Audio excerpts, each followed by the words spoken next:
matters we need to address before we bring in our jury from the state? Not from state, Your Honor. Anything from your place? All right, let's go ahead and bring in our jury.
Good morning, ladies and gentlemen. Welcome back. You can take your seats whenever you find them. Nice to see you all again. Thank you for being so punctual this morning. Everyone else in the board can be seated at this time. We had a few minor housekeeping matters that we needed to address this morning, but we are ready to begin. I have some instructions that I'm going to give you at this time, and then we'll begin our trial. So if you please listen to me. Ladies and gentlemen of the jury, you have been selected and sworn as the jury to try the case of the state of Florida versus Darryl R. Daniels. This is a criminal case. Darryl R. Daniels is charged with tampering with physical evidence, attempted tampering with physical evidence, and 5 counts of providing false information to law enforcement authorities. The definitions of these charges will be explained to you later. The state's charging document, which is called an information, is not evidence and is not to be considered by you as any proof of guilt. It is the judge's responsibility to explain the law to you. It is your solemn responsibility to determine if the state proved its accusation beyond a reasonable doubt against Darryl R. Daniels in accordance with the law that I provide to you. Thus, the province of the jury and the province of the court are well defined and they do not overlap. This is one of the fundamental principles of our system of justice. Before proceeding further, it will be helpful if you understand how a trial is conducted. At the beginning of the trial, the attorneys will have an opportunity, if they wish, to make an opening statement. The opening statement gives the attorneys a chance to tell you what evidence they believe will be presented during the trial. What the lawyers say is not evidence, and you are not to consider it as such. Following the opening statements, witnesses will be called to testify under oath. They will be examined and cross-examined by the attorneys. Documents and other exhibits also may be produced as evidence. After the evidence has been presented, the court will give you instructions on the law. The attorneys will then have the opportunity to make their closing arguments. Following the closing arguments by the attorneys, the court will conclude with final instructions. After the instructions are given, you will then retire to consider your verdict. You should not form any definite or fixed opinion on the merits of the case until you have heard all of the evidence, the arguments of the lawyers, and the instructions on the law by me. Until that time, you should not discuss this case among yourselves. Your verdict must be based solely on the evidence or lack of evidence and the law. I now instruct you, do not communicate with anyone, including your fellow jurors, about this case. No communication includes no emailing, text messaging, tweeting, blogging, or any other form of communication. You cannot do any research about this case or look up any information about this case.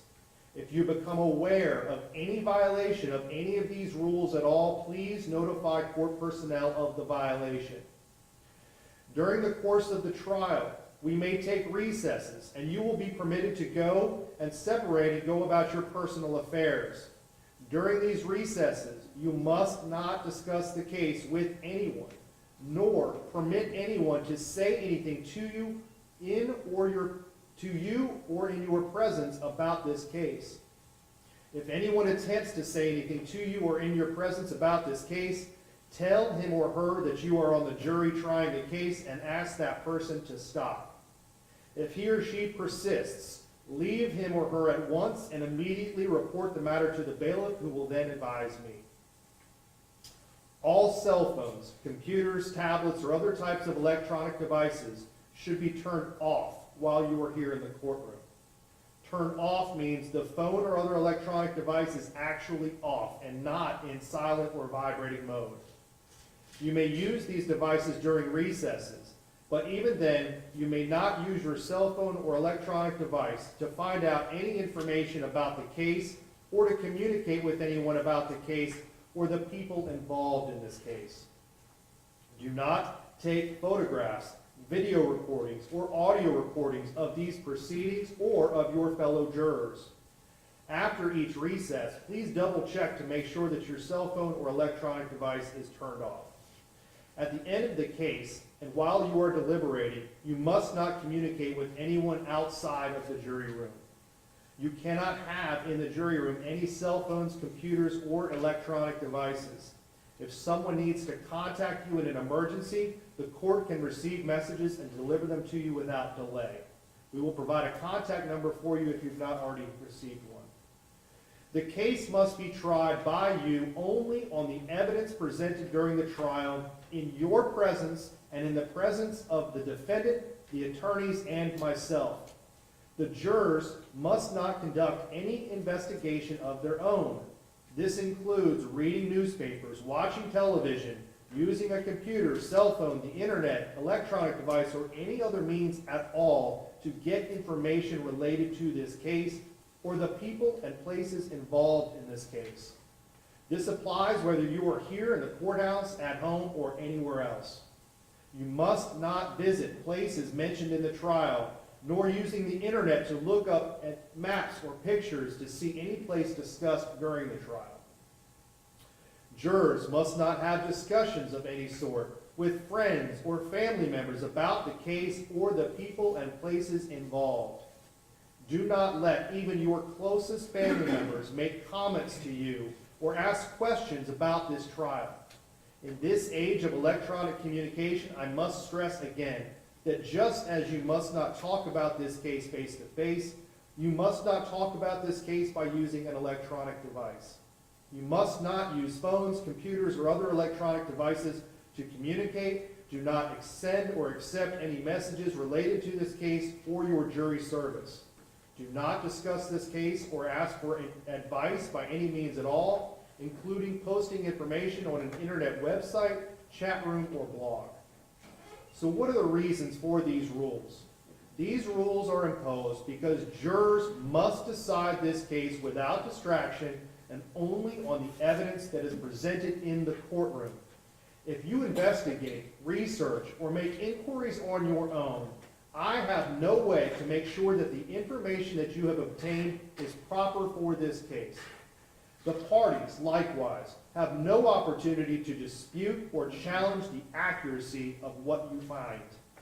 That is contrary to our judicial system, which assures every party the right to ask questions about and challenge the evidence being considered against it and to present argument with respect to that evidence.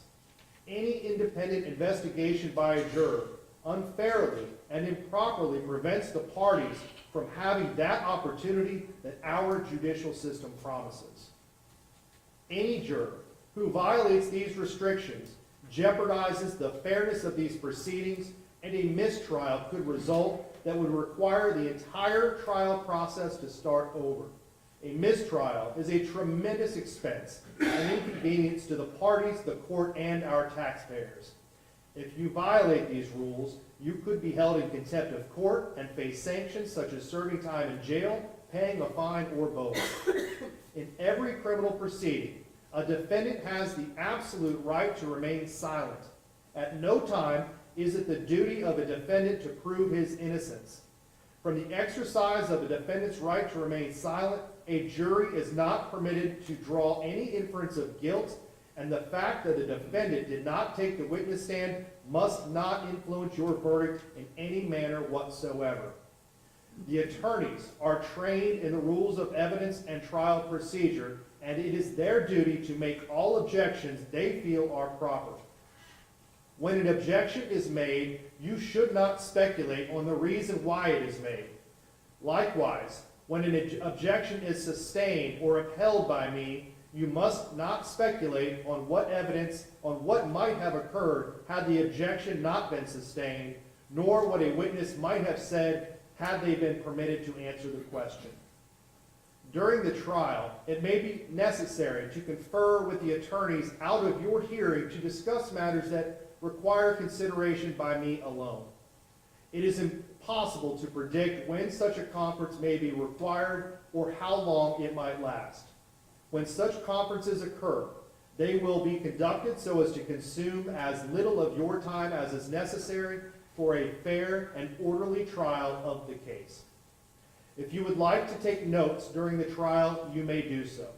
On the other hand, of course, you are not required to take notes if you do not want to. That will be left up to you individually. You've been provided a notepad and a pen for your use if you wish to take notes. Any notes that you take should be for your own personal use. However, you should not take them from this courtroom. During our recesses, the bailiff will take possession of your notes, and then we will return them to you when we reconvene. After you have completed your deliberations, the bailiff will deliver your notes to me. They will be destroyed. No one will ever read your notes. If you take notes, do not get so involved in note-taking that you become distracted from these proceedings. Your notes should be used only as aids to your memory. Whether or not you take notes, you should rely on your memory of the evidence, and you should not be unduly influenced by the notes of other jurors. Notes are not entitled to any greater weight than each juror's memory of the evidence. Those are all of the instructions that I have for you at this point in time. I'll have some further instructions for you later in the trial. At this time, we're ready to begin our opening statements. I will begin with the state. State? May please, court. You may proceed. Good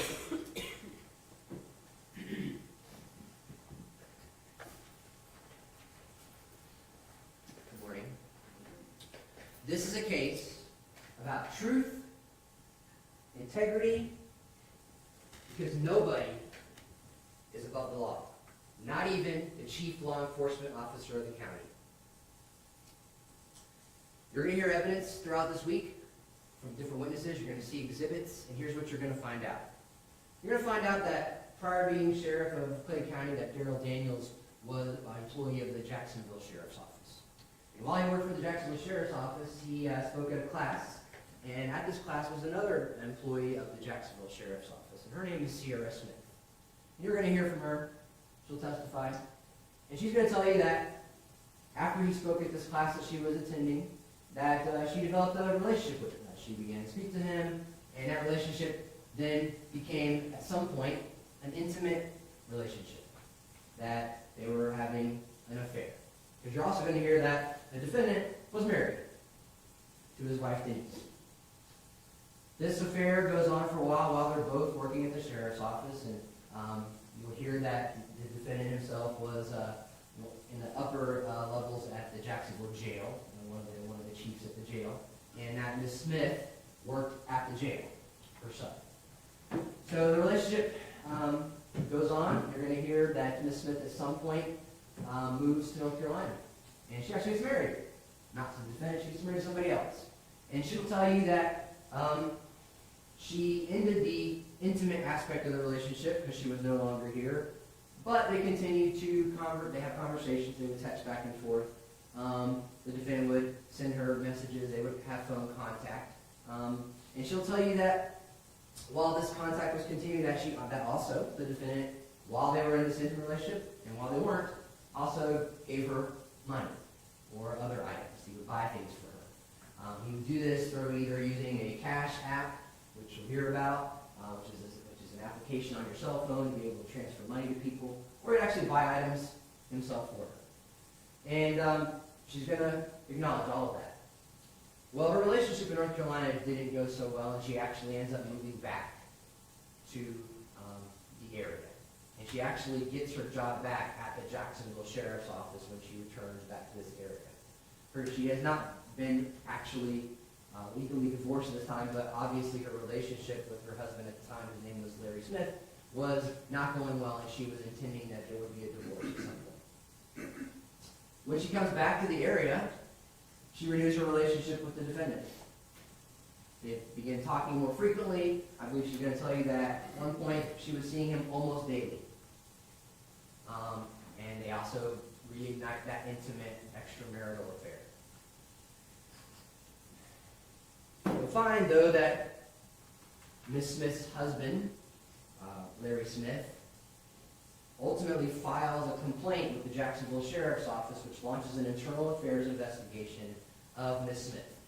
So Miss Smith is under investigation at the Jacksonville Sheriff's Office. She finds this out. She actually talks to the defendant about this investigation. By the time she renews her relationship with him here, he has now become the elected sheriff of Clay County.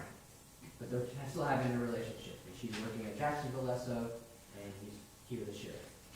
So while this is going on, she's talking to him about it, trying to get advice from him what to do. And ultimately, you're going to hear that she finds out that as the investigation is coming to an end, she learns that they are going to recommend that she be terminated from the Jacksonville Sheriff's Office.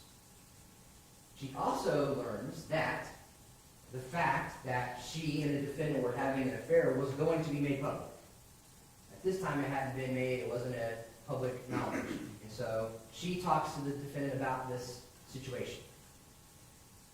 And you're going to hear that somewhere at the end of April of 2019, or maybe early May, that the defendant comes to her house.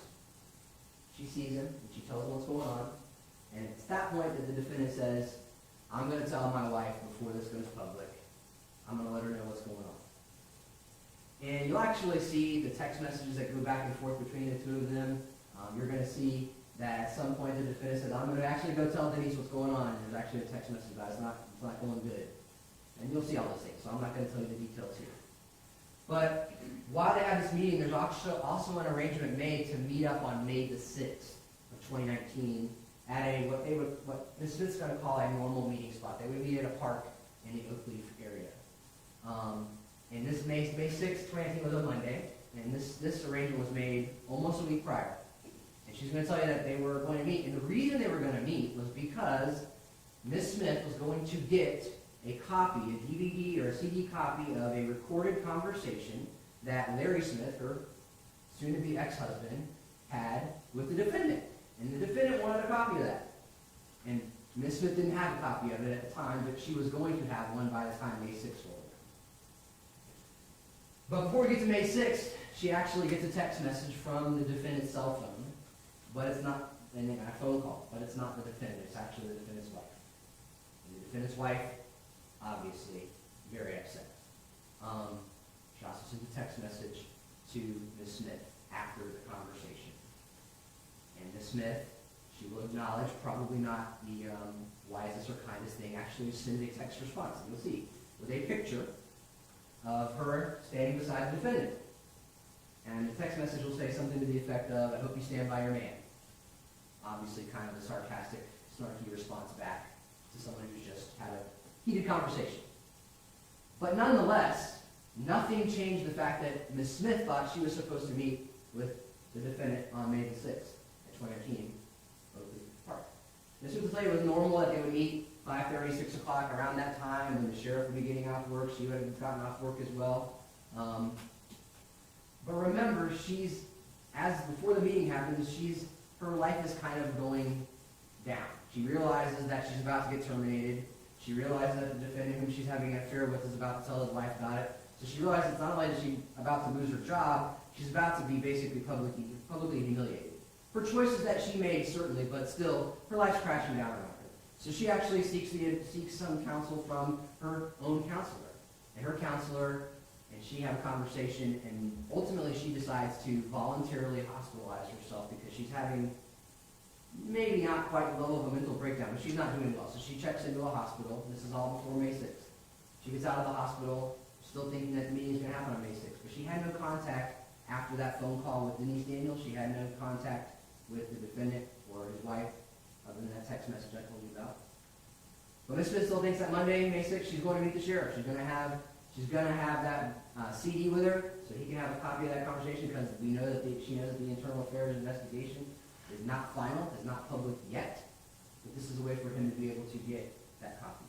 So she gets done a little bit early that day. She actually picks up her daughter. She'll tell you, I believe her daughter was 7 years old at the time, and she gets to the area of Oakleaf a little early, and she goes to the area, and the defendant's not there yet.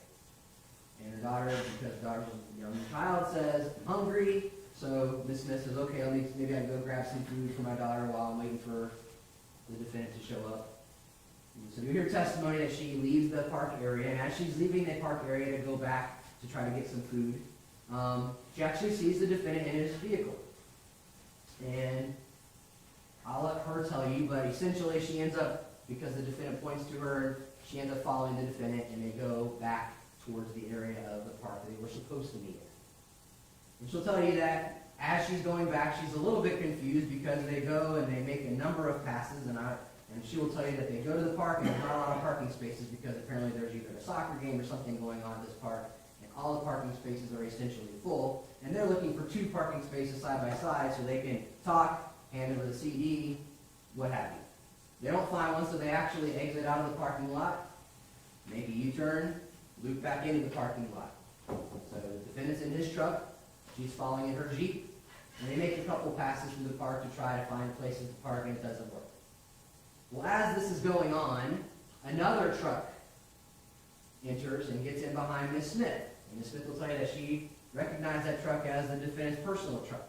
And she couldn't see who was in it, but there was a person in that truck with a cell phone, what she thought was a cell phone, kind of holding it up as if they were filming it. Come to find out, it's actually Denise Daniels, the defendant's wife. So as they continue to loop back, they end up ultimately going to a school nearby, and they park in that school. The defendant pulls into the school, so does Miss Smith, so does Miss Daniels. Mrs. Daniels, she pulls in her truck behind Miss Smith, and essentially blocking her in, and she can't get out.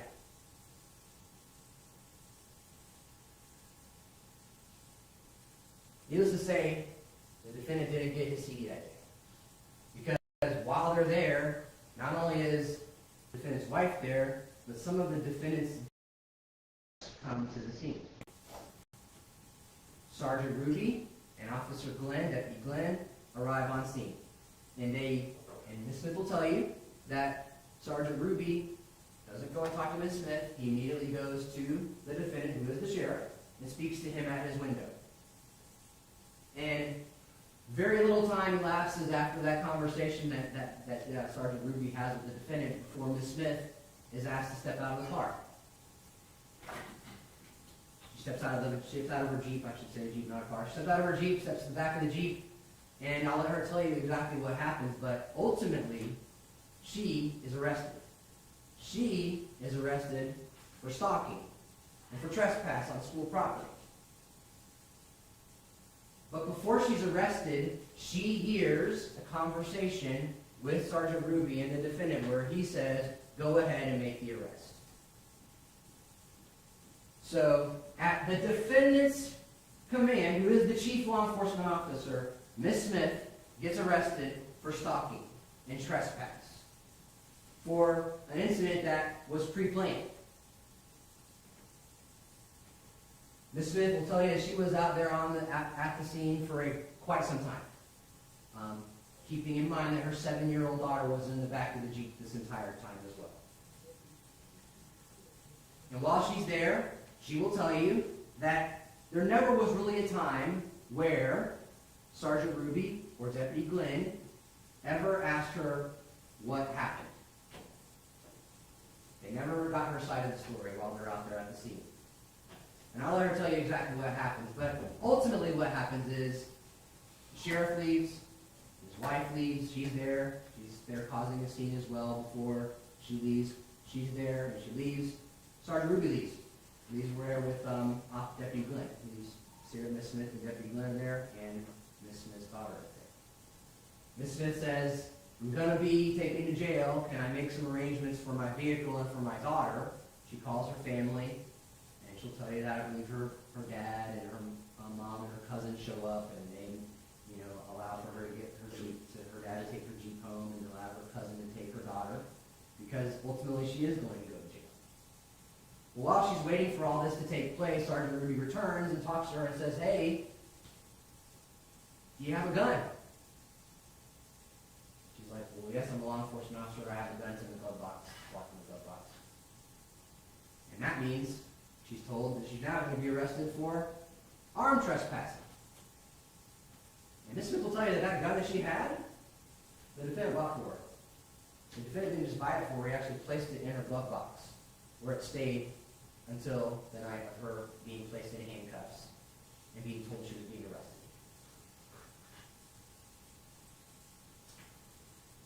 Obviously, Miss Smith's not happy with the situation. She's still out there at the school. She'll tell you she's out there for quite some time. But ultimately, the end result is she's told, you're going to the Clay County Jail. And her cousin shows up, takes her daughter, her family shows up, takes her Jeep. Ultimately, she's taken to the Clay County Jail.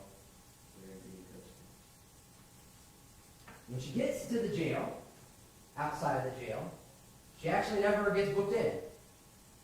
They pull up in the area. There's a thing called a sally port where officers will pull their vehicles in. It's more of a secure area when you're bringing someone that gets arrested into the area. They don't actually pull in a sally port. They pull into a parking lot near the sally port.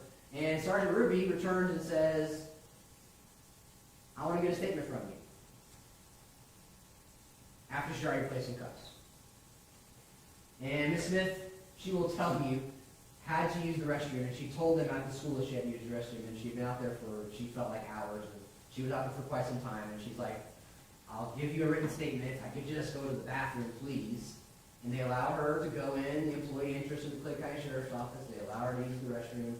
And she writes a 6-page written statement of everything that had happened, and obviously not everything, but about her relationship with the defendant, about everything there, things that perhaps the deputies didn't know when they placed her in handcuffs. Sergeant Ruby himself personally drove Miss Smith back to her home that day. She was never actually booked into jail. Even though she was placed in handcuffs, they never actually booked her into the jail. She was driven back by Sergeant Ruby.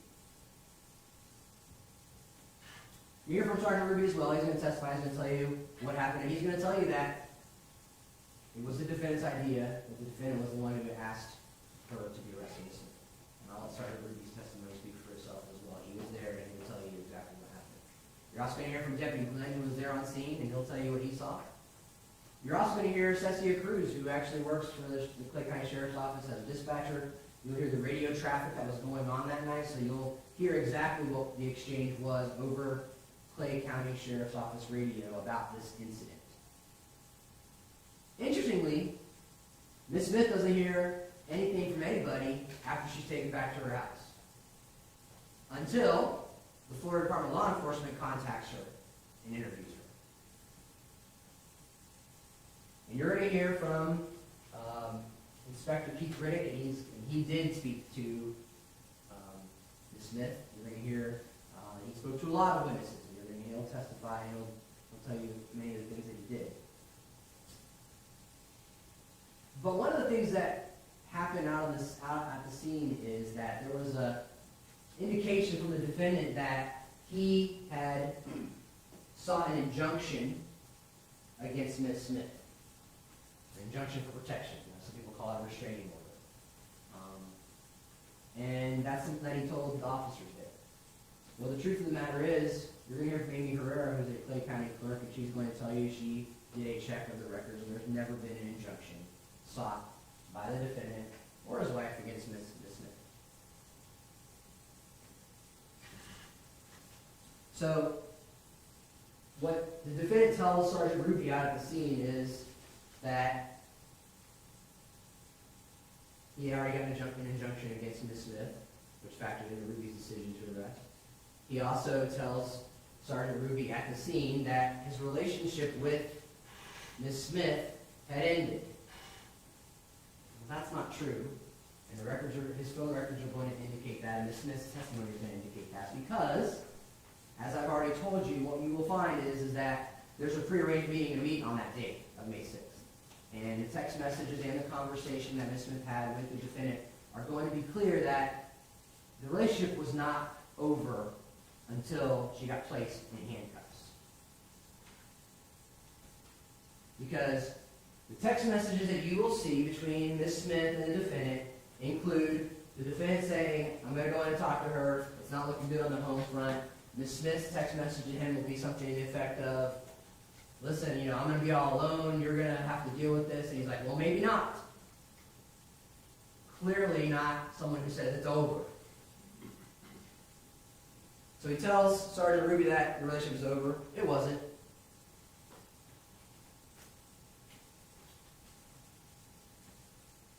Ultimately, you're going to hear from other officers, other people in the administrative staff of the Clay County Sheriff's Office. You're going to hear from Baylor Alexander. You're going to hear from Jeffrey Davenport. You're going to hear from a number of other deputies and employees of the Sheriff's Office who are in the command staff, who are going to tell you that when this happened, that it was then became, because the sheriff at the time was a victim, or listed as a victim in this case, that the undersheriff became in charge of the the agency for these purposes.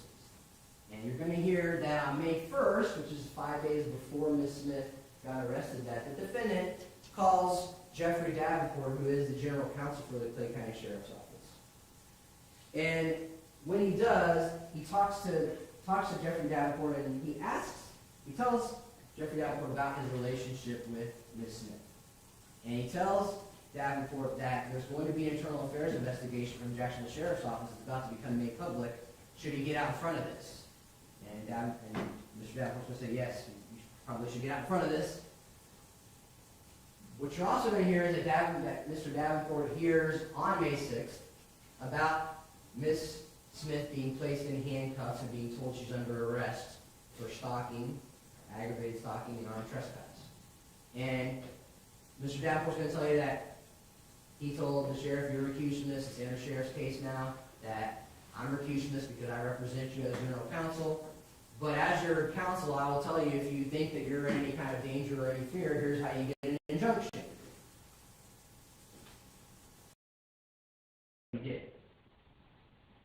The defendant got an injunction. In fact, Mr. Davenport is going to tell you that at no time in his conversation with the defendant that the defendant ever disclosed that he was afraid of Ms. Smith, that he was worried that she was going to do something to him, that he needed to have some sort of protection to keep her away from him.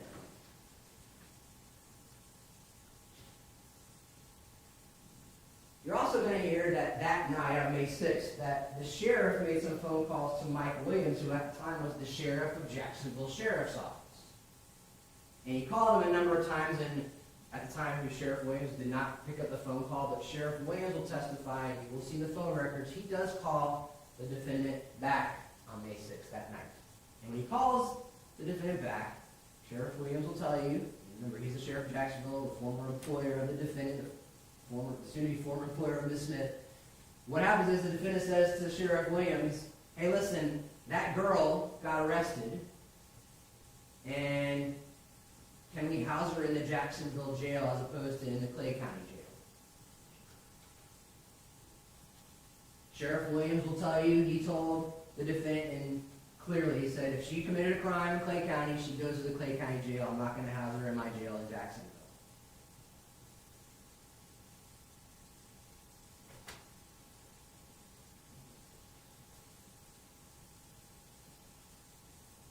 As I told you, you'll hear from some command staff, you'll hear from them that ultimately they got the state attorney's office involved in the 4th Circuit, and they had conversations with them, and ultimately this case is passed on to the Florida Department of Law Enforcement.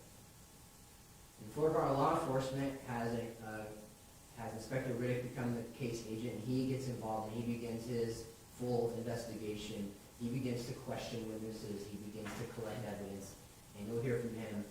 And he actually gets a phone extraction, which is basically a copy of all the contents of the cell phone. He gets a phone extraction of Ms. Smith's phone, a phone extraction of the defendant's agency cell phone, and a phone extraction of the defendant's personal cell phone. And you'll see the relevant portions of that extraction for yourself. You'll also hear that Inspector Riddick interviews the defendant twice in the course of this investigation. And I believe you're going to hear that interview, both of those interviews. Now,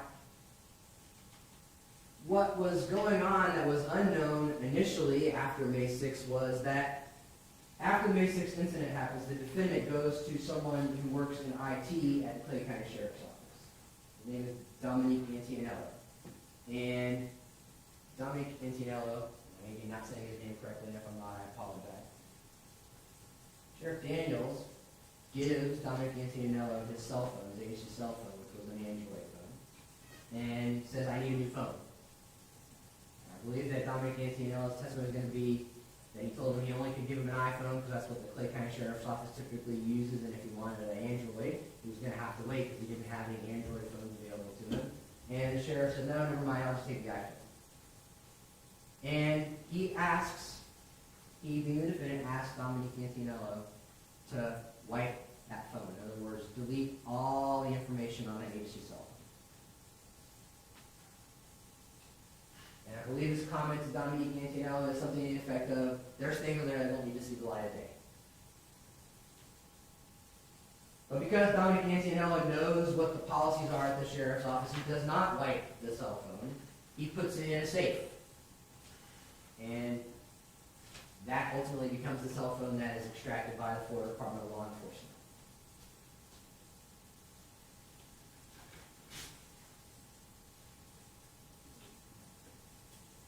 You're also going to hear about something that happened months earlier. And I'm going to tell you why it's relevant. Because, as I told you earlier, Larry Smith was at one point married to Sierra Smith. And he's the person that was sort of the catalyst for this internal affairs investigation in Jacksonville that was causing Ms. Smith to lose her job. And in February, so we're talking, May was when this incident happened. In February, the defendant asks employees of the Clay County Sheriff's Office to run a background on Larry Smith. And you will hear from Sergeant Con Kelly, who at the time was in charge of what they call the Criminal Intelligence Unit. They handle analytics, they do criminal histories, they run statistics on crime stats and things like that. And you'll hear that on this night, that Con Kelly's at home, gets a phone call from his supervisor, says, need you to go in and run a history on Larry Smith. And he's like, I'm off duty for the weekend, can I do it Monday? And the sheriff wants it. So Tom Kelly logs into his computer late at night on the weekend and runs a background check on Larry Smith. And he emails the contents of that background check directly to the defendant. He also copies his supervisor in that email. You'll see that email. The following Monday, after he did this on the weekend, there was another request from his supervisor to run another background check of someone by the name of Armisha Johnson, who is also related to Larry Smith and this whole incident. And Connie Martin, who worked for Con Kelly, runs this background check. And you'll see the email where Con Kelly sends another email to the sheriff with a background check information on Armisha Johnson, and he CCs or carbon copies his supervisor. And why that matters is because law enforcement officers have access to these databases, but they're only supposed to use them for law enforcement purposes. And when the defendant speaks to Inspector Riddick, he tells Inspector Riddick that he never asked anyone to run a background check on anybody for non-law enforcement purposes. The evidence will suggest otherwise. He also tells Inspector Riddick and Agent McGrett that he never told Sergeant Ruby to arrest Sierra Smith. And he tells Inspector Riddick and Louis McGrett that he never had certain applications deleted on his cell phone, his agency cell phone. Which, again, you'll see the cell phone extraction, you'll hear from the witnesses who examined the contents of the extraction, and they will tell you that that's not accurate. What you'll also hear is that the defendant deleted his Google account very shortly after this incident with Ms. Smith being arrested, being placed in handcuffs, put in the back of the patrol car, and taken to the Clay County Jail.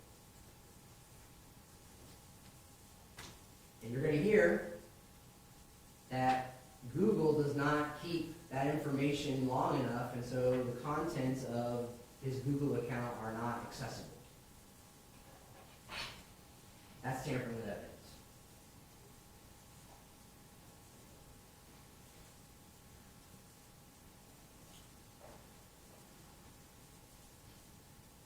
It sounds like a long and convoluted story. There's a lot of moving parts here. So I ask you to pay very close attention to the witnesses, pay very close attention to the exhibits as we go through this case. And I think it will become much more clear as we go through the proceedings. But ultimately, I'm convinced that by the time the evidence ends and the case closes, and you've heard all the closing arguments, that the state will have proven, beyond reasonable doubt, that the defendant is guilty of every single crime that he's been accused of. It will last you fine in the case. Thank you. Thank you, State. Defense?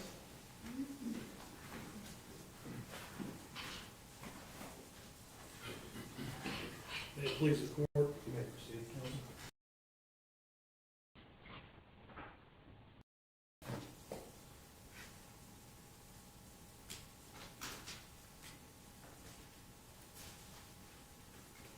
Good morning, ladies and gentlemen. We have heard a long and convoluted story this morning, one that makes very little sense in the entirety of this investigation. But before we get into the weeds of the matter, because I think it requires to ferret out what really happened and whether the state can meet its burden to prove Mr. Daniels' guilt beyond a reasonable doubt, we have to remember what we discussed yesterday in jury selection. The ground rules, the constitutional rules, the rules we all agree to play by. As Mr. Daniels sits here this morning, as we agreed yesterday, he's presumed innocent. If you were required to render a verdict right now as we sit here with no evidence, you would be required to find him innocent. We all agreed on that yesterday. And Mr. Hunt's eloquent opening statement doesn't change that. It's the state's burden to prove him guilty, not to accuse him guilty, but to prove him guilty of a crime, beyond and to the exclusion of a reasonable doubt. Not a mere possible doubt, a speculative, imaginary, or forced doubt, but after carefully considering, comparing, and weighing the evidence, if you don't have that abiding conviction of guilt, or having a conviction, one which is not stable, that wavers and vacillates, then the charge is not proven beyond and to the exclusion of a reasonable doubt. In making that determination, what do you have to work with? Reasonable doubt as to the guilt of the defendant may arise from the evidence, conflict in evidence, or the lack of evidence. Mr. Daniels has to prove nothing. Here's what the evidence will show. And you've heard a preview of it from the state. There's a lot of unsavory and salacious details. There's a lot of poor judgment that's being exercised by Mr. Daniels, as well as Ms. Smith. But those aren't crimes. We're here in a criminal courtroom where the state's required to prove that crimes were committed. Ms. Smith and Mr. Daniels, unfortunately, had an affair for a period of years. And it was suspended when Ms. Smith went to North Carolina, but when she came back, she renewed the relationship with Mr. Daniels. It was Mrs. Smith that had her hand out for these payments that the state is discussing, the Cash Act. But the affair was ending because of the internal affairs investigation filed by Ms. Smith's ex-husband against her sweeping in allegations against Mr. Daniels. But this investigation was wrapping up, and it was going to become public, and the media was going to get access to it, and it's going to go public. And Mr. Daniels was not going to leave his wife. He had an affair with Miss Smith, but he wasn't ending his marriage over it. It's time to end it. And the evidence will show that he did end the relationship. Because the evidence will show that on April 28th, a Sunday, Mr. Daniels went to Miss Smith's residence and told her it was over. And you'll know that he told her it's over from her own text messages. I've been crying since you've left. I'm sick. I can't stand it. The instantaneous communications between the two shows that the relationship was over. Now, Miss Smith and the state would have you believe that during this meeting, they had a prearranged meeting for over a week later, not the following next night Monday, but a week out Monday, where they were going to have this meeting to return a CD or return these CDs, as Ms. Smith told Sergeant Ruby at the scene. But in the interim, you'll see the evidence. These are two people that are fond of text messaging. There's not one text message about a meeting on May 6th. There's no phone call recorded about May 6th. The only evidence that exists about a prearranged meeting on May 6th comes from Miss Smith. It's never texted to the defendant in a relationship that almost exclusively uses text, and there's nothing to corroborate her statement. And indeed, the activities that take place on May 6th belie that there was any prearranged meeting. Mr. Daniels broke off the relationship, at least the affair, the intimate relationship with Miss Smith on April 28th. Why does this prearranged meeting sound so preposterous in hindsight? Because you will learn what happened in the interim. On Sunday, April 28th, Mr. Daniels breaks off his relationship with Miss Smith. He's not writing her off never to be seen again, but this relationship's over. I'm going home and trying to save whatever I can with my marriage. However, on May 1, 3 days later, Miss Smith, so distraught from her world collapsing around her, career, relationship, all of it, Baker acts herself. She checks into a hospital, and she's incommunicado for 2 days. And there's evidence that you will see that Mr. Daniels was aware that she was Baker acting, because his wife makes an impertinent comment to her to that effect. None of this is savory, none of this is professional, but none of this is a crime.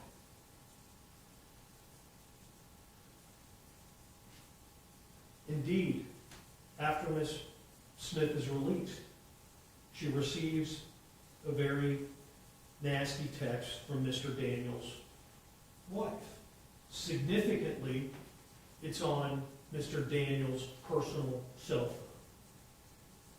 Not the agency cell phone that he's accused of tampering with, because according to Ms. Smith, they never used that phone to communicate. Ms. Daniels is now telling Ms. Smith, this is over, don't call my husband anymore, the jig is up. Ms. Smith believes they're still involved in a relationship, despite being told on Sunday in person the relationship's over, despite Mr. Daniels' wife getting his phone, sending her text from that, and she fires back with a picture of herself. Good luck standing by your man. But the relationship's not over. It is. Ms. Smith and the state would have you believe it was not, that they were continuing on, but all of the objective evidence, apart from Ms. Smith's statement, is that this thing was over. Nevertheless, Ms. Smith pursues Mr. Daniels. She would say it's a prearranged meeting. They've extracted the cell phones, the agency cell phone of Mr. Daniels, Mrs. Smith. There's no evidence in the phone corroborating a meeting. It's not her calendar, as I said before, there's no text. Mr. Daniels is driving home. Unbeknownst to him, Miss Smith's lying in wait out on Oak Leaf Parkway. And why do you know there's no pre-arranged meeting? Because when Mr. Daniels is driving down the road, it's not that they meet at her normal spot. She sees him driving in the opposite direction and busts a U-turn and starts following. And when you hear about the circuitous route that they're following, ending up at Oak Leaf Village Elementary School, you'll hear evidence that Mr. Daniels is driving over medians to get away from her, and Miss Smith's doing the same. This doesn't sound like a prearranged meeting. This sounds like a stalker. Told that the relationship's over. Baker acted. She's following him around, known to be armed. So what does Mr. Daniels do? Well, I can't engage her myself. This is a bad look. This is a shootout at an elementary school. This isn't good. There's nothing I can do here that's going to end well with me and Mrs. Smith. Let me call dispatch, send some units out to deal with it. So you'll see the records. Sheriff Daniels calls dispatch, hey, I need some units at the location. Because he doesn't want to engage her because nothing good's going to come out of it. He knows he's the victim. And Mr. Daniels starts calling people at the sheriff's office, hey, what do I do here? Stand down, recuse yourself. You're not in a supervisory capacity at this point.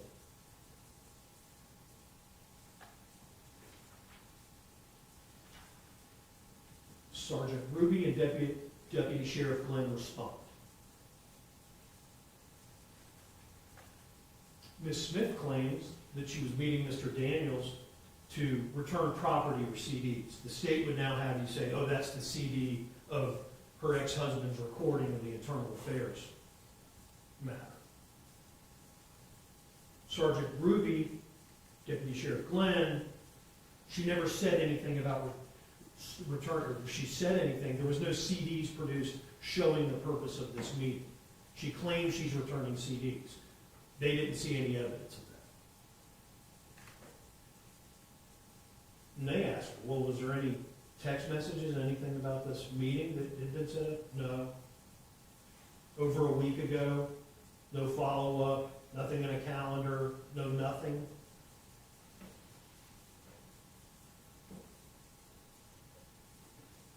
What it appeared to the deputies is that she was following him for no reason. Why she would have her child in the car to do so, who knows?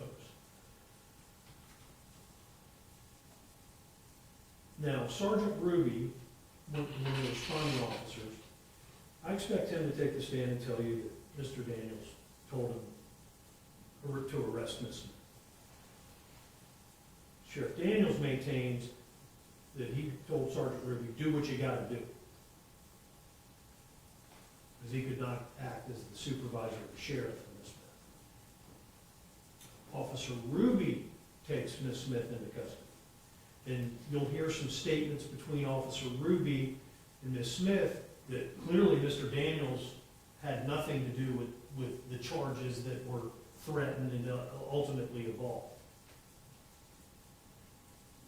She's taken into custody, delivered to the back of the Clay County Jail, and before she's booked, the decision's made to release her after they talk to her further and get a more complete statement. Once again, a decision Mr. Daniels didn't have anything to do with. However, the state attorney's office then decides they want Sheriff Daniels investigated, and they refer it to FDLE. And as a result of that investigation, that is why Mr. Daniels is here before you today. Not being charged with having Ms. Smith arrested. He's not charged with official misconduct. We know he's not charged with an affair because it's not criminal. But that was why they wanted to investigate. That was the reason for the investigation. And it came up zeros. We're not here talking about that. But after launching this huge investigation, what did they decide to do? We're going to charge him with something. So we have tampering with evidence, the Google account.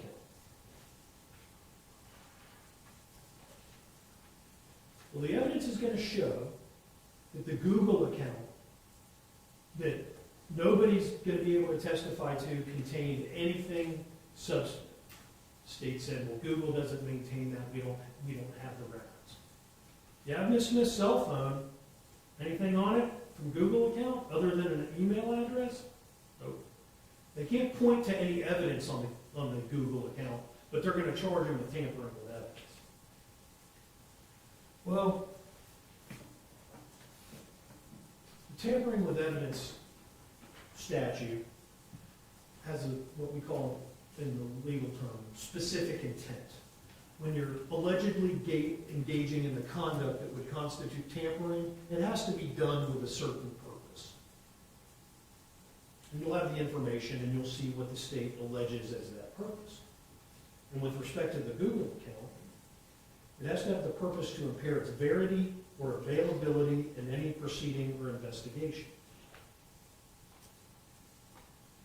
Now, the evidence will also show that the Google account was deleted, if not at the scene at Oakleaf Elementary, very shortly after that evening. At that point in time, there is no way for Sheriff Daniels to know that he's going to be the subject of an investigation, that he's impairing anything. He's deleting the account. He's not the subject of an investigation. He's doing it at the scene. How in the world would he know that there's an investigation about to be instituted?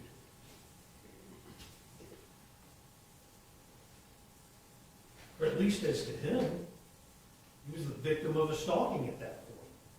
But how do you know that there's this investigation, that this is tampering with evidence?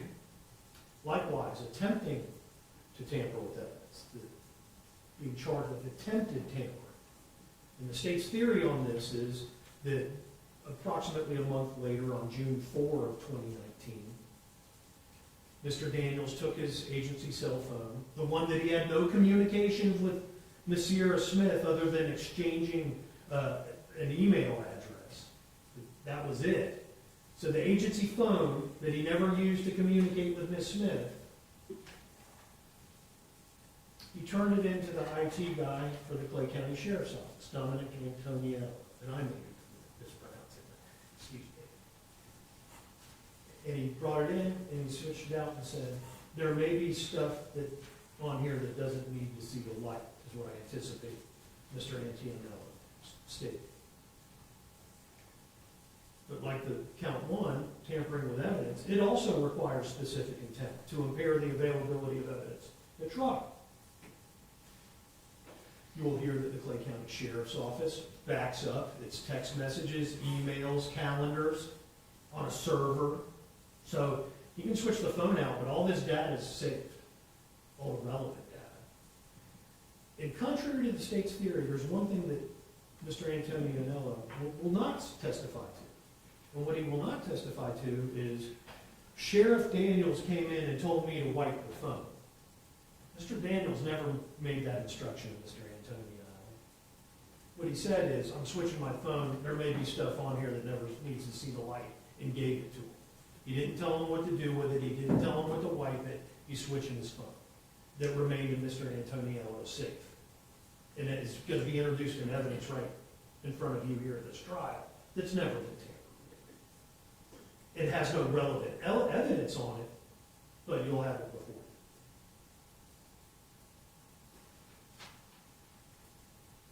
As I said, Ms. Smith will testify that virtually all of their communications took place on Mr. Daniels' personal cell phone. And contrary to the state's representation, you won't see an extraction from Mr. Daniels' personal cell phone. Why? Because the state never asked for it. They never obtained it. They never sought it through legal process. The phone that had all of the allegedly relevant evidence, they never pursued. Mr. Daniels is also charged with a number of counts labeled false statement to law enforcement authorities. When you look at the information, the false statements have to concern a crime, and the state sets forth what crime the false statements pertain to, or allegedly pertain to. Count 3, the first one, charges Mr. Daniels with providing Sergeant Ruby with false information relating to a stalking investigation, stating that Mr. Daniels falsely told Sergeant Ruby that he tried to get an injunction against Ms. Smith. Well, I don't see how that can concern a crime if you're investigating stalking. Because the way law enforcement investigations work is you analyze the conduct of the suspect. What the alleged victim does has no bearing on whether somebody committed a crime. So whether Mr. Daniels sought an injunction for stalking or not has no bearing on whether Ms. Smith was committing the offense. The stalking relates to her behavior, following, driving over medians, jumping him unanticipatedly as he proceeds down Oakley Parkway. That's the conduct at issue.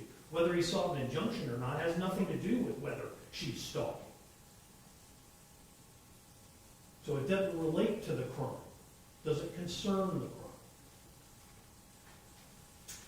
Count 4, another false statement allegedly to Sergeant Ruby, is that he had ended the state claims that he falsely represented to Sergeant Ruby that he ended the relationship with Ms. Smith. The evidence will become clear. He ended the relationship with Ms. Smith. He didn't write her off for time memorial, but their intimate romantic relationship was over. That wasn't a false statement. That was a truth. Count 6, a false statement to the FDLE investigators. They claimed that Mr. Daniels falsely searched for information on government databases. You heard the state say, back a few months before, in February, make it one believe it was February 2019, a few months before all this incident. The evidence will show that the searches at issue that weren't Mrs. Smith, but Armesia Johnson and Larry Smith, occurred in February of 2018, a year and 4 or 5 months before all of this. How do searches that occur a year and change before all of the events that brought this to a head, how does that concern the stalking investigation of Ms. Smith? It has absolutely nothing to do with it. This is a witch hunt. They take these running of database information for a year and change prior to the operative events, and they throw whatever they can at Mr. Daniels. The proverbial book. We're going to throw the proverbial book at the sheriff. We can't make out the crimes we were assigned to investigate, so we're going to come up with whatever we can. Turn this one, I'm going to object. This is moving into argument. I'll state the objection. The evidence will show a year and several months prior to the events in question. Count 7, the final count of the information.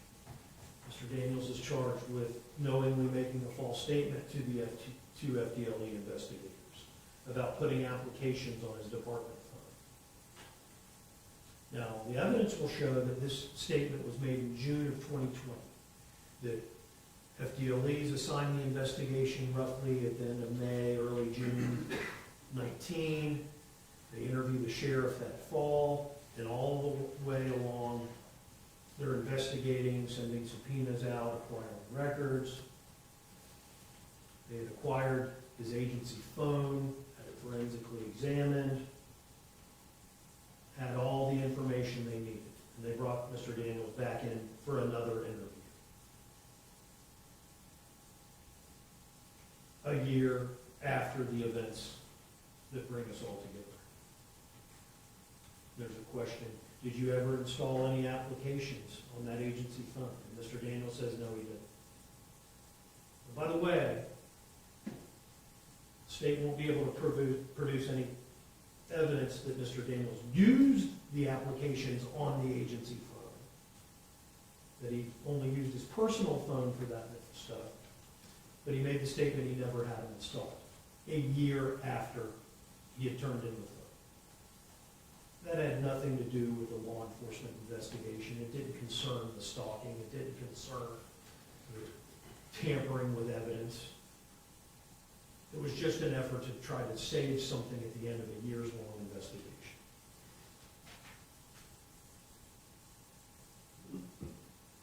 And after hearing all of this, where Mr. Daniels' private life, with plenty of embarrassing details, gets aired out for the world to see,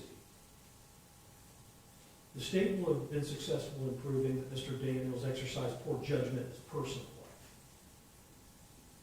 But he did not commit a crime. They will not have met their burden that Mr. Daniels committed any crime beyond and to the exclusion of a reasonable doubt. And so I want to thank you in advance for your time, your attention, your patience.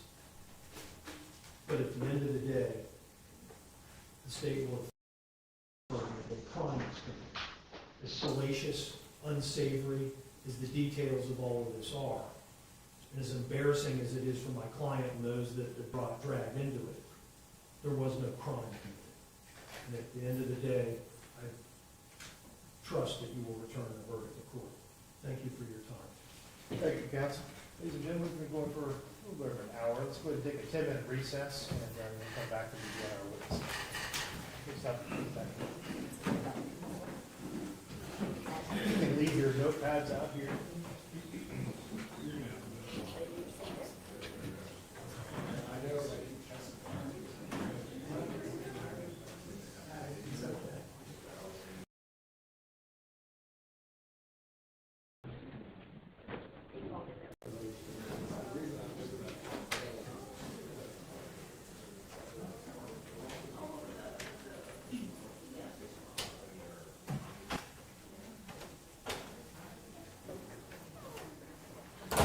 Next to the court, we'll be in recess until 10 o'clock. All rise.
go back on the record in case 2020 CF 1181. All parties are present. Are we ready to resume our trial? Yes, Your Honor. Yes, sir. All right, let's go bring our jury.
All right, all jurors are present and seated. Everyone else can be seated. Welcome back, ladies and gentlemen. We are ready to resume our trial.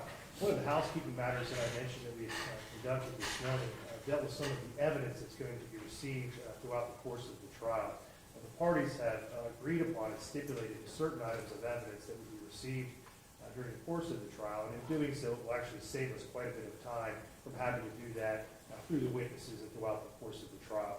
So at this time, based upon the stipulation of the parties, the court announces that the court has received States Exhibits 1 through 23 into evidence, and they have been marked by our clerk as evidence. Those items, as well as any other items that are introduced throughout the course of this trial, may be referred to by the attorneys. They may be shown to you throughout the course of the trial. All items that have been received into evidence will be sent back with you into the jury room, so you will have an opportunity to fully review any items of evidence that have been received throughout the trial. All right, with that, the state, you may call your first witness. State call Sierra Smith. Sierra Smith.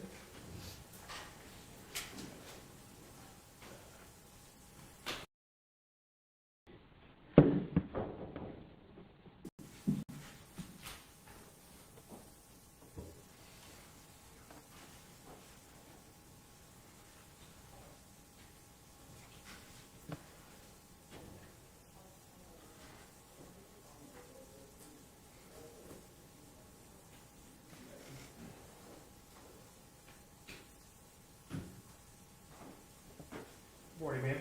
Morning. You come on up here.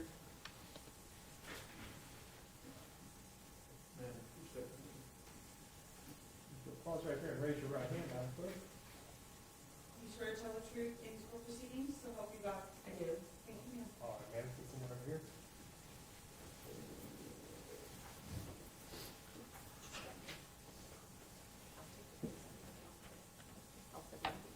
Thank you.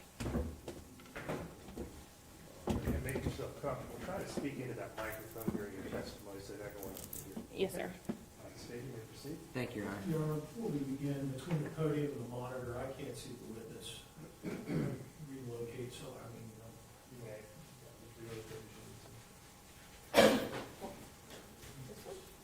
The monitor more or the podium? we'll do both. The monitor I can This move, I one? can't move the podium. That may help. Would you like to take things? We'll make it happen over that. Thank you. He's fine. All right, State, you may proceed. Thank you, Your Honor. Good morning, ma'am. Good morning. Could you please state your name for the record? Sierra Smith, And can you spell your last name for us? Smith. Thank you. Where do you live, ma'am? I live in Jacksonville. All right. And how are you currently employed? I am employed as a supervisor at the United States Postal Service. Do you know someone by the name of Darryl Daniels? I do. And do you see him in the courtroom today? I do. Could you please identify him by an article of clothing that he's wearing? A navy blue suit jacket All right. Can you point at him as well? right here. Your Honor, may the record reflect the witness has positively identified the defendant? The record will reflect that the witness has identified the defendant. Ma'am, how do you know the defendant? I met Darryl Daniels around about 2013 when I was employed with the Jacksonville Sheriff's Office. All right. And when you were employed by the Jacksonville Sheriff's Office in 2013, what was your duty? What were you assigned? I was a correctional officer, and at that time, he was the chief of the jails. And so when you met him, how is it that you met him? Just through the course of working, or was he teaching in a class? How did you meet him? At that time, he was speaking to a new hire class that was, and that was the class that I was in. Now, at some point, did you get to know him a little bit better? I did. Throughout the course of, I guess, going into 2014, I got to know him a little bit better. All right. And did ultimately your relationship with him become a more than a friendship, an intimate relationship? It did. Now, you said that probably started about, what, 2014, you said? Around about 2014, yes. Was your relationship, your intimate relationship with him continuous from 2014 through 2019? No, we had a break. I resigned from the Jacksonville Sheriff's Office in 2015. I got married, and I relocated to North Carolina. Now, when you were involved in this relationship with the defendant, do you know whether he was married? Yes, Was he married for the entirety of your relationship with him? I believe so. And did you know his wife's name? Yes, And what was her name? Denise Daniels. Now, I believe you said you moved to North Carolina when? In 2015, I left JSO in May of 2015, and I relocated and officially moved to North Carolina in September of 2015. And you used the term JSO. Are you talking about Jacksonville Sheriff's Office? I am. Okay. So in 2015, you got married. Who did you marry? I married Larry Smith. All right. And how long were you living in North Carolina with Mr. Smith? From 2015 to 2018. All right. During the time that you were living in North Carolina with Mr. Smith, did you continue to have contact with the defendant? Occasionally, we talked through either the phone. Mostly everything was done over the phone, either call or text. Okay. Now, were you aware that in 2016 he became the elected sheriff of Clay County? I was aware. Now, I believe you said that you, when again did you leave North Carolina? I left for North Carolina in 2015 All right, and how long did you stay there again? till 2018. So in 2018, where did you go? I returned back to the Jacksonville Sheriff's Office. I moved back to Jacksonville, and I returned back to the Jacksonville Sheriff's Office as a correctional officer. All right. Did Mr. Smith accompany you back to Jacksonville? No, Mr. Smith stayed in Fayetteville. Fayetteville, North Carolina? Yes, When you returned back in 2017, you said? 2018. 2018. When you returned back in 2018, did you rekindle the intimate part of your relationship with the defendant? Not immediately. Once I got back to JSO, I was trying to, get myself back here, get into housing, get back on the job and everything. So it wasn't immediately when I returned back in 2018. Towards the end, maybe going into December-ish, going into January of 2019. All right. And when you did rekindle your intimate part of it in 2019, did you have frequent contact with him? I did. How often would you communicate with him, would you say, approximately? It was on a daily basis. Did you physically meet up on a almost daily basis, or did you always talk on the phone daily? How did that go? We physically talked on the phone every day, like either on the phone or through text messages. As far as seeing each other, it was on a regular basis, like throughout the week. And were you aware that he had at least 2 different cell phones? I was aware. Did you most frequently communicate with him on the number 904-328-0614, his personal cell phone? Correct, yes. Did your communications with him include both voice calls and text messages? Yes. Did he ever communicate with you from his agency-issued phone, the phone they had with the Clay County Sheriff's Office, which was 904-718-2055? Not on occasions, like if his cell phone, his main line was to go dead, he might call him from that phone to let me know that phone went dead. but it wasn't, mostly everything was handled on his personal phone. Like every now and then, may come from the Clay County phone just to let me know the other phone was dead. Okay. So when you said mainline, you mean his personal His cell phone? personal cell phone. Okay. Now, while we're talking about communication and contact, were there times throughout your relationship, whether it be the initial part of it, and I know there was that break, and then when you came back to Jacksonville, were there times throughout the relationship where the defendant would send you money or buy you things? Yes. All right. How would he send you money? Whether it was giving cash in my hand, but normally we operated through Cash App. Right. Just real briefly, what Cash App you said? Yes. What is Cash App? It's an app that is, I guess you can link your bank account to it so the money can go directly into your account and you can send and receive money. Right. So you say he sometimes gave you cash, maybe a person, other times he would send money through Cash App. Correct. Did he also pay for other things for you directly? Yes. All right. Did that include trips, Yes. jewelry, Yes. even at some point breast augmentation surgery? Yes. Okay. Did you have an email address during the pendency of the relationship? I did. Was that SierraLewis22@yahoo.com? Yes. I want to direct your attention to 2019. In 2019, did you learn that there was an internal affairs investigation that was being conducted about you at the Jacksonville Sheriff's Office? I did. Did you learn who the person was that made the complaint? I did. And who was that? My ex-husband, Larry Smith. Okay. Did you make the defendant aware of this internal affairs investigation? I did. Did you talk to him about it? I did. Were you trying to get advice from him, or what was the purpose of talking to him about it? Just trying to get advice. I know from his past experience working with JSO, he would have a better understanding on how everything would go. And so I would discuss with him, you know, what should I do here, or any recommendations that he may have.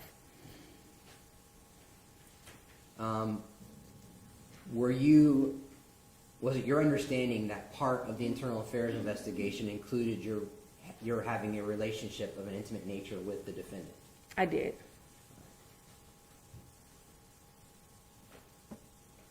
I don't know how long the process lasted, but I kind of want to skip forward to as the process is wrapping up of the investigation, okay? At the conclusion of the internal affairs investigation, as it was finishing up, do you know what the recommendation was going to be regarding the internal affairs investigation? It was recommended that I be terminated. Right. So you were about to lose your job. Correct. Okay. Did you tell the defendant you were about to lose your job? I did. Did you, just skipping forward for a minute, did you ultimately resign in lieu of being terminated? I did. I want to direct your attention to the end of April 2019, around April 23rd. Did you actually sign off on the internal affairs report itself, get a copy of it? I did. And does that mean that essentially the investigation was complete even though the termination had gone through and everything at that point? I believe so, yes. And at that point, April 23rd, had the internal affairs investigation report been made public? No, not yet.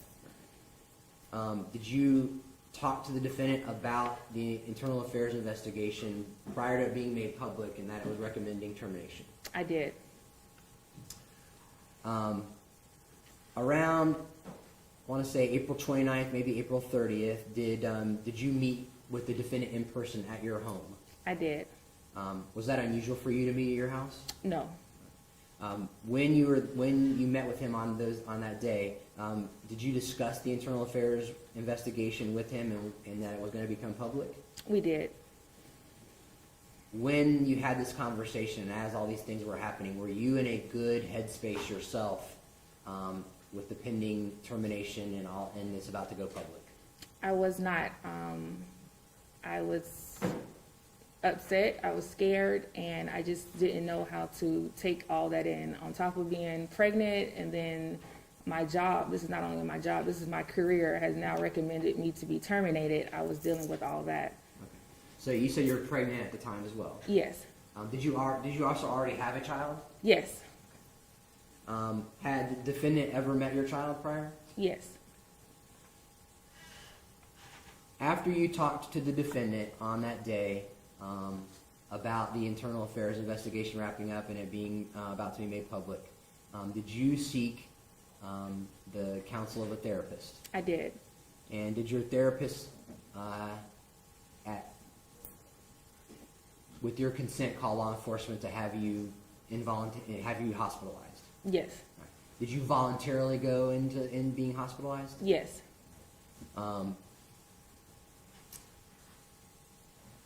How long were you there at the hospital?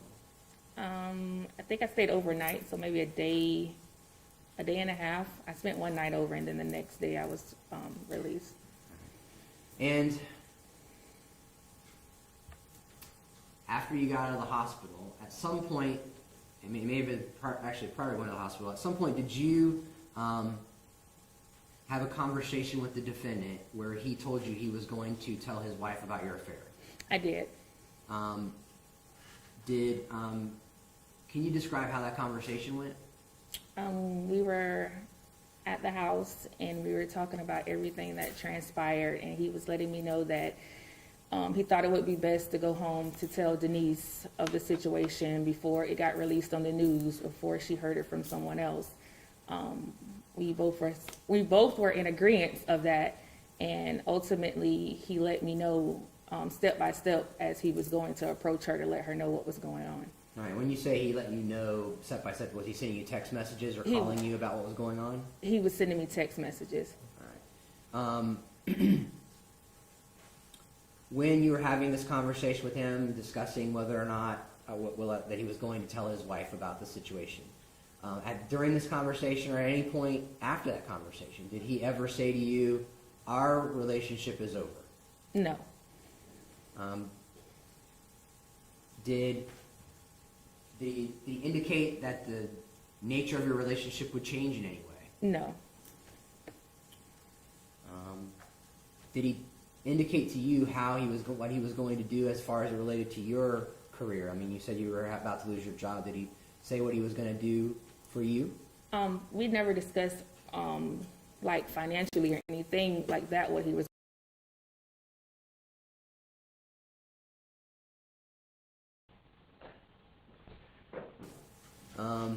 Was that the same evening that he was giving you that sort of step-by-step account of what was happening when he went to go tell her? Yes. Did he tell you? Did he send you a text after telling his wife what was going on? Yes, he did. He let me know once he arrived to the house that he was going in to talk with Denise. Once he got in the house, he let me know that he was getting ready to tell her. And then after he spoke with her, he let me know that it wasn't good and he would try to contact me the next day. Now, during the time before he went to tell his wife about the affair, did you and he arrange a meeting later the following week for May the 6th? For May 6th, yes. All right. Where was this meeting supposed to take place? At Oakleaf Park. I don't know the name of it, but I know it's a park in Oakleaf. All right. Is that where they have like soccer fields and stuff like that? Yeah, it's like a park with an open field, yes. Would that be unusual for you to meet him at that park? No, we've met there before. All right. Was it fair to say that's like a normal location for you to meet? Yes. Okay. So what was your understanding that it was going to happen on what day? May 6th. All right, of 2019. Yes, And was that a Monday? that was a Monday. Okay. And you had been hospitalized the week before that, correct? Yes. Okay. Prior to Monday, May the 6th, did you have any phone conversations or any text messaging with the defendant after he told you he would get back with you later? No, after we spoke about the meeting, I had contact from his phone during that week, but it wasn't from him. Okay. When you say you had contact from his phone, did you receive a text message? I received a phone call. Okay.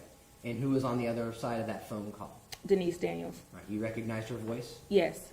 Without getting into the specifics of what she said to you, was the nature of the conversation heated? Yes, it was. Was she polite to you? No, she wasn't. Okay. Were you polite to her? No, I wasn't. Okay. After, did you hang up on her, or did she hang up on you? How did that conversation end? I hung up on her. Would that be fair to say it happened around maybe May 3rd or so? I know it happened that Friday, so yeah, May 3rd. Okay. Did you also receive a text message from that phone as well? I did. After this phone conversation? Yes. Was it clear to you from the content of the text message that that was also from his wife, Denise? Yes, Did you respond back? I to did. the text message? How did you respond back to that text message? I sent a picture of me and Darryl. Okay.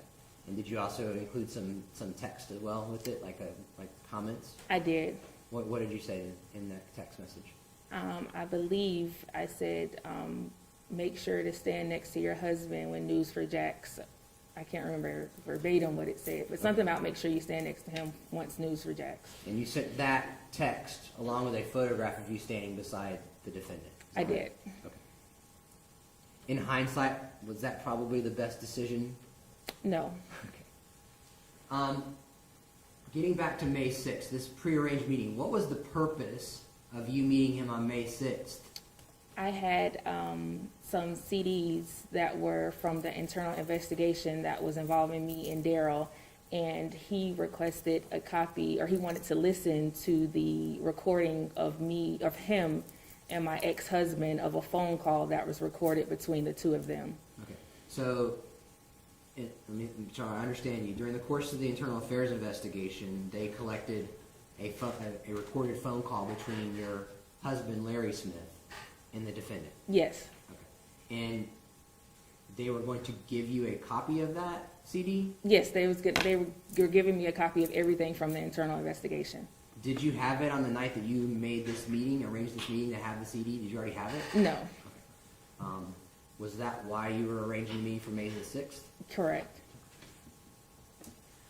So, after you have the conversation and the text exchange with Ms. Daniels, and those phone calls and text messages came from the personal cell phone that the defendant would typically respond to you on, is that right? Yes.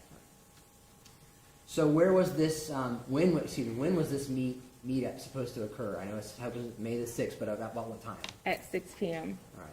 Was that an unusual time for you to meet up? No. Why not? That's normally when Darryl is, finished with work during the day, and I'm finished with, either work or school, so that was So you were going to school at this time as well? I was. I guess that was college, right? You're enrolled in college? Yes. All right.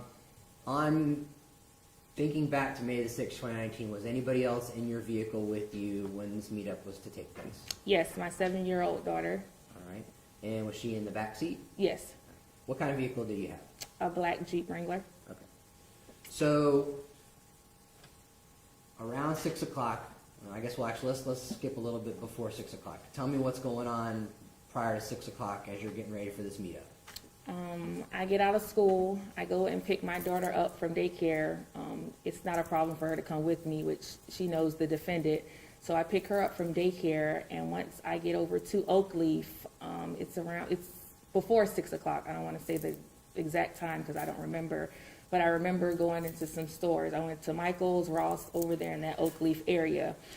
After I finished going to the stores is when I proceeded to come to the park, which the meeting of the location. Once I arrived to the park, I parked, and it was still before 6 o'clock. All right, so let me stop you there. So when you go to these stores, you have your daughter with you, you get to the park before 6 o'clock. Is the defendant at the park when you get there? No, Did you stay at the park that whole time? no, I didn't. All right, where did you go? My daughter said that she was hungry, so I looked at the time. I noticed that I still had some more time before it was 6 o'clock, so I exited out of the park, and I proceeded to go towards the Oakleaf area where the food was at. So your intention was to get some food for your daughter. Yes, On your way to get food for your daughter, do you actually see the defendant in his vehicle? I do. All right, what type of vehicle was that? A black truck. All right, and which direction was he traveling in relation to you? He was going on the opposite side, like going towards the park, or on the opposite side, but So- coming towards me. So you were leaving the park, he was coming towards the park, so Yes. you're basically gonna be passing each other, going opposite directions. Correct. Does he see your vehicle?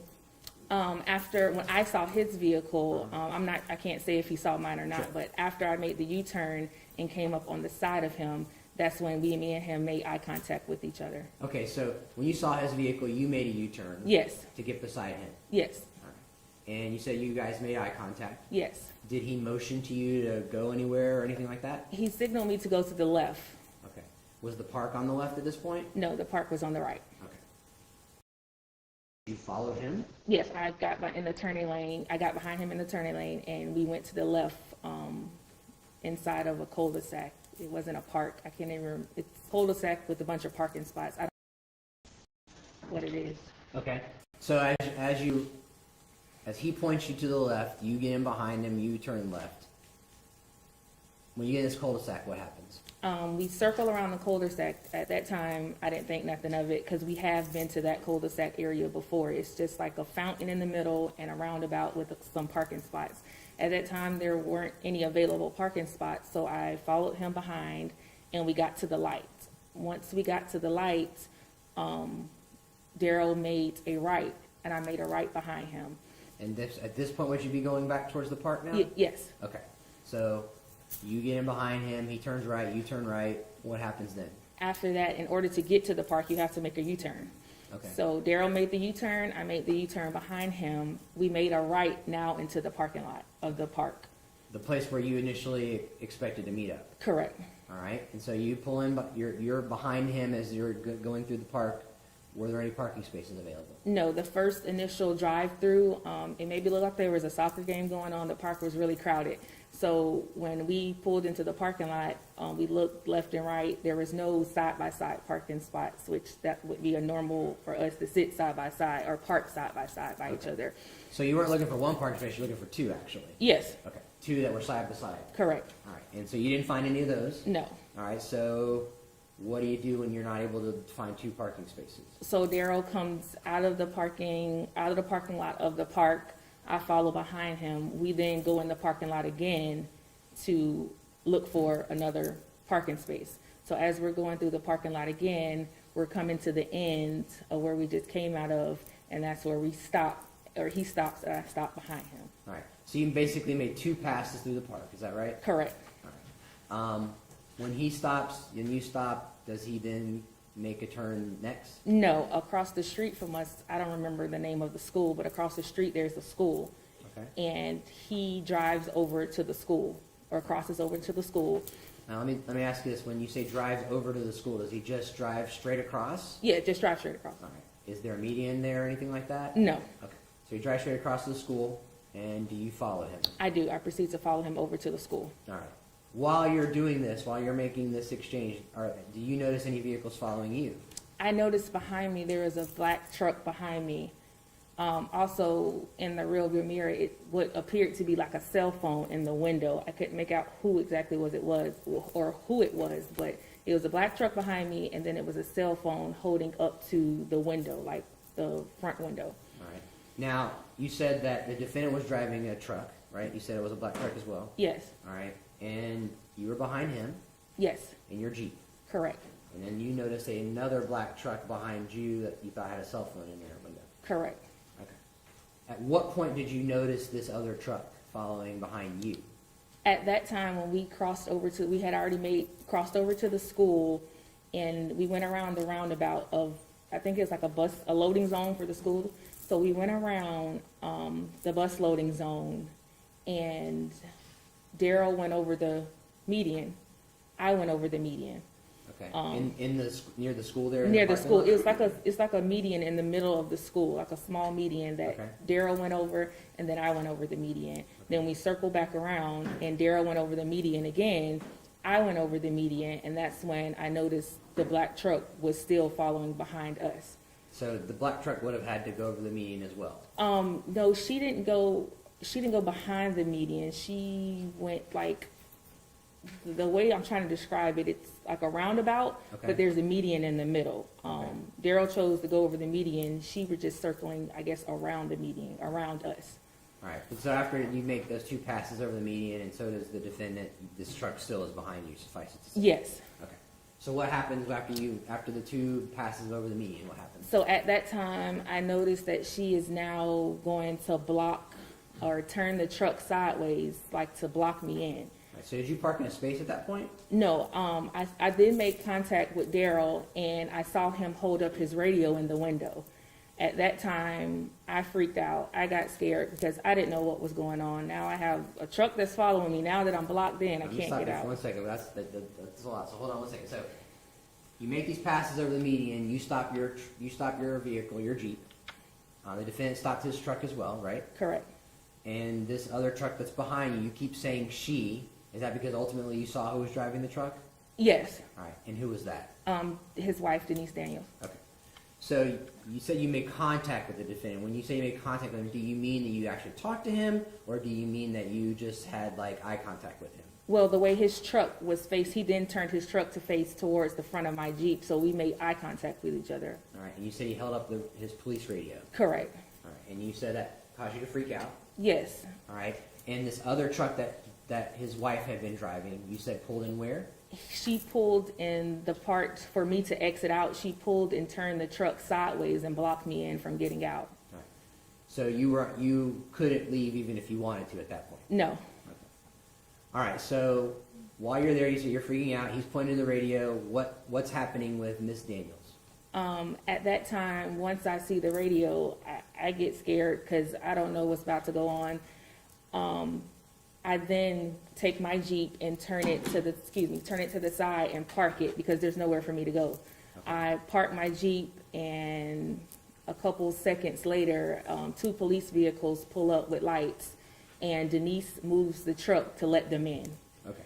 So your Jeep wasn't in a parking space before, but then you move it into one. Well, it's no parking spots. It was Okay. just like an open lot, so I just pulled to the side. There was no way to park it. Gotcha. Okay. So you see 2 police vehicles. Are those Clay County Sheriff's Office vehicles? Yes, All right. You said they responded with their lights on. yes, All right. So when they got there, you said Ms. Daniels moved her vehicle so they could get in. yes, Did you see the officers get out of their patrol vehicles? yes. And where did they go when they got out of their cars? They both pulled behind me. Once they exited out the vehicle, one of the officers stayed by the car, and then the other officer went to speak to Darryl at his truck.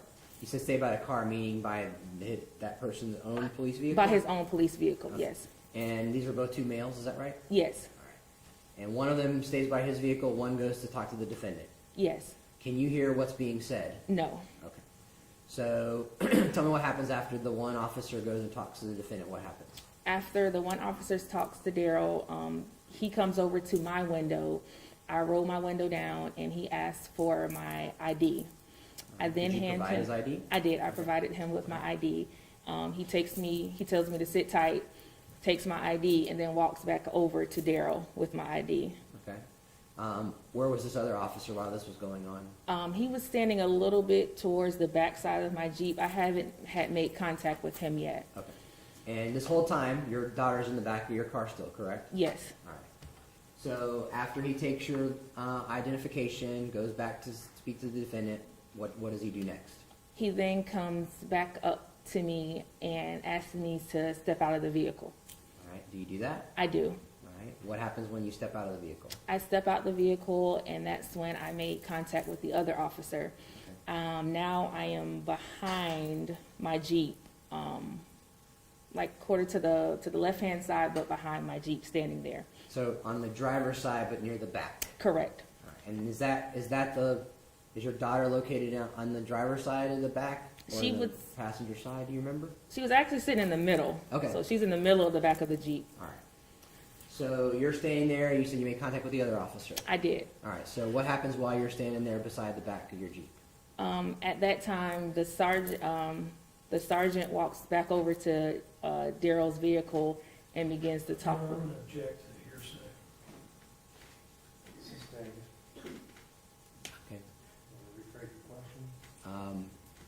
maybe I didn't hear what she said. Okay. What, you said that he went over and spoke to the defendant, correct? The sergeant went over and back and spoke to the defendant. The other officer stayed with me at the back of the Jeep. Okay. And again, you didn't hear the conversation? At that time, no. Okay. So, what is Mrs. Daniels doing while this is going on? At that time, she's parked in front of my Jeep, and she is getting out of the vehicle with her cell phone. All right. Is she talking? No, she was yelling and screaming.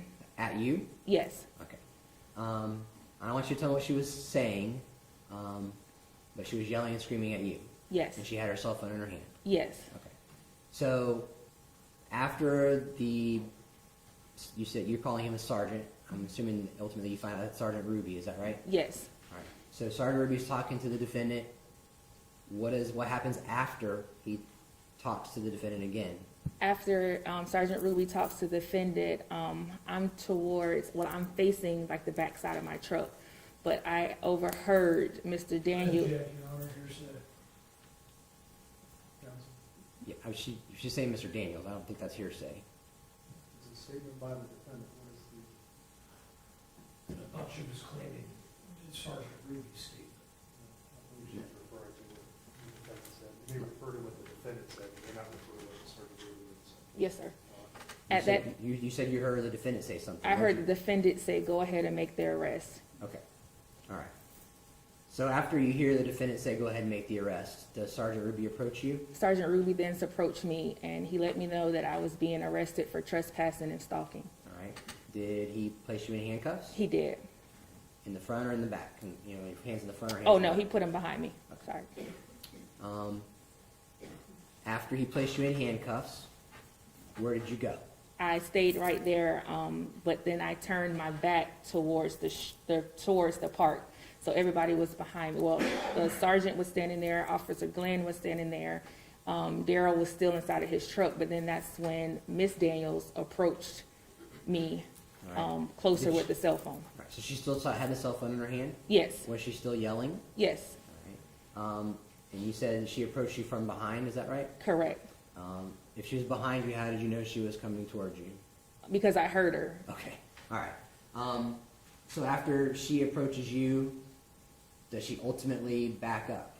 Not immediately. All right, but ultimately she does. Ultimately, yes, she does. Okay. So while you're standing out there in the, behind your Jeep in handcuffs, what is your daughter doing? She's sitting in the car, just looking out the window, or the back of the window. All right. And so you have your back to everybody, so you don't know what else is going on around you other than what you hear. Is that right? Correct. Okay. At some point, does Sergeant Ruby or Officer Glenn come back to you? Yes. All right. And what happens when they come back to you? I asked before I was being placed in the car, I asked them if I could make a phone call to make arrangements for my Jeep to get picked up, for my daughter to get picked up, and I also let them know that I had to go to the restroom. Okay. So you asked the officers if you could contact somebody about your vehicle and your daughter. Yes, And this is prior to being placed in a patrol vehicle. yes, And you also said you had to go to the bathroom. yes. Okay. So did they allow you to make a phone call? Not at that time, they didn't. After I got inside of the police vehicle and I guess they finished discussion stuff, I was ultimately given a phone call. So you were able, who did you call when you were able to make that phone call? I called my mom, my dad, and my cousin. And the purpose of calling them was for them to come get your vehicle and get your daughter? Is that right? Yes. At this point, approximately how long do you think you had been out there at the scene by the time you make that phone call? Going on an hour, 2 hours maybe? All right. So ultimately, does your family come? Yes, they do. All right. And do they take your Jeep and get your daughter as well? Yes, my dad took my vehicle and my cousin took my daughter. Now, while you're out there on the side of the road waiting for your family to arrive, do you see where the defendant goes? I don't. Once I was placed in the back of the vehicle, I just noticed the defendant drove off, his wife drove off behind them, and then Sergeant Ruby left behind them. Okay. So you're in the back of, I'm going to assume that's Officer Glenn's car then? Yes, So you're in Deputy Glenn's vehicle, Everybody else leaves, it's just you and Deputy Glenn, and you're waiting for your family to come. Yes, All right. So when your family gets there, you said your dad took your Jeep, yes, all right, and your cousin was going to take your daughter. yes. While you're out there, does Sergeant Ruby return? Sergeant Ruby does return. All right. And is that while your cousin's there, or is that before or after that? I believe it was during the time that my cousin was arriving to the scene. Okay. And when Sergeant Ruby arrives, does he ask you about a firearm? Yes, he comes to the back of the window where I'm sitting in the back seat, and he asks me, do I own a firearm, or do I have a firearm on me? Did you own a firearm? I do, I did, All right. Where was that firearm? in the glove box of my vehicle. All right. And you had it that night Yes, in the glove box. Is that right? Yes. It was in the glove box. Was it in a holster? yes, Did you buy that gun? no, Who bought that gun? Mr. Daniels. All right. Did he bought it for you? Were you present when he bought it? Yes, All right. Did he hand it to you, or did he actually place it in your car? he placed it in the glove box. So, Sergeant Ruby asks you about a gun. You tell him that there is one. Does he go get your gun out of your glove box? Yes, he does. All right. And after he gets the gun out of your glove box, are you still seated in the back of the patrol car? Yes. Does he have another conversation with you? Well, I kind of have a conversation with him. I know I said to him, only way you knew a gun was in the glove box is if you had to speak to Darryl because he's the one that put it there. All right. So you tell Sergeant Ruby that on the side of the road? Yes. Yeah, at the parking lot, excuse me. Yeah, while I'm in the backseat of the police car, yes. Okay.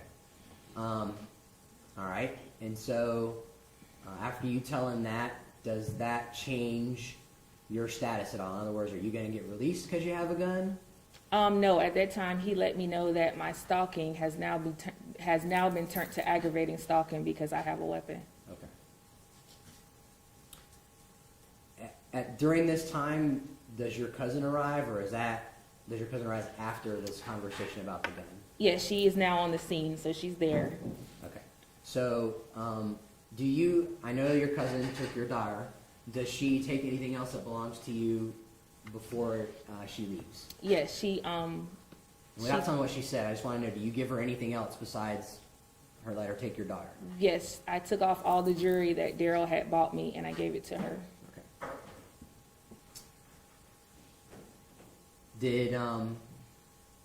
Did you or anybody let them know that Darryl bought that jewelry? Yes, my cousin let him know. Objection here, City.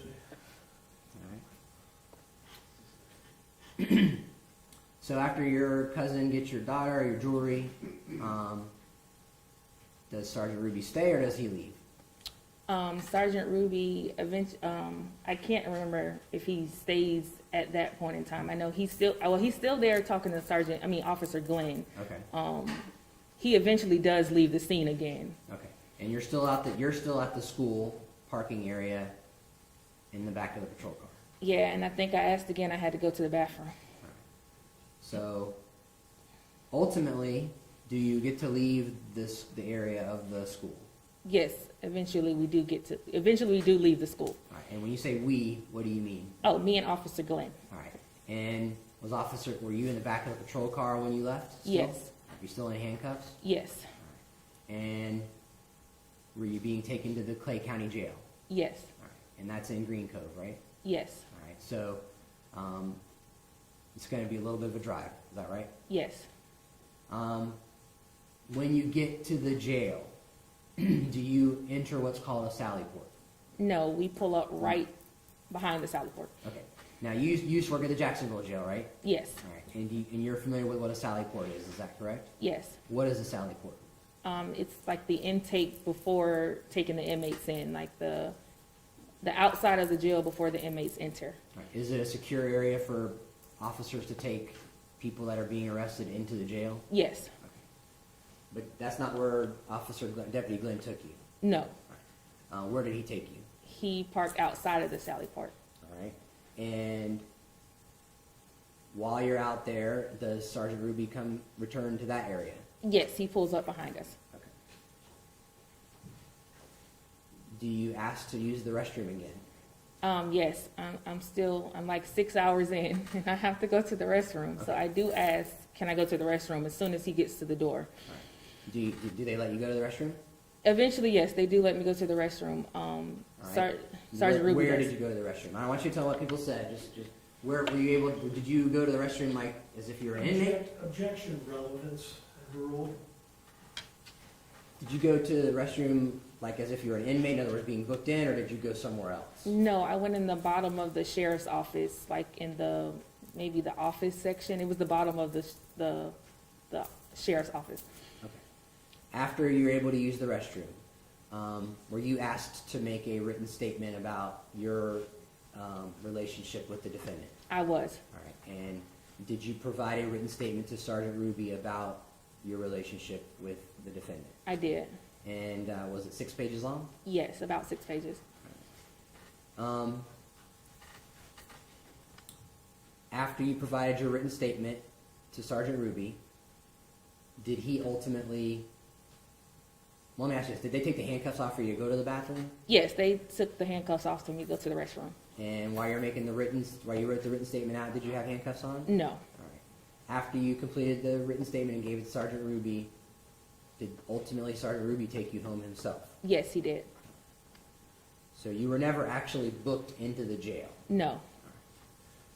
After the night of May 6, 2019, did you speak to any other law enforcement officers before speaking to the Florida Department of Law Enforcement? No.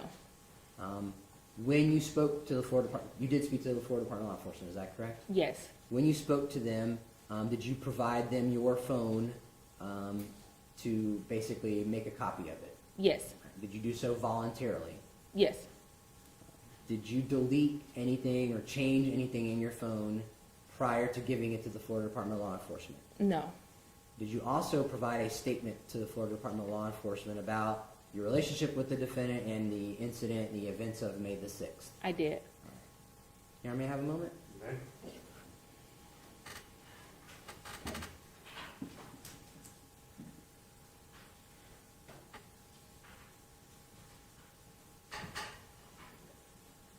I don't have any further questions at this time. I would tend to the witness.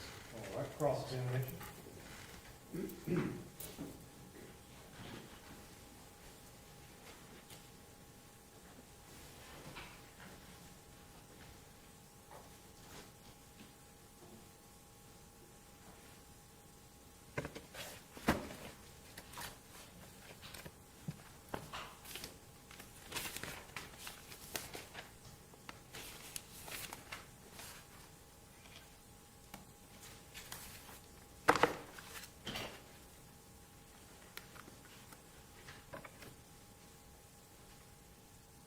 Good morning, Ms. Smith. Good morning. There's been, in your testimony, you talked about 2 different phones that you knew that Mr. Daniels had in his possession at the time you were involved in your relationship with him, correct? Correct. Now, just so that the jury's clear later on, what was the phone with which you communicated almost exclusively with him on? His personal phone. Okay. And his personal phone, what was that phone number? I don't remember the number by heart. Okay. May I approach the witness? You may.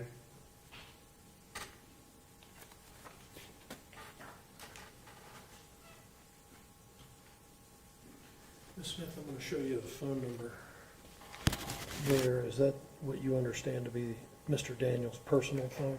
Yes, sir. Okay. And while I have you here, could you provide that number to the jury? Say it out loud. Yes, ma'am. 904-328-0614. So the 328 number. That Yes. would be the personal phone. And isn't it true that, with the exception of a communication that, hey, my personal phone's dead, I'm using my agency phone, all communications took place on that phone? On his personal phone. Yes. Yes, ma'am. Text messages, all personal phone. Yes. He didn't communicate with you apart from letting you know his personal phone was dying. He didn't communicate with you on the agency phone. Other than sending a text to let me know about the other phone, or calling me from the work phone to let me know that his other phone was dead. Correct. When you call him from the work phone, you mean his desk phone? No, I mean his Clay County Sheriff's cell phone. Okay, but he was only telling you the other phone's dead. Correct. Okay.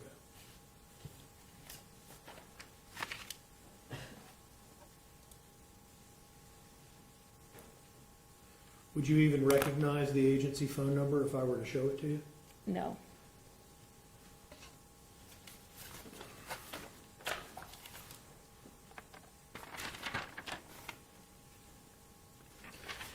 The state had also asked you about the Cash App payments. Yes. Isn't it true that you were requesting the cash out payments from Mr. Daniels? No. No? You saying is it true that I was requesting them? That you made requests for Cash App payments? I'm sure there were requests. I'm sure that there were requests inside of the Cash App. That you were making to Mr. Daniels? Yes, not all of them, Right. but I'm sure there was one or two maybe in there that were being requested. Yes. Okay, well, isn't it true that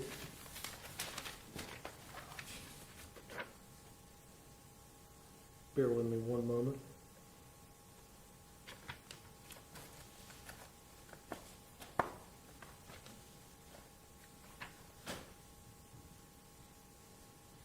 That you started making Cash App requests in 2016? I can't remember that far back. Okay. May I approach?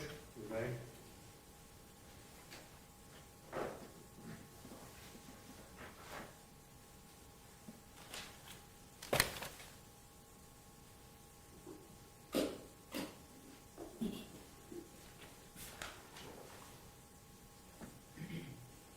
Approach the court. You may.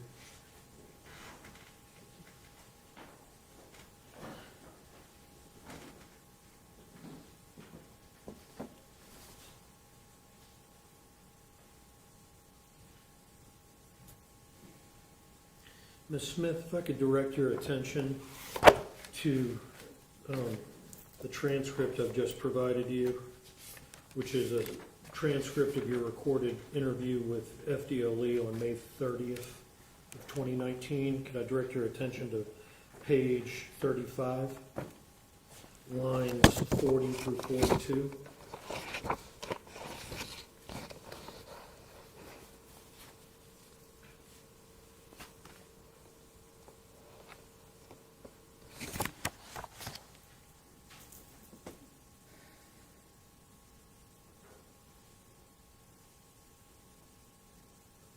Does that refresh your recollection as to whether you started making Cash App requests of Mr. Daniels in 2016? Yes. Okay, and it was you making the requests, correct? It was either me making the request or him sending. It was both. Okay, well, that's not what you stated previously now, is it? You said that the requests started in 2016. Okay, but yes. And Mr. Daniel wasn't requesting to give you money, was he? No, but in the Cash Apps, the money was just sent and it wasn't being requested. There's money that has been sent in the Cash App that was not requested from me. But it started in 2016 with your request. I don't want to say 2016, around about that time. I don't remember when exactly the request started. So when you told Special Agent Riddick and Inspector Michelle Pittman with FDLE on May 30th, 2019, that the Cash App requests started in 2016, that wasn't exactly a truthful statement? I believe at that time they had the Cash App request in front of them. So if the date on it said 2016, we can only go by what the Cash App request said. So if it said 2016, then they had the request, they had the Cash App request in front of them when we did the interview. All right. Did you see them? Yes. Did you see dates? Yes. Were they providing you with the information to answer your question? I had the Cash App on my phone, so I was able to see that. Yes, correct. Okay, well, nothing in your interview suggests reviewing any phones, records, or any of that. Or is it your testimony now that you were reviewing the documents or the digital evidence as you're answering these questions? I can't remember. You don't deny making the statement, however, correct? No, I don't.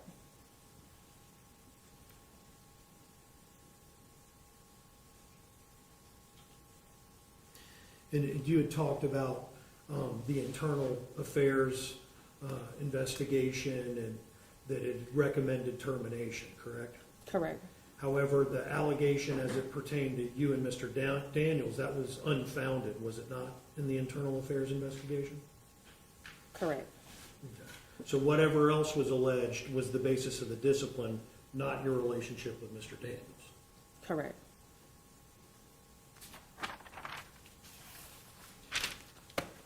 I am really unclear as to the timing of your meetings with and conversations with Mr. Daniels and as to when this alleged prearranged meeting took place. So I want to ask you, at the end of April, I believe April 23rd, you were notified that the internal affairs investigation was completed, correct? Correct. Okay, so April 23rd, you're aware it's completed. You're discussing it's coming out publicly with Mr. Daniels at that time, correct? Around that time frame, yes. Okay, well, look, we're going to try to get precise here. I'm not going to be able to get precise. I may be able to help you. Okay. You claim that you had a personal meeting with Mr. Daniels on April 30th, 2019, in your direct testimony, correct? Correct. Okay.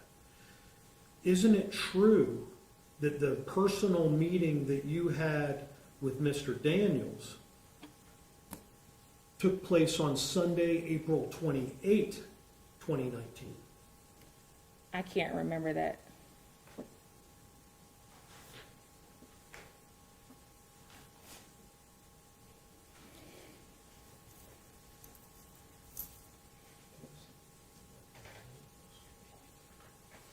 May I have a moment, Your Honor?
Smith, I've laid before you the contents of State Exhibit 13.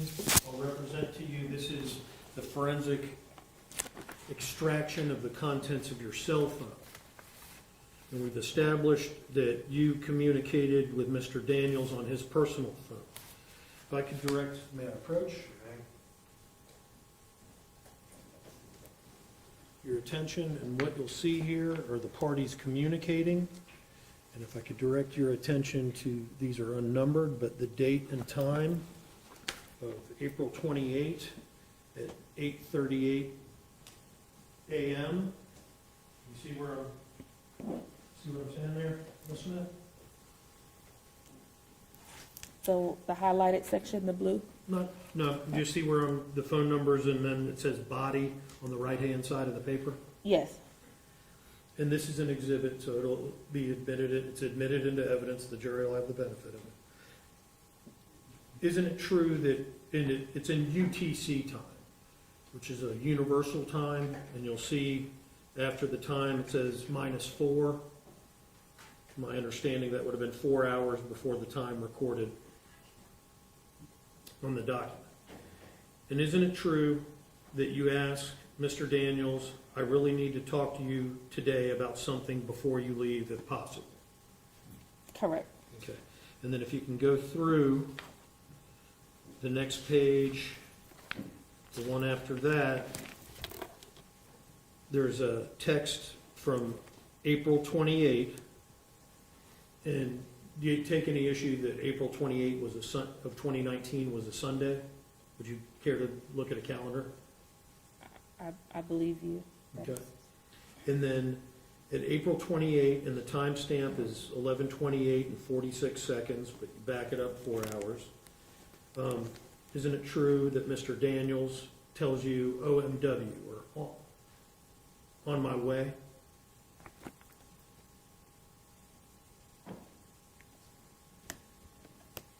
If I may?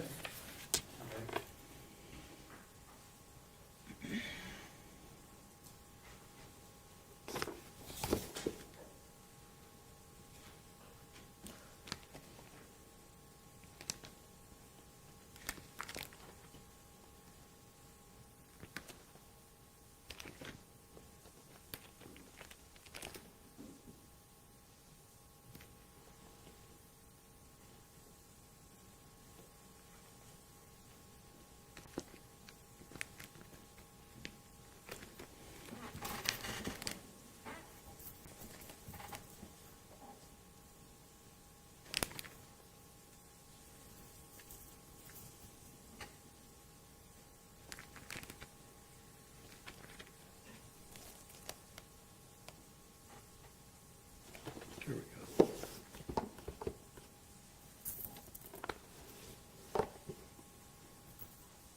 Isn't it true that Mr. Daniels texted you that he's on his way? Correct. And that's at April 28. If you back out the 4 hours, roughly 8:30 in the morning. Correct. And then the next text at 11:29:07, back it up once again around 8:30. Mr. Daniels telling you 5 minutes.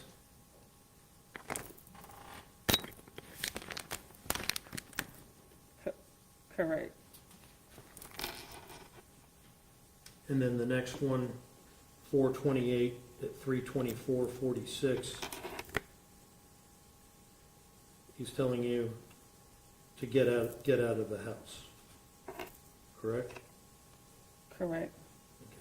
Isn't it true that Mr. Daniels came over to your house on April 28th for the personal meeting, April 28, 2019? That might have been one day that he did come over. Okay. Sir, this has been so long ago, but if it's saying that he's on my way and you guys have the text messages, then I'm gonna say, yes, he came over on Sunday. Okay. And that was the last day that you saw Mr. Daniels personally before you were arrested, correct?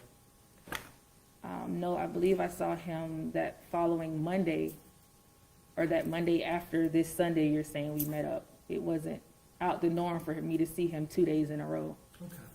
Well, Ms. Smith, would you agree with me that people's memory is better closer to the time of an event than like we're talking about here 3 years later? Yes. Okay. So whatever statements you made about this at the time of the event would be more accurate than your testimony here today, correct? No, I remember what happened. Okay. But you don't remember when exactly was the last time you saw Mr. Daniels? 3 years ago, no, sir. Okay. You didn't see him after that Sunday, though, did you? Until you were arrested? I saw him on April 30th, which was that Monday before the May 6th event. I did see him. Okay. Well, that's not what you wrote in your statement, was it? What statement are you referring to? May I approach?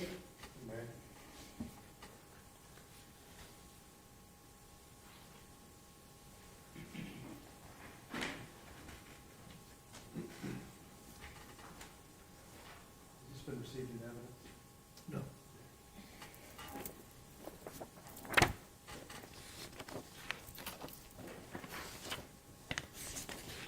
But if I can, well,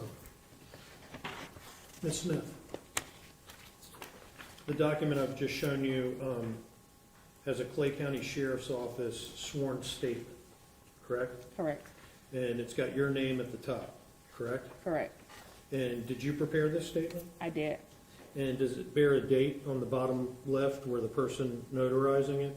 Yes, And I take it this statement was given under oath? yes, And did you write this statement? I did. And is that your signature at the bottom of every page? It is. Your Honor, I'd offer this as Defense Exhibit A and move it into evidence as Defense 1. State. And I have a-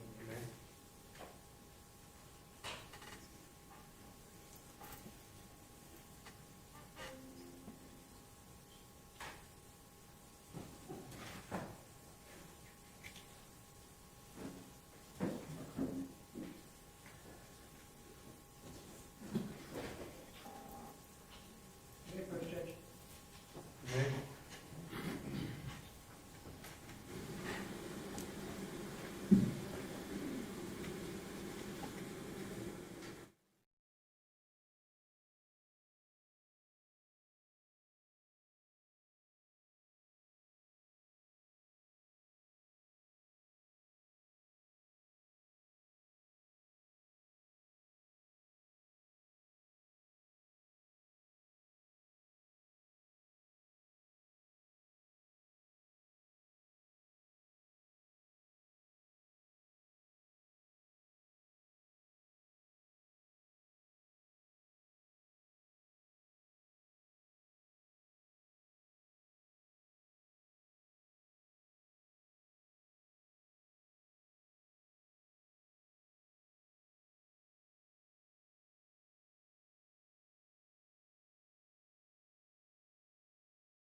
position of the state is that we would object that it's hearsay, and he's absolutely free to cross-examine Ryan for impeachment purposes, but it should not be entering as substantive evidence.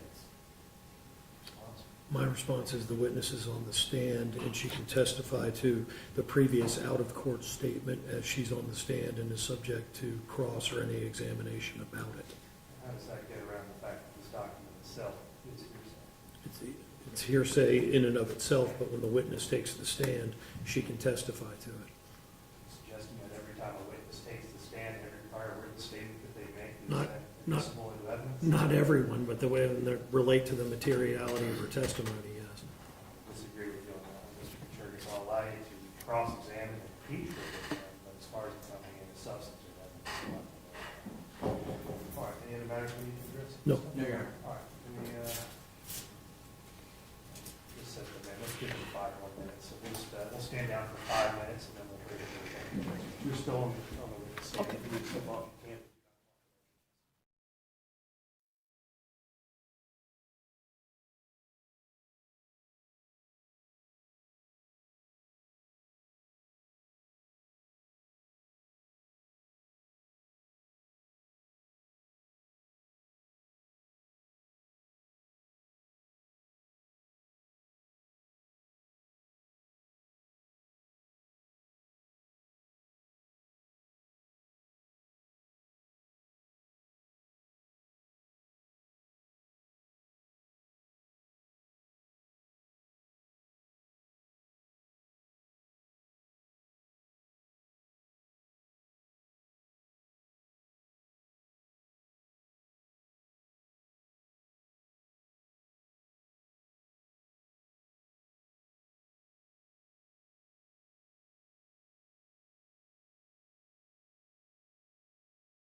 state, Mr. Jervis, how much longer do you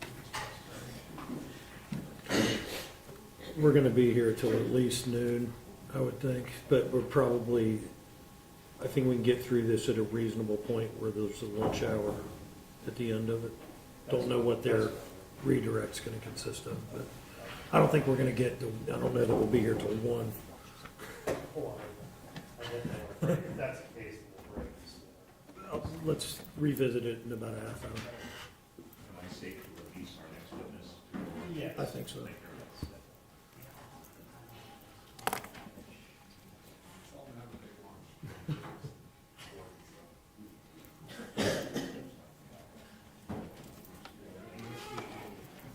All right, are we ready to re-enter jury?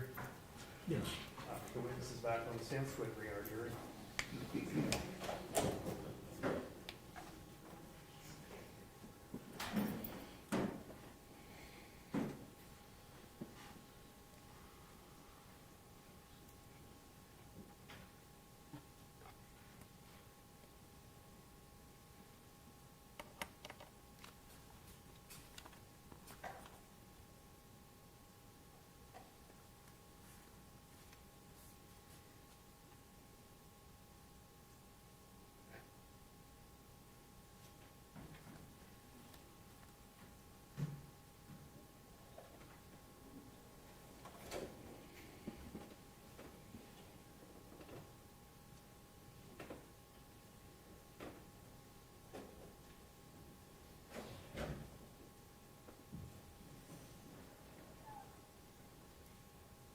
All right, all jurors are present and seated. You can all be seated as well.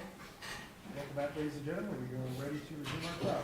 Mr. Curtis, you may continue your cross-examination. Ms. Smith, before we return to the statement that you wrote the night of the events in which you were detained, the personal meeting, the last one you had with Mr. Daniels before you were detained, where this meeting on May 6th, Monday, May 6th, was allegedly arranged, was that before or after Mr. Daniels had told his wife about your affair? That was before. It was before he told his wife about that you arranged this May 6th meeting? Correct. And that was according to your testimony, Tuesday, April 30th? Correct. Okay. Now, returning to your statement, this was prepared the night you were placed in cuffs, driven outside the Sally Port at the Clay County Sheriff's Office? Correct. Okay. Can I direct your attention to page 3 of 5 of your statement?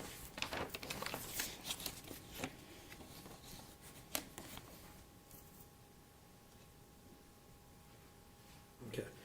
Isn't it true that you wrote to law enforcement officers that Darryl came over to my house on Sunday? Yes. Okay, and that Sunday, we've established, would have been April 28th, correct? Correct. Okay. And then the next sentence, you state last Monday, and that wouldn't have been the day you were arrested, it would have been the Monday prior, correct? What was your question again? Sorry. The last Monday that you wrote in your statement, these are your words, that would have been the day after Sunday, right? Correct. All right, so we're now April 29. Correct. Okay. Darryl called me, so he called you on that Monday, right? The 29th? I believe so. Okay. But you never saw Mr. Daniels after he told his wife about the affair until the ride around Oakleaf, right? After Darryl spoke to his wife, I did not see Darryl until that following Monday on May 6th, correct? Okay, so after he told his wife, there was no personal meeting that you would have set this prearranged May 6th meeting, right? We already spoke about meeting, we had already spoke about meeting that following Monday. After Darryl spoke with his wife to let his wife know what was going on, me and Darryl had no communication until May 6th. Okay. And it's your testimony that that meeting took place on April 30th, Tuesday, where this prearranged meeting took place? Correct. Okay. And that would have been before he told his wife? Correct. Okay. Ms. Smith, I want you to direct you, I believe it states 13. The extractions, there's a sticker on the back of that book. Has a number on it. 13. I want to direct your attention to stage 13, and it's unnumbered, so may I approach you, man?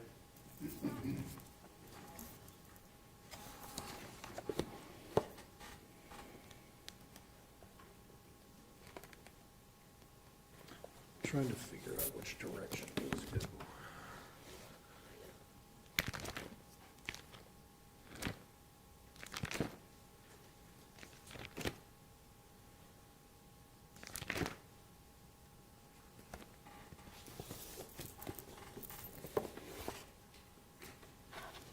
Ms. Smith, I'm directing your attention to State's Exhibit 13. Once again, this is the extraction of your cell phone containing the text messages between yourself and Mr. Daniels. And I want to direct your attention to a text message dated April 28, 2019 at 8:05:43 seconds, and that's UTC. So if we back out 4 hours, that'd be about 4 in the afternoon. You with me? Correct. And in that text message, doesn't Mr. Daniels tell you, I'm about to tell Denise walking in? Correct. And then the next one, you respond to him, no, many O's, wait. Correct. And then after that, you make a exclamation of a profanity beginning in the letter F, correct? Correct. And then Mr. Daniels, once again, on April 28, 2019 at 8:16, back it up 4 hours, let's call it 4:16 in the afternoon. Mr. Daniels tells you, she stormed out. I'll have to talk to you tomorrow. Correct. So isn't it true that Mr. Daniels was telling you, he was told his wife on April 28th, Sunday,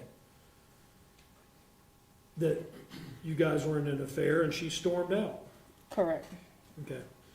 And you didn't see him again after April 28th until you were taken into custody, correct? Sir, I believe that I saw Mr. Daniels on April 30th, like I've said in all my statements. To remember the exact day, the exact time, 3 years ago, I can't hold myself to that, but I believe from my recollection that I saw Mr. Daniels, what you're saying is on April 28th, which you have text messages, and I also saw him on April 30th as well. Okay. Well, let's take a look at your statement again, because you never told anybody in your statement the day of the event, a week within these events, that you had that meeting. It says last Monday, that would have been the 29th, Darryl called me, correct? Where are you pulling this from? The statement? From your or- statement, page 3. Okay, Okay, so that Monday he called you, right? correct. You don't report any personal meeting there whatsoever, do you? No, And then it says the next day, that would be April 30th, the Wednesday, right? Or excuse me, yeah, that would be Tuesday, next Tuesday, the next day after the Monday. correct, So we're now 28th, 29th, April 30th. correct, You say, Darryl called me and told me that he needed the phone number. He was seeking your ex-husband's phone number, correct? correct, Right. He called you to do that. That's what you told Sergeant Ruby and Deputy Glenn, right? correct, Okay. And you never reference any meeting at that point, and you testified you never met with him after he told his wife up until the point you're arrested, correct? From my recollection is I met with Darryl on the 28th from these statements right here, and also Tuesday, April 30th. Now, whether or not I put it in this statement, you do have to understand that I was sitting in the back of the police car for 6 hours. I was pregnant, and I was given 6 pieces of paper to write a statement on. I couldn't include our whole relationship over the 6 years in 6 pieces of paper. So if I left it out on here, it wasn't my intentions. But from my recollection is I saw him on April 28th and also April 30th as well. That may be your recollection, but you weren't writing an abstract memoir when you put this together, were you? I wasn't writing everything verbatim of what happened in the last 6 years, no. No, it related to the circumstances surrounding the accusation against you of stalking, correct? In the beginning, no. In the beginning of my statement, it's talked about how we met once I got hired and then what led into, so it was trying to let the officer know how me and Mr. Daniels met, what transpired over the years, what led into this event, and now where we're at outside of the Sally Port. And critically, when you're being detained, you're told you're being arrested for stalking. The events in the days leading up to this encounter at Oakleaf Elementary, if you had been in his presence as a couple in a relationship, you certainly would have included it in the statement, wouldn't you? I can't say that. And you're detailing in your statement, day by day, what communications you're having with Mr. Daniels, are you not? Not all of my statement is day by day. I put some days in here that we did meet, we did talk, but not my whole 6 pages are not date by date, hour by hour on how we met or how we talked or things like that. No, that's incorrect. No, but on one page, we go from Sunday, last Monday, the next day. You're chronicling all the communications you had with Mr. Daniels leading up to your arrest, correct? For the most part, some of them, yes. Okay. Suffice it to say, the prearranged meeting on Tuesday, April 30th, in this face-to-face meeting, that never occurred, did it? That's incorrect. Okay. If you never saw the man after he told his wife that he was having an affair, how could you have possibly seen him 2 days after he told her? Like I said, seeing him on April 28th, and I'm going to stay with I saw him on April 30th when we arranged the meeting to meet up on May 6th.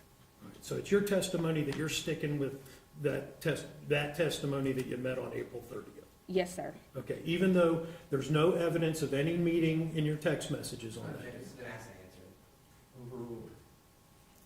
There's no text messages similar to the ones we've discussed today, that he's on his way, we're about to meet.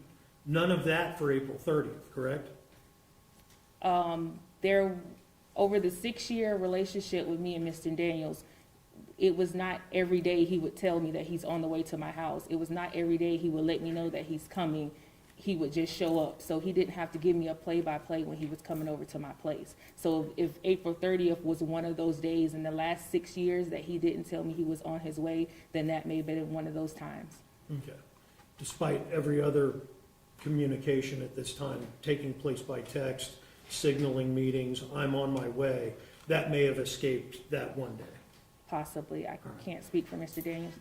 But you have testified that you never saw him personally after he told his wife. That is correct. Correct? No, that's not correct. Okay, so now that's not correct. Okay. Where did the meeting take place? April 30th.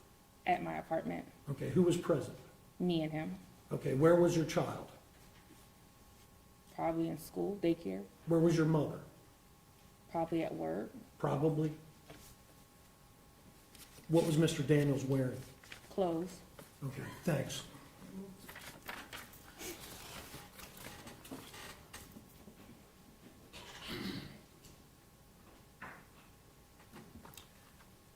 However, when he did meet with you on April 28th, that Sunday, he told you the relationship was over, did he not? He did not. Okay. And in the text messages that followed the meeting,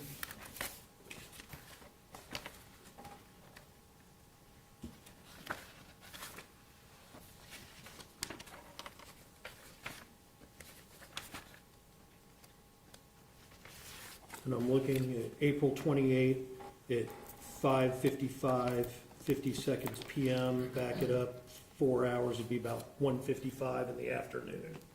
You with me?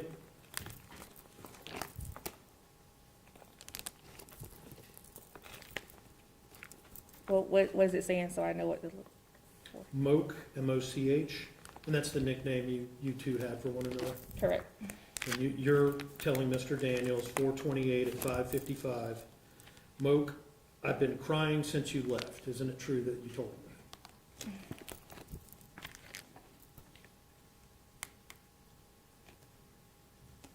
that? Ma'am?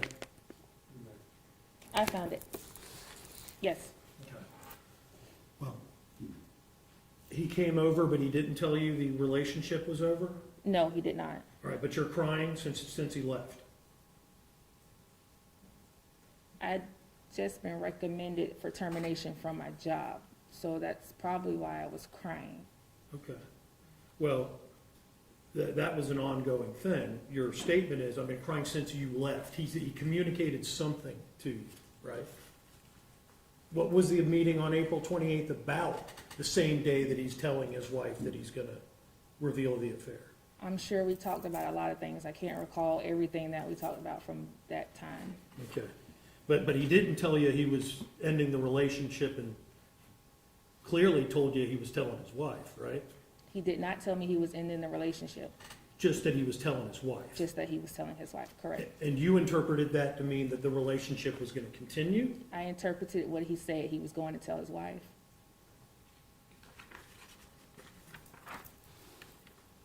And then the next message, Mr. Daniels is telling you to go see two individuals and that you're going to fall into a state of depression.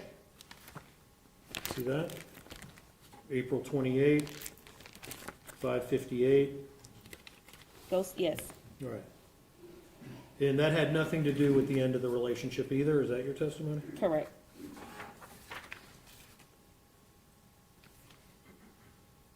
And then you respond, April 28th at 6:13:42. I can't do this, Moch, I'm throwing up everywhere. That's what you responded to Mr. Daniels. Correct. All right. And that had nothing to do with him ending the relationship. It probably had to do with me being 4 months pregnant. Okay, and while we're on that topic, that wasn't Mr. Daniels' child, was it? Correct, Okay. You were pregnant with somebody else's baby? correct. Okay.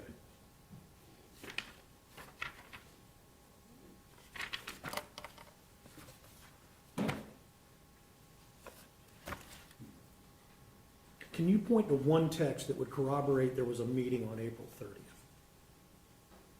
In here, Anywhere? from a cell phone from 3 years ago? No, sir. Is there any evidence, apart from your testimony, that would corroborate it, that there was a meeting, that personal meeting that took place on April 30th? Other than hearsay, no, sir. Okay.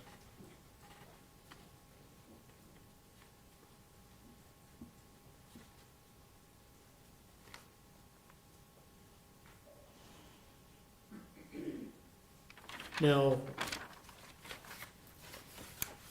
over the course of this, you've referred to that Oak Leaf Park as you and Mr. Daniels' normal spot, right? Yes, sir. Okay. You had also, isn't it true that you had told investigators over the course of this case that you met with Mr. Daniels, and to be conservative, at least twice a week? I have met with Mr. Daniels more than twice a week. Okay, I'm saying conservatively, reducing the number of encounters, at least twice a week. May have been 7. Correct. Okay. So if it's at least twice a week, and you'd been in a relationship with him, when did you return? In 2018? Or is it 17?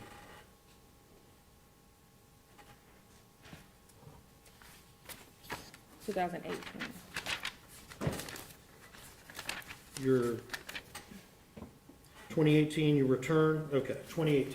We're now in 2019, there'd been about a year or so that the relationship had resumed? Yes, sir. Okay. 52 weeks in a year?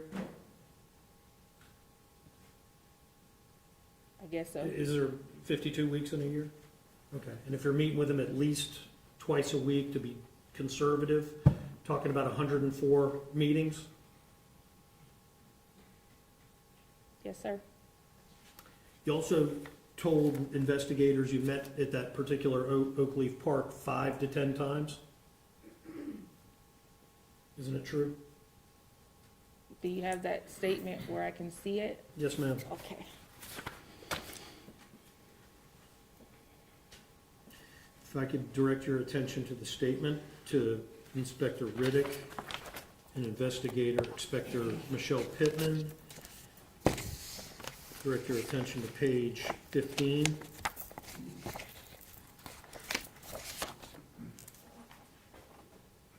Lines 12 to 14.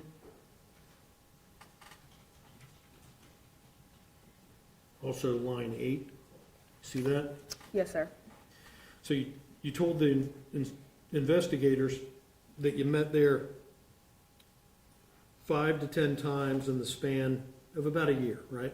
Yes, sir. Okay. And that's at least 104 meetings?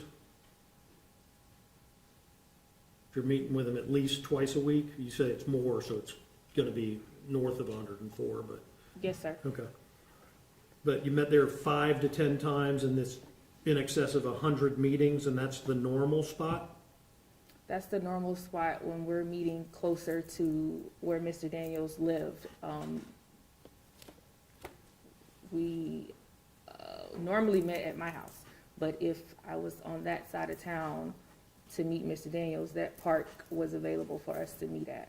Okay, well, this is a prearranged meeting. It just didn't happen that you were on that side of town, according to your testimony. Correct. Okay, so let me, I want to understand what you're saying. At this prearranged meeting that you contend happened on Wednesday, the 30th, Mr. Daniels lives in Oak Leaf, right? Or lived in Oak Leaf? Correct. Okay. This prearranged meeting, and do you know where his house is in relation to the park? Yes. How far away?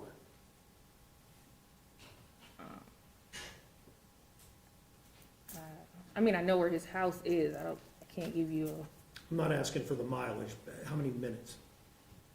maybe a 3-4 minute drive. Okay. And so, on the prearranged meeting that Mr. Daniels coordinates with you, and although that you usually meet at your house, which is up in Jacksonville, right? Correct. He decides that it would be a good idea to meet with you with this affair coming out in his neighborhood 3 to 4 minutes from his house, as opposed to going to your residence. Is that your testimony? Correct. Okay.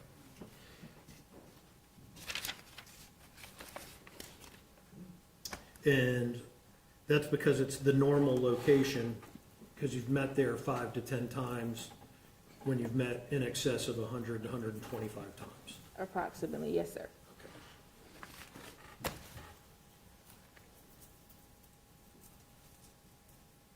And you would agree with me,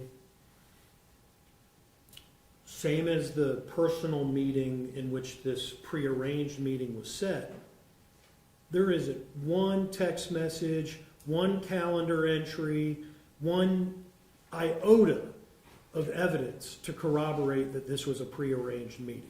Other than hearsay, no, sir. Okay, and your testimony. Correct. That's the only thing we have. Correct.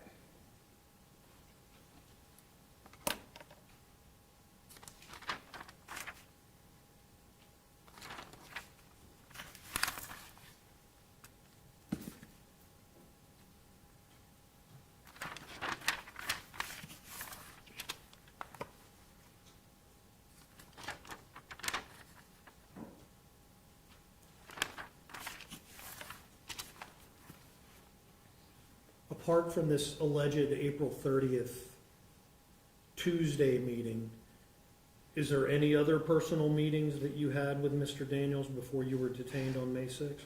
No, sir.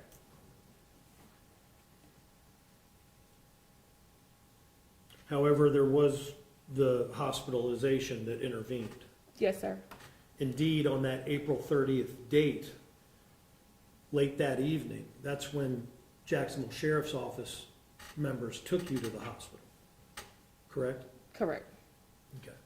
And then you were there, you claim overnight, but you were there the entire following Wednesday too, correct? I was there Wednesday and got released that Thursday. All right, so you were there late night Tuesday, or early morning Wednesday night, Yes. Wednesday, to Thursday morning. Correct. Okay. And then when you get out of the hospital, that's when you receive the phone call and the text from Mrs. Daniels. Correct. And she's telling you, don't call this phone, I don't want you near my husband, in essence, correct? In so many words, yes. Okay. And you fired back with the picture, stand by your man on, look to see on News for Jacks. Correct. And then no communications over the weekend. No, sir. Right. And you know Mr. Daniels had been made aware of the Baker Act by virtue of the substance of his wife's text to you, correct? Correct. All right. So you knew that he knew you had been Baker Act. Correct. And when you get released, you never talk to Mr. Daniels. No, sir. The weekend comes and goes. Correct. Right? May 5th, May 4th, no contact. Correct. And then on May 6th, you follow up for the prearranged meeting Yes, sir. at 6 o'clock. Yes, sir. And you bring your daughter. Yes, sir. Okay. When you're meeting your paramour, you're bringing your child. I was meeting Mr. Daniels to drop off some CDs. It wasn't out of the norm for my daughter to see Mr. Daniels. He had been in her life for over 4 or 5 years. And isn't it true when Sergeant Ruby and Deputy Glenn showed up, they had no evidence of you returning CDs? Object, that calls for speculation. Sustained. Did you show any CDs to Deputy Glenn or Sergeant Ruby? No, I didn't get a chance to. Okay, well, they give you a chance to write a 6-page statement, or excuse me, 5-page statement. At that time, my vehicle was gone from the scene. I was at the Sally Port. Did you ever ask them, hey, why don't you look into this? I wasn't given the opportunity to make that statement. I was sitting in the back of the police car for hours. Things were transpiring. Once I was transported to the Sally Port, my vehicle again was gone 3-4 hours prior to that. So Nowhere in your statement, given the night of you were detained, do you say anything about giving Mr. Daniels CDs, do you? because I never got them to him, I wasn't able to get them to him. But you never even say that's why you were meeting, correct? Inside of this statement right here, Yes, ma'am. I can't. Take a moment. No, sir. No, sir, I'm correct, or no, sir, I'm incorrect? You're saying that I didn't make the statement of the CDs in here. I'm saying you're correct. Okay, you never told Sergeant Glenn or Deputy Ruby, or excuse me, Sergeant Ruby or Deputy Glenn, that I went to meet him to facilitate turning in these internal affairs CDs. I mean, ultimately, after I got arrested and everything transpired, of course, they asked me, what were you doing at the school? Once they let me know of stalking and trespassing, I let them know that I was meeting them to give Mr. Daniels the CDs. No, I didn't put it in this statement when I wrote it. You're absolutely correct. Didn't include it in that, but you told it to the officers. Correct. Did you tell them they were internal affairs CDs? I can't remember I said those exact words. I said I know they were recording, so I used the word recordings. So.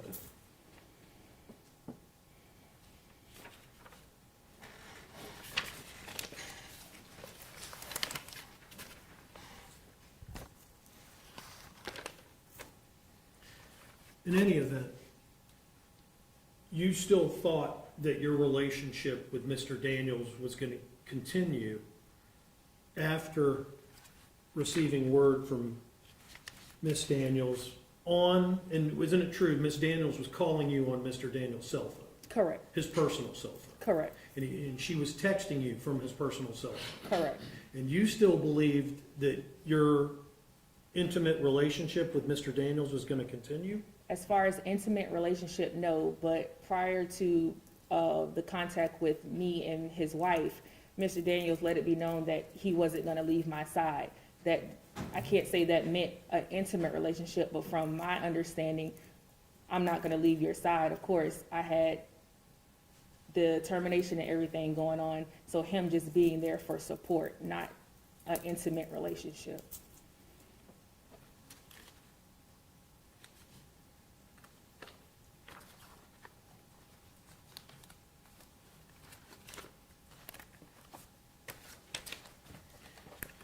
So, we've been talking about the lead up to May 6th. When you're driving around the Oak Leaf area, you see Mr. Daniels going down the road. Yes, sir. And you pull a U-turn and start following, correct? I made a U-turn to come up on the side of Mr. Daniels. Okay. And rather than going to the normal spot, he turns in the other direction. He makes eye contact with me first and signals me to make a left. He does? Yes, Okay. But that's not the normal spot? that's not the spot that we were supposed to meet at, no. Okay, or the one that you continually refer to as the normal spot? That wasn't the spot that we were gonna, that wasn't our meeting spot. That wasn't the park. And you drive through the cul-de-sac, and you claim there was no parking. There was no parking on the first cul-de-sac that we turned into, correct. Right, so then you leave and you go to the park, the normal spot, right? We leave and go to the initial meeting spot, Okay, which is the park. correct. Right. And there, because there was no side-by-side parking, is that why you didn't stop there, or you? I can only assume that's why he didn't pull into a parking spot, because there was no parking spot side by side, correct. Were there parking spots? I can't recall, I can't remember. Okay. And leave that area, right? Correct. And I'm a little confused as to where you go next. Where'd you go after the park?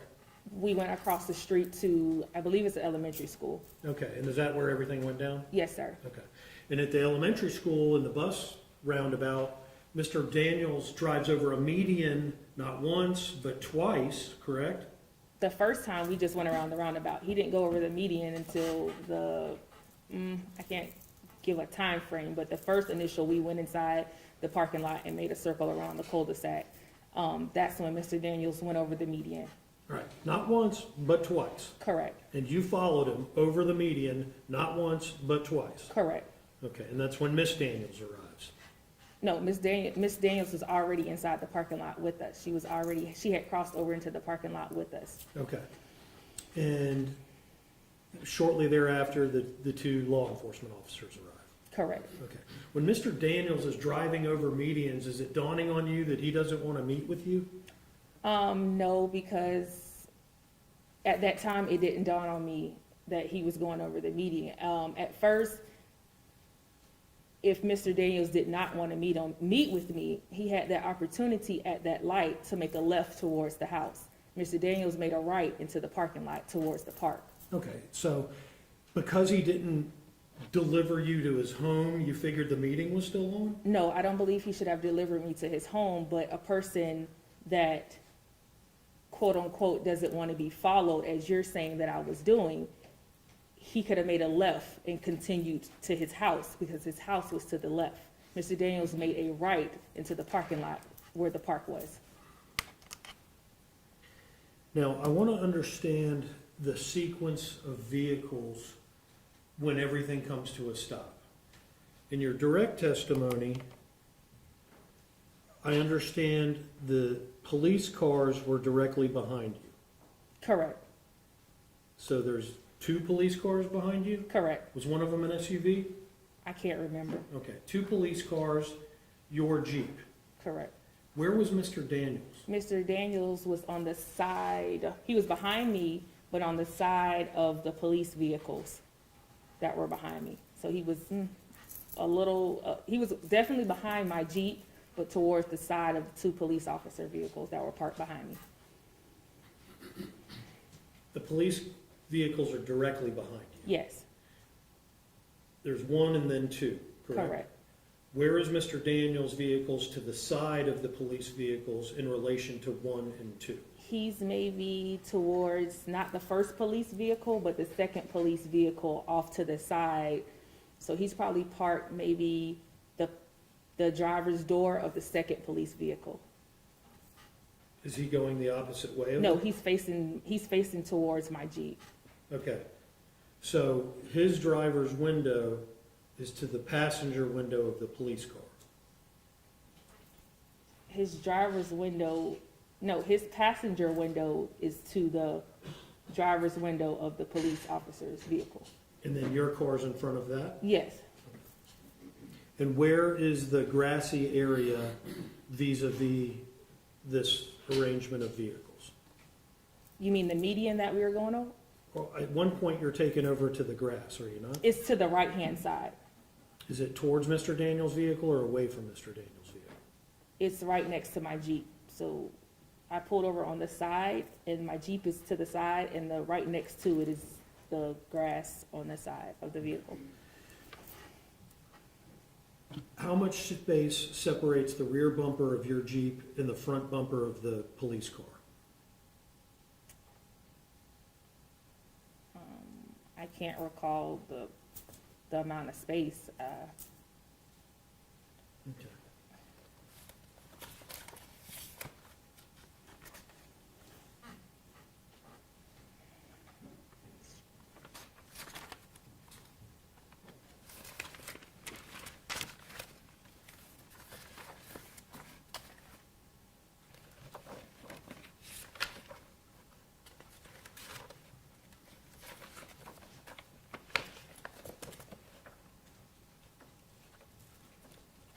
We could have one more.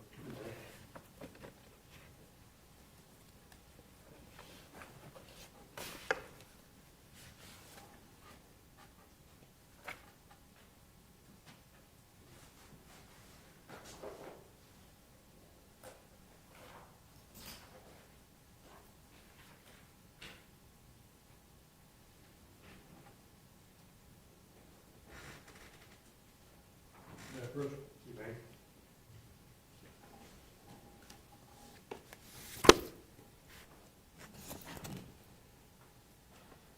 Ms. Smith, I'm sharing with you a copy of the transcript of your deposition that was taken on November 19, 2021. If I can direct your attention to page 54, it's a condensed transcript. The page numbers will be in the top right corner of each of the quadrants. If you could go to 54. Lines 9 through 18. What page? 54. Does that refresh your recollection of the distance between? Maybe 10 to 15, yes, sir. Okay. And that was to Mr. Daniels' bumper, correct?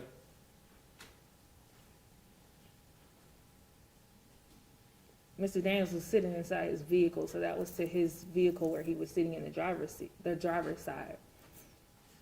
Well, if I can, on page 54, line 14, the question, bumper to bumper, your back bumper to his front bumper.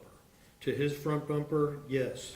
Question, about 10 to 15 feet? Answer, 10 to 15. Yes, Okay, so that's bumper to bumper, right? yes, Okay. So wherever he seated in the car is going to be a couple feet further back than that. correct, All right, and it's not directly behind you, it's in an angle. correct, to the left-hand side. Okay. Now, where were you in relation to all this when you allegedly hear, go ahead and make the arrest? I was outside behind my Jeep. Okay, between the patrol car and your Jeep. No, the patrol car was behind my vehicle. I was to the back side towards the left of my Jeep. So my Jeep was parked onto the left side of my back bumper, and Mr. Daniels' truck is behind me to the left. Behind you to the left. Yes, You're on the back driver's side at your bumper. to the left, like not directly behind my Jeep, but somewhat to the left of my Okay. Jeep. And behind you's a patrol car. And behind my Jeep is a patrol car, yes. Okay, and then off to the left of those vehicles is Mr. Daniels' truck? Yes, And the bumper of your car is 10 to 15 feet from Mr. Daniels' car. correct. And then Mr. Daniels never left his vehicle, did he? No, sir. He's seated in the driver compartment, Yes, sir. in the truck. Yes, sir. It's a Ford, I believe, F-150. Yes, sir. And you claim from that distance, and at this time, Miss Daniels is on the scene, correct? Correct. and she's making a ruckus. At that time, no, at that time, she was not making a ruckus at that particular time. Okay, so she's making a ruckus except for the one time you were able to hear Mr. Daniels talking to Sergeant Ruby. At that time, Mrs. Daniels was standing beside her truck. She had her phone out and she was standing at the truck. She had not came over to me yet until I was placed in handcuffs, and that was later.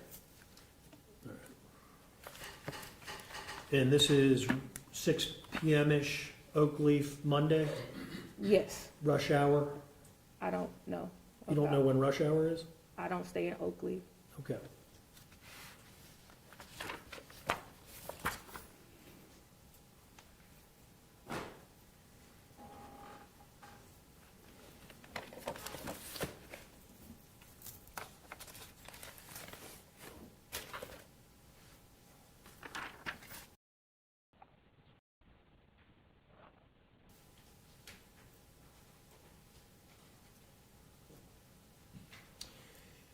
Now, isn't it true that Officer Ruby asked you about the firearm before driving off the scene? That's incorrect.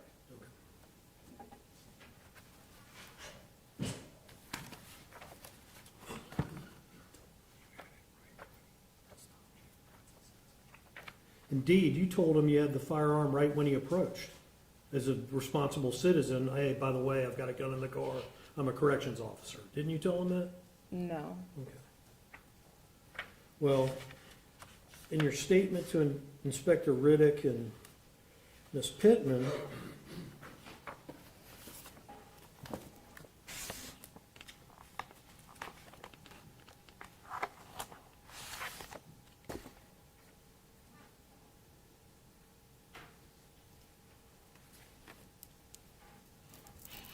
isn't it true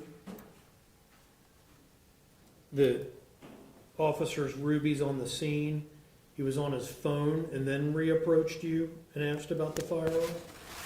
Officer Ruby had left the scene. Once I was detained and once I was put in handcuffs, after Darryl left the scene, his wife left the scene behind him, Sergeant Ruby left the scene behind them. So But then he came back and Then- asked about the gun? then he came back to the scene, yes. And that's when he asked about the gun? That's when he came to, I was already placed in the back seat of the police car, and that's when he came to the back side of the window and asked me, did I have a firearm? And this is after he left and came back? Yes. All right, well, would you agree with me your events of this episode would have been better on May 30th, 2019, roughly 24 days later? I can't say that. Okay, well, isn't it true, well, if I could direct your attention to page 20 of your statement to Inspector Riddick. Let's start at line 38 with your statement. And he just, and I believe you're referring to Sergeant Ruby, he didn't do anything. He went back over to Darryl.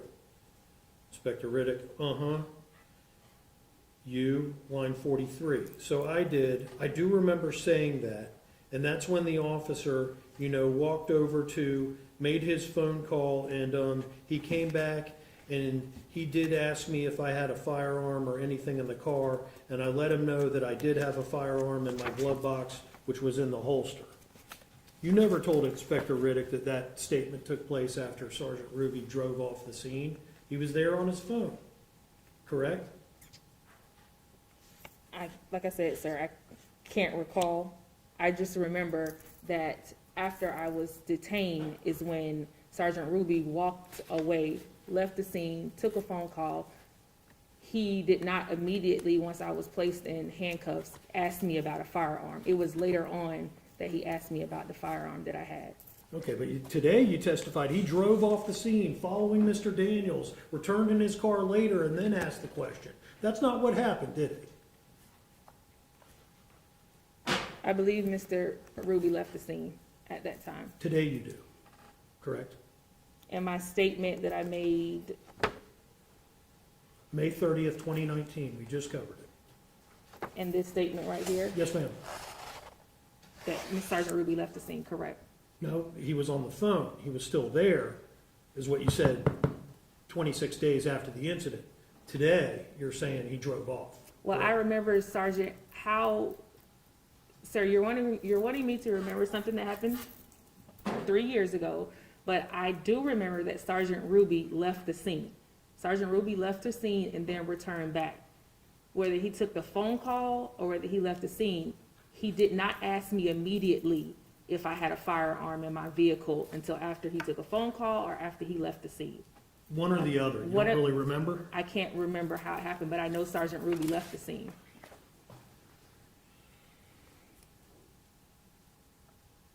When was the gun acquired? When was the gun? Maybe a week prior.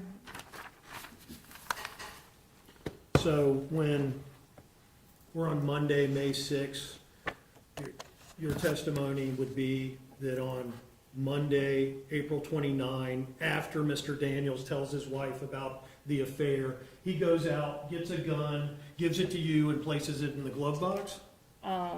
If, from my I don't know if you guys have the purchase on when the gun was purchased in evidence, but the gun was, I didn't have the gun long. You're holding me to a week prior. It was, I'm not holding you to anything, ma'am. That's your testimony. okay, well, the gun was purchased a little bit before the incident happened on May 6th. You don't recall how long? I don't recall.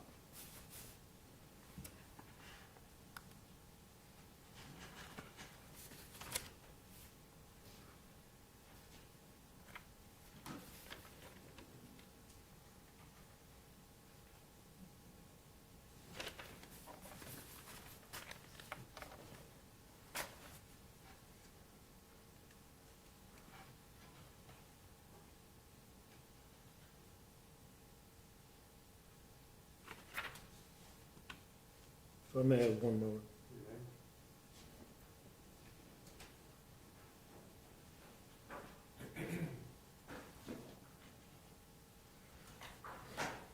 Now, when you turned your phone over to Inspector Riddick on the May 30th, 2019, said, here you go, and they downloaded everything, right? Correct. You hadn't deleted anything, had you? No, sir. Right, so any communications you would have had with Mr. Daniels would have been preserved on that phone? Correct. Anything, text messages, voicemails, anything that was on that phone was ready and available for law enforcement? Yes, sir. You didn't delete anything? Correct? No, sir.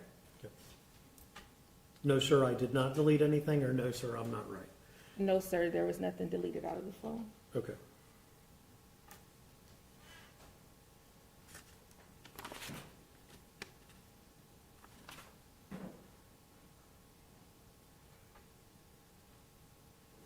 And when Ruby told you that you're now being arrested for aggravated stalking, you don't remember if that was a phone call or driving off or coming back? I can't recall at the time. All I can remember is Sergeant Ruby came up to the back side of the window while I was detained in the back seat and let me know that because I had a firearm in the vehicle, I was now being charged with aggravated stalking instead of regular stalking.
Ms. Smith, isn't it true that when Sergeant Ruby or Deputy Glenn was asking, I think it was Sergeant Ruby, about the end of the relationship, you know, that, are you guys, your relationship has ended, isn't it true you told him, oh yeah, we're not talking?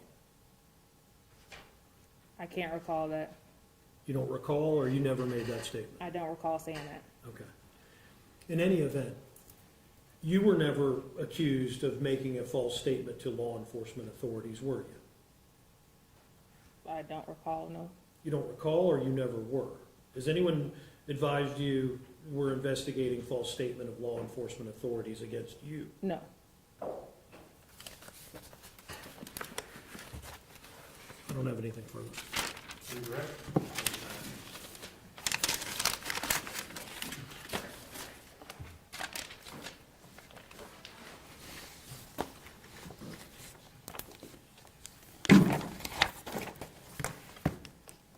Ms. Smith, I want to go back to the beginning of your cross-examination. Mr. Kashurgis was asking you about Cash App requests. I want to talk to you about that for a second, okay? When we're talking about the term Cash App request, is there something within the app that you actually can make a request for money? Yes, the app either lets you request and then it lets you receive. Okay. And is it your testimony then that sometimes you requested money from the defendant Yes, and sometimes he gave it to you without you requesting it? correct.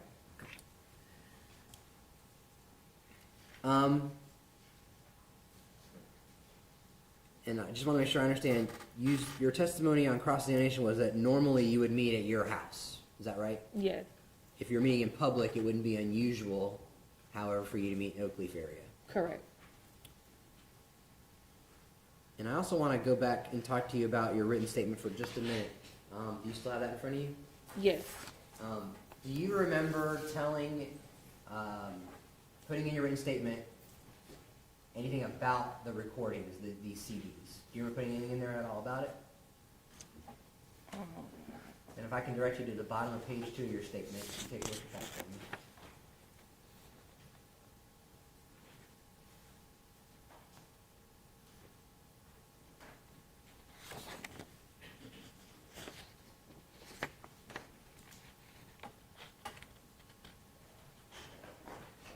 May I approach, Your Honor? yes, I see. You Okay, see it says, okay, I see it.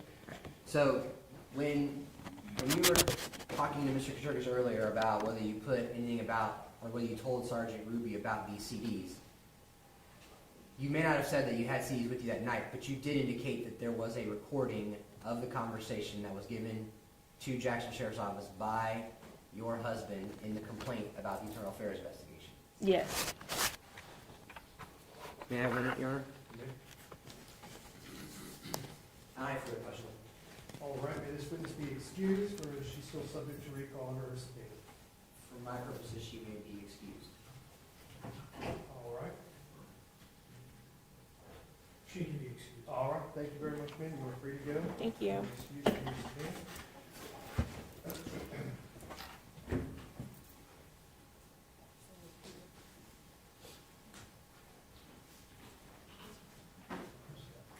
All right, ladies and gentlemen, perfect time for a lunch break. I know we went a little bit longer, but I wanted to go ahead and finish that witness before we stop for the lunch hour.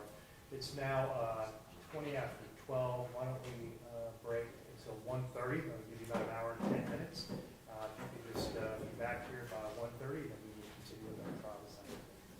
With that, just a reminder, please do not discuss the case among yourselves, do not discuss it with anyone else, and do not do any independent research into the people or places involved in this trial. All right, you're excused. Thank you.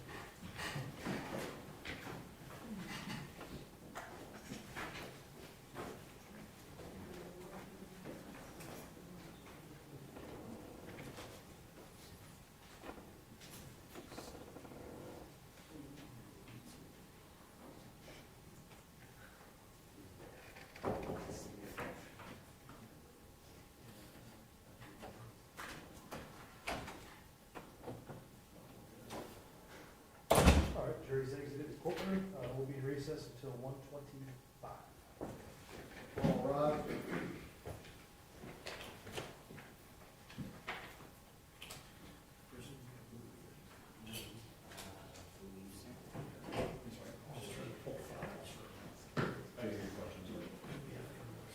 Ruby? Cecia? And Glenn?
discussions with the defense on the next witness, there were some disciplinary issues that Sergeant Ruby received while under the supervision of the defendant when he was sheriff. I think under the circumstances, those disciplinary issues that came about during that time could potentially be relevant to bias and relevant for cross-examination. I don't think the details of what those suspensions were for, suspended, maybe the time that the length of suspension or discipline is relevant, and maybe Deputy Ruby's feelings about it are relevant. I don't think the intimate details of what caused those disciplinary issues to occur is relevant. So, who is the next witness? Sergeant Ruby, Oh, Sergeant. then Sergeant Ruby. I'm sorry, who is the discipline, for? Sergeant Ruby was disciplined by the sheriff, by the defendant, Oh, I see. while he was a sergeant. I understand. So the state's position is, I think the fact that he was disciplined by the defendant could be potentially relevant cross-examination for bias against the defendant.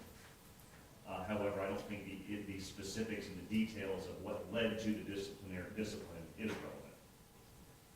All right. I think that's improper character. I'm going to be handling the cross-examination of Sergeant Ruby. I don't intend on going into why the discipline was imposed. It's just the fact that the discipline was imposed. Okay, so as long as there's an agreement, then that Yes. should be fine. All right, Thank you, Your Honor. Thank you.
I think Mr. Buxton was gonna go explain to Sergeant Ruby what Okay.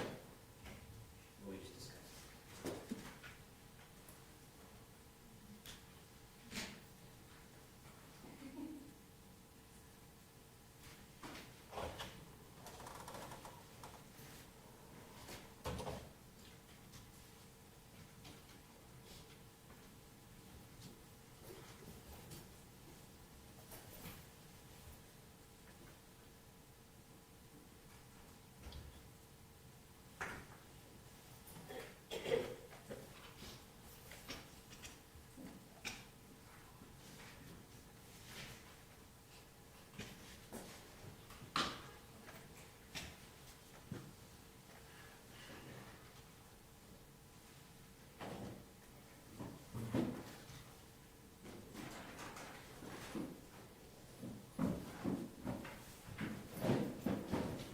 Sorry, Your Honor. That's all right. We ready to proceed? Yes, Your Honor. Let's go bring our jury.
seated. Everyone else can be seated at this time. Welcome back, ladies and gentlemen. We are ready to continue with our trial. I have asked for them to turn the temperature up just a couple of degrees. I know there's a couple of you were kind of holding each other, so I have asked them to turn it up a couple of degrees, so hopefully it'll be a little bit warmer this afternoon.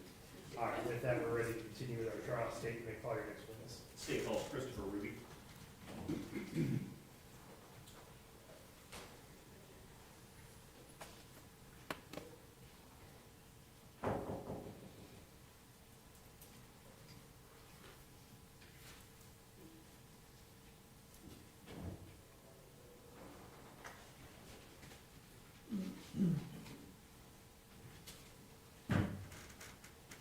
Sir, if you'll come forward and approach our clerk over here. Raise your right hand. You swear to tell the truth in these court proceedings, so help you God. Thank you, All sir. right, sir. This way.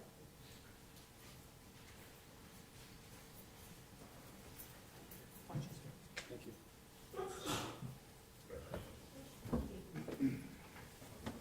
Make yourself comfortable, if you would, just try to speak into that microphone so that everyone can hear you. Yes, sir. Okay, your witness. Thank you, Your Honor. Would you please introduce yourself to the jury and spell your last name for the court reporter? How you doing? Good afternoon, everybody. My name is Chris Ruby. I work for the Clay County Sheriff's Office. Can you spell your last name? It's R-U-B-Y. All right. How long have you worked for the Clay County Sheriff's Office? Full-time since 2003. I worked as a part-time reserve officer since 2001. What did you do before that? I was working loss prevention for JCPenney's. What do you do for the sheriff's office? I'm a deputy sheriff. What do you do on a day-to-day basis? Answer calls for service, proactive calls. I can be proactive. I can answer calls. I mean, normal jobs of a deputy sheriff, save Are you- people's life. Are you a sworn law enforcement officer? Yes, sir, I am. Are you certified as a law enforcement officer through the Florida Department of Law Enforcement? Yes, sir, I am. And is that the agency that certifies all law enforcement officers in the state of Florida? Yes, sir, it is. Let me direct your attention back to May 6th of 2019 at about 6:22 in the evening. Were you working for Clay County Sheriff's Office at that time? Yes, sir, I was. Were you a deputy sheriff at that time? Yes, sir. Were you a sworn law enforcement officer at that time? Yes, sir. All right. What was your rank? I was a sergeant. And how long, by the time of that date, how long had you been a sergeant? I was a sergeant for 5 years at that time. Does each deputy have an identification number that you use when you're talking over the radio to either dispatch or other deputies? Yes, sir. And what was yours? Or what is 703. yours? 703. Do you use that number when you go on the radio to communicate with other law enforcement officers? Yes, sir, I do. Back in May of 2019, who was the sheriff? Sheriff Daniels. Do you see Mr. Daniels in court here? Yes, sir. Can you please point it out and tell me what he's wearing? He's wearing a black coat. Your Honor, where is he, on the left, right, or in the middle? He's in the middle. Your Honor, may the record reflect the witnesses identified the defendant. The record will reflect the witness have identified the defendant. Now, during the course of your employment with Clay County Sheriffs under the, while the defendant was the sheriff of Clay County, did you receive any discipline from the sheriff? Yes, sir, I did. Okay, I'm not gonna ask any of the details, but about how many times? I believe twice. Okay. To give the jury a little bit of understanding, when you're in a patrol car and you get a call for service or somebody calls in needing something, how do you get notified? I'm normally listening to the radio, so I can hear the radio traffic over the radio. And can you hear what other deputies say and what dispatch says over the radio? Yes, sir, I can. On May 6th of 2019, were you the sergeant of your squad or the group of deputies that was working that? Yes, sir, I was a sergeant that day. Did you have any other responsibilities? I was the acting SIC sergeant in charge. And what does that involve? Basically, my lieutenant was off that day, so I was covering his shift as well. Understood. At around 6:22 that evening, did you hear the defendant come over the radio? Yes, sir. Where were you when you heard that? Were you in your car, out of the car? I was in my car, roughly around Nightbox and Blanding. What did you hear when he came over the radio? I heard SO1 get on the radio, which is the sheriff, say he had a 713 vehicle and needed some patrol units to respond. to his location. Okay, a 13? Yeah, suspicious vehicle Okay. is a code that we use as law enforcement officers for a When- suspicious person. When law enforcement officers communicate over the radio, they talk like normal people? No, sir, we use 10 codes and signals. And everybody in the agency knows what those codes mean, right? Supposed to, yes, sir.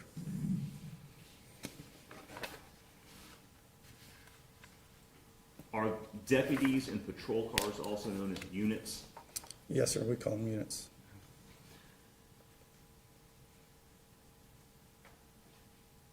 Where, based on your understanding, where was the defendant located when he came across the radio? Where did you respond to? He was in the Oak Leaf area. I believe at that time he was at the Oak Leaf Elementary School, which is at the corner of Plantation and Oak Leaf Village. And how far away were you? 6 or 7 miles roughly. When you heard the defendant come over the radio and ask for somebody to come regarding a suspicious vehicle, what did you do? I looked at my computer and see who I had close. My units were busy that day. My patrol officers were busy that day, so the sheriff got on the radio, so I'm obviously going to respond to that as well. So I diverted another unit off another call and had him respond as well. And who was that? Deputy Joseph Glenn. Did Deputy Glenn eventually respond to the scene with you? Yes, sir. I think he arrived shortly after I arrived. Where did you eventually meet up with the defendant? It was at the elementary school. And when you arrived in the area of the elementary school, explain to the jury what you saw, what was going on. I observed, it was kind of weird, but I observed vehicles traveling over the medians, and as soon as I got into the parking lot, the vehicles were traveling towards me, and the sheriff got on the radio and told me to stop the Jeep. So I turned around in the middle of the parking lot and conducted a traffic stop on the Jeep. Did you recognize the sheriff's vehicle being a Clay County Sheriff's agency vehicle? He was driving in an unmarked vehicle. I think it was a black F-150, and there was another black F-150 on scene as well. And when you first saw these three vehicles, were they kind of traveling in a line? Yes, sir. What order were they in? I believe it was the Jeep and then F-150 and F-150. Did you eventually determine who was in each vehicle? Yes, sir. Yes, sir. Okay. Eventually, I did. Sure, Yes, later sir. on when you Yes, sir. eventually made contact with everybody. What was the defendant driving? Sheriff Daniels was driving a black F-150. Okay, you mentioned the Jeep. Did you determine who was driving the Jeep? Yes, sir, after I made contact with her. Who? That was Cesia Smith. Okay, and you said there was another black F-150? Yes, sir. Who did you determine was driving that vehicle? That was Denise Daniels, the defendant's wife.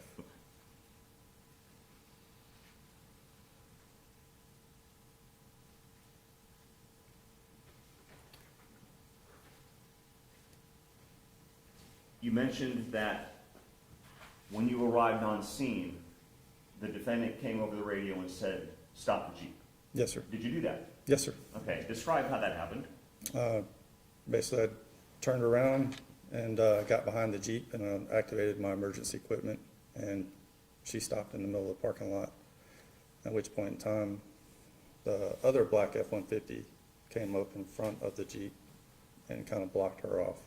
And the F-150 that blocked Sierra Smith's Jeep off, who was driving that vehicle? That would be Denise Daniels. Okay, so if I am understanding, Sierra Smith's Jeep is stopped, Denise, the defendant's wife, pulled in front, Yes, blocking that vehicle? Yes, sir. Where was the defendant's F-150 at that point? He was well behind me.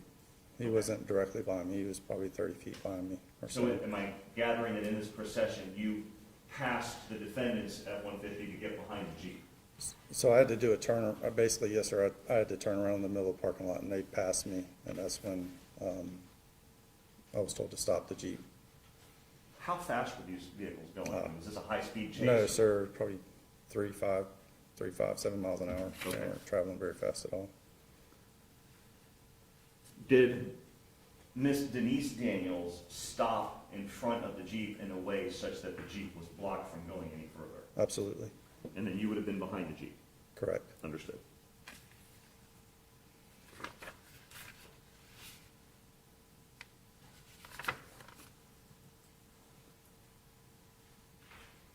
Once you were behind Sierra Smith's Jeep, what did Denise Daniels do with her F-150 that stopped in front of Sierra Smith's Jeep?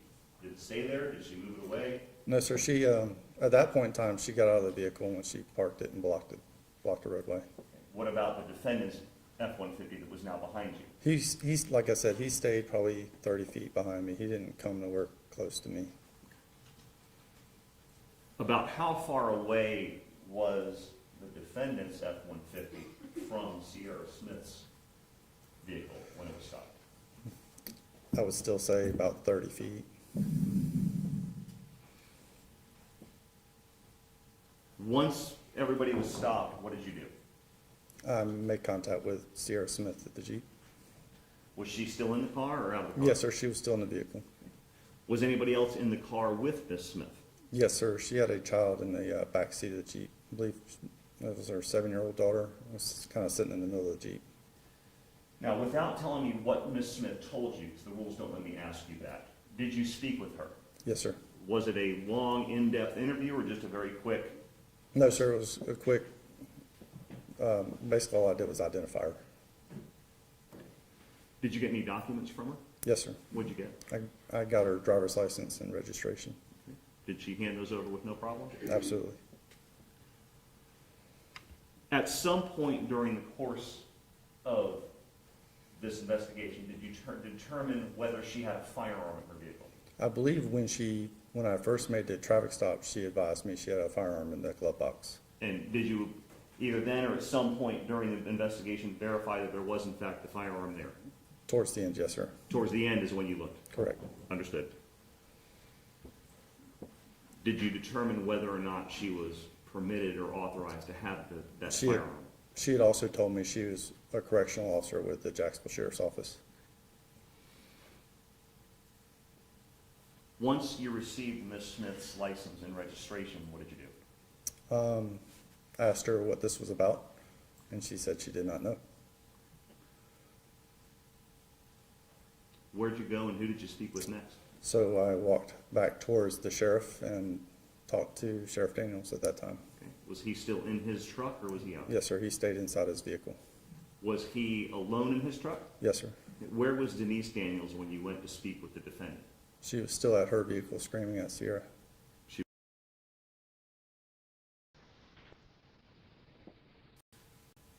Did you speak with the defendant? Yes, sir. Describe for the jury that conversation.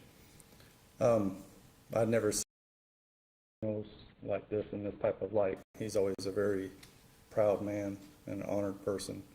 And when I made contact with him, his head was down. So I really didn't know what that was about. So I walked up to him, I said, "What's going on, Sheriff?" And he looks down and he says, "Do you remember a briefing that we had about mistakes that we make? And it's how we overcome those mistakes, and that defines who we are." And I said, "Yes, sir." And he said, "Well, this is one of my mistakes." Did you know specifically what he was talking about? No, sir. At this point, did you have any prior knowledge of any kind of an affair that the defendant was having? No, sir. What else did he tell you about what happened that evening and how he got to be in the position that you found yourself in? Well, the sheriff had said that he had been having an affair, and the person that he was having an affair on, he broke up with, and that she had been sitting outside of his house all times of night and following him, and it created a fear in him where he felt like he needed to protect himself. Did he tell you how long that they had been having this affair? I believe he said 6 years.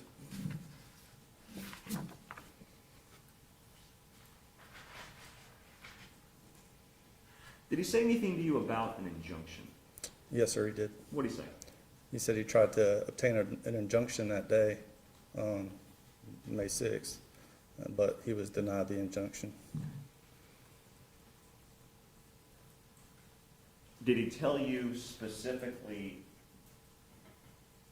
what happened during the moments before you arrived and how he got to driving down the road and how he got to the point where you made contact with him. I believe he told me that he was driving down Oakley Village when he observed Sierra Smith pulling in behind him.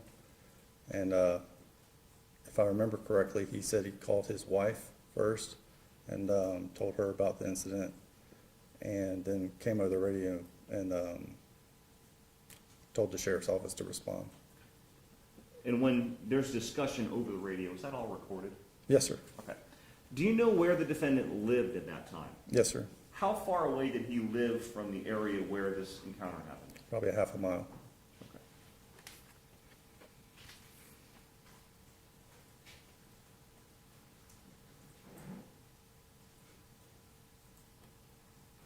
Did the defendant tell you anything about whether he was afraid at that time? Yes, sir. He said that he felt like his life was in imminent danger. Okay.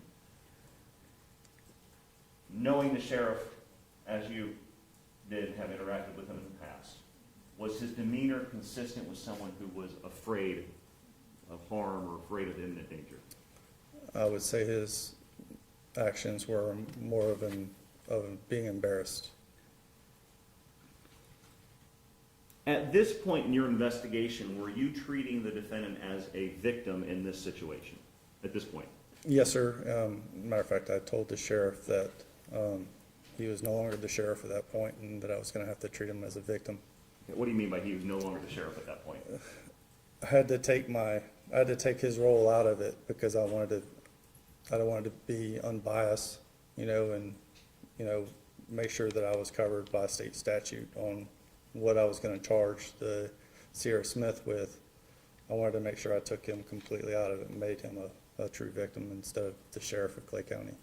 At this point, were you trying to treat him as you would anybody else that you would encounter in the community? That is correct. Understood. Did you tell the defendant what options there were as far as how to resolve or handle this situation? Yes, sir, I did. What did you tell him? The first thing I told him, I told the sheriff, I said, whether we have options, we can go talk to Sierra and tell her to stay away from you, or we can write this up and take this to the state attorney, or we can make an arrest for stalking. And at that point in time, the sheriff said he wanted her arrested. Those different options that you presented to the sheriff, are those the same options that would be available to anybody in the community in this situation? Yes and no. Once I found out it was domestic, it was required that by law that we document the situation. Sure. When I gave him the options, I wasn't sure what I had just yet. Once he told me that they had been in a relationship for 6 years and I had done my research, I'm like, well, this is domestic stalking. It has to be documented either way. So either way, yes, sir, it was going to be documented, whether or not he wanted to pursue charges or take it to the state, or since it was occurring right there in my presence, we could definitely make the arrest there. And by documented, do you mean a report had to be written describing what happened? That's correct. Okay.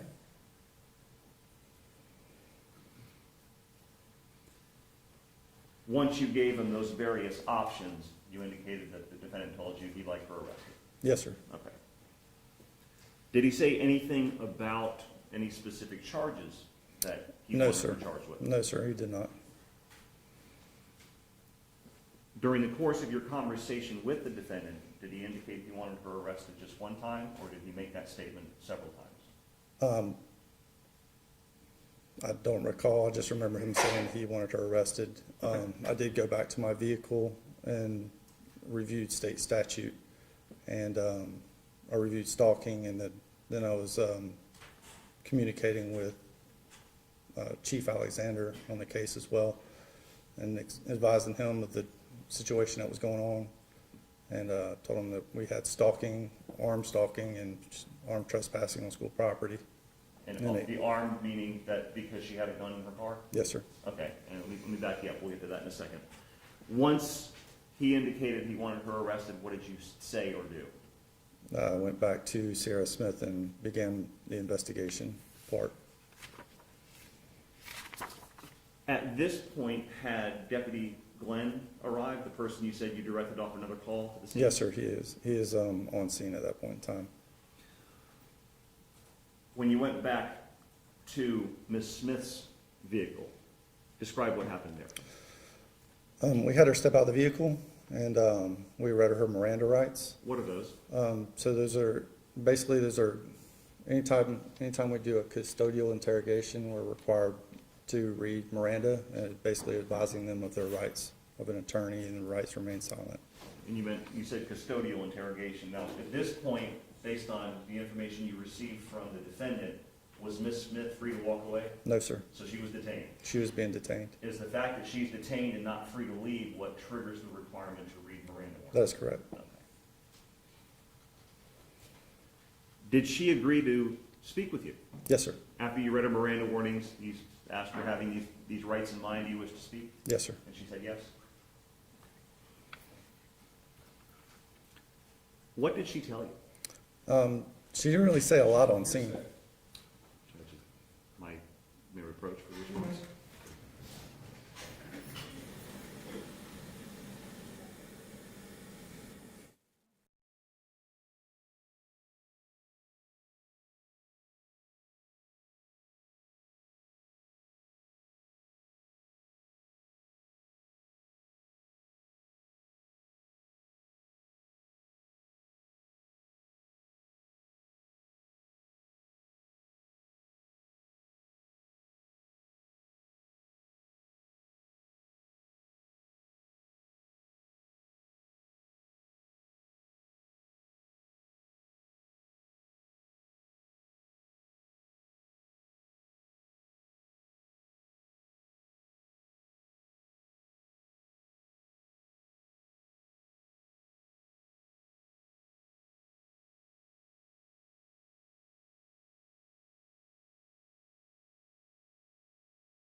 What did Ms. Smith tell you as far as how things led up to where she was? So when I asked her what she was doing, she said she was trying to meet up with Sheriff Daniels at that point in time. Okay. Did she talk about a meeting place that they were supposed to be going to? Yes, sir. Did she tell you specifics of where that meeting place was? I believe it was at the Oakleaf Amenity Center. Is there like a park or a ballpark in the The area? ballpark was down the street off of Plantation. Did you conduct a lengthy interview with Ms. Smith at this time? No, sir. Why not? To be honest with you, she didn't seem very forthcoming of any information of what I was trying to talk to her about. What do you mean by that? She was being quiet. She was being hesitant on answering any of the questions that we were asking. Okay. So she was cooperative, but she didn't want to, in my mind, spill the beans about her relationship with Sheriff Daniels at that point in time. Did you question her in detail about her relationship with the defendant at that point? Yes, sir. She said that they were boyfriend and girlfriend. Based on everything that you have been told so far by the defendant and the limited information you've received from Ms. Smith, what did you do? Well, it wasn't to the point where Sierra, when I asked Sierra why she was following the sheriff, and she said, because we were supposed to go to our spot, and I said, well, did y'all go to y'all's spot? And she said, well, no, you just kept driving around. And I was like, well, didn't you catch the hint that he wasn't trying to talk to you? And she said, no. At that point in time, she wasn't getting the hint. So everything that the sheriff had told me kind of aligned with what Sierra was telling me, and that maybe they didn't have a meeting spot. Maybe the sheriff was 100% correct that he didn't try to meet up with her, and she wasn't coming forth with any information other than, and all I had to go by was the sheriff. So what he was saying at that point in time made a lot of sense, and that she was following him. Okay. So what did you do with her, with Ms. Smith? At that point in time, she was detained and placed in handcuffs. Was she handcuffed in the front or the back? At first, she was placed in handcuffs in the back, but I believe Deputy Glenn moved the handcuffs up front.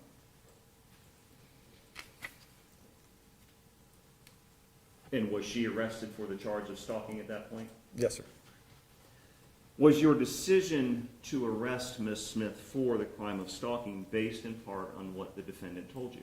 Absolutely. Was it based in part on his statement that he tried to get an injunction that day, but was denied? Absolutely, yeah. Everything that led up to the decision for the arrest was based on what was told to me. And the facts and circumstances that led up to it when I observed it, when I arrived on scene. Was it also important in your decision-making process that the sheriff wanted her arrested? Yes, sir. Now, we talked about that the injunction, the fact, or the claim by the defendant that he tried to get an injunction but was denied was important in your decision-making process. Why? Again, I'm looking at the sheriff as a victim and not as the sheriff of Clay County. So at that point in time, if we take a stalking complaint and we just do nothing with it, and then something later on that night happens, then the sheriff's office would be held liable because we didn't take action. So I was scared that if we didn't do anything for the victim, which is at that point the sheriff, and everything that he's telling me, he feels like he's in imminent danger and in fear of his life and his family, and she's sitting outside of his home at all times of the night. What could be the next step? So when I spoke to Sierra, and I'm asking Sierra, you know, why are you following him? And he's going through parking lots and he's trying to leave you. He's not trying to talk to you. Aren't you getting that hint? And she's just like, no, I'm just going to follow him. And then, so based on those facts and circumstances and from what the sheriff was telling me, I felt like there was enough PC for an arrest. PC meaning probable cause. Did the claim that the defendant has sought an injunction, well, let me back up, the crime of stalking, does that require a repeated course of conduct? Yeah, it's a minimum of 2. Okay. Yes, sir. Did the claim by the defendant that he sought an injunction give any credibility to a pattern of stalking type conduct in your mind? Yes, sir.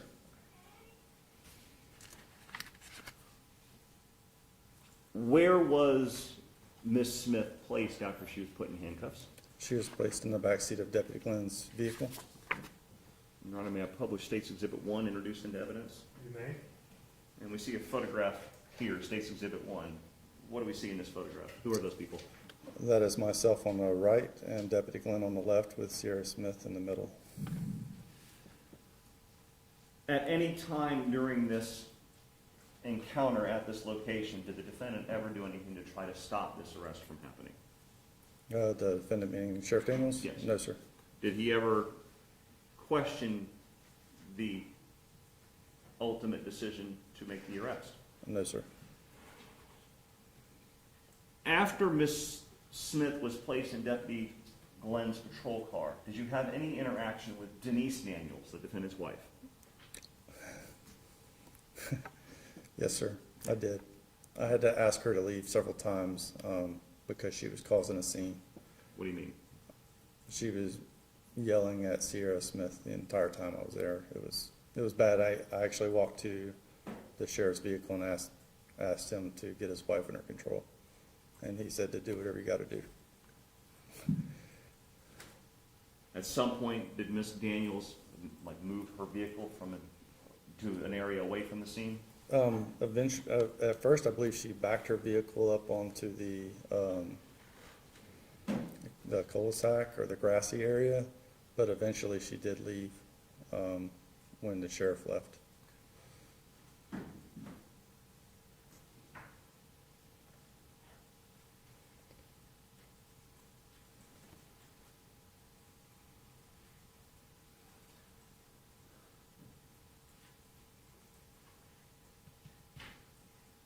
At some point, was Sierra Smith taken away from the scene in Deputy Glenn's patrol car?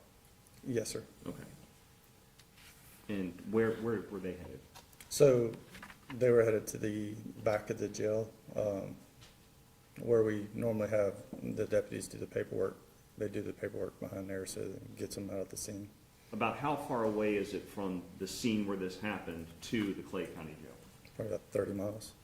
Oh, it's a distance. Yes, sir. Okay.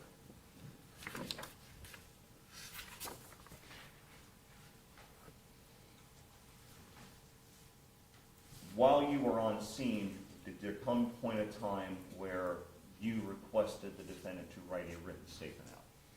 Yes, sir. So I gave him a written statement, and that's when I told the sheriff he could go home and write the statement. At that point in time, that's when he and his wife left the scene, and the sheriff called me probably like 10 minutes later and told me that he was on the other side of the school and that he would meet with me there. And did you go meet with him? Yes, sir. Did you get a copy of, his written statement? Yes, sir, I did.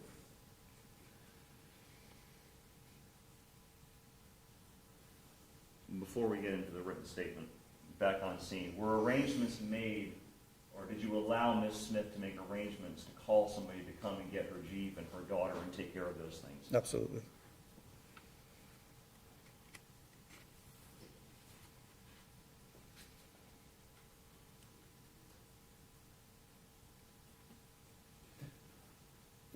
Did you go, after you got that phone call from the defendant saying he was on the other side of the school, did you go make contact with him? Yes, sir. Okay, you retrieved his written statement? Yes, sir. He was still writing the statement, so I Okay. just kind of hung out by my vehicle while he was still writing. Was he alone in the vehicle writing this statement, or was anybody with him? His wife was with him. Okay. Did you have any additional conversation with the defendant about this affair, the relationship, or the facts? No, At sir. that point? Sir, I didn't feel like it was appropriate with his wife in the vehicle, so I didn't talk to him about that. Once you obtained the written statement written by the defendant, did you verify that the contents were true and accurate? Yes, sir.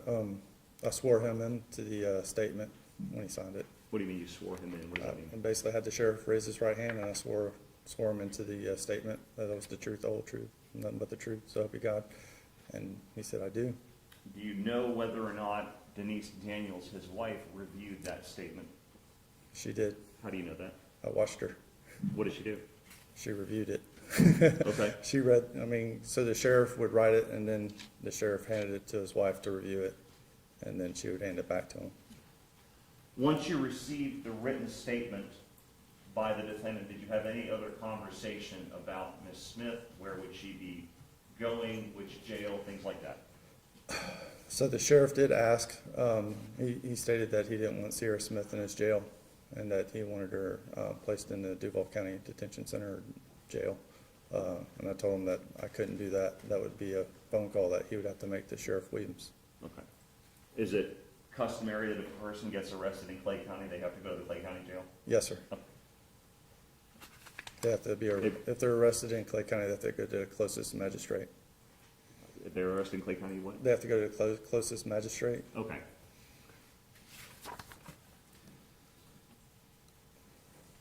After you received a written statement, had this conversation about the defendant asking you to bring Cesia Smith to the Duval County Jail, what happened?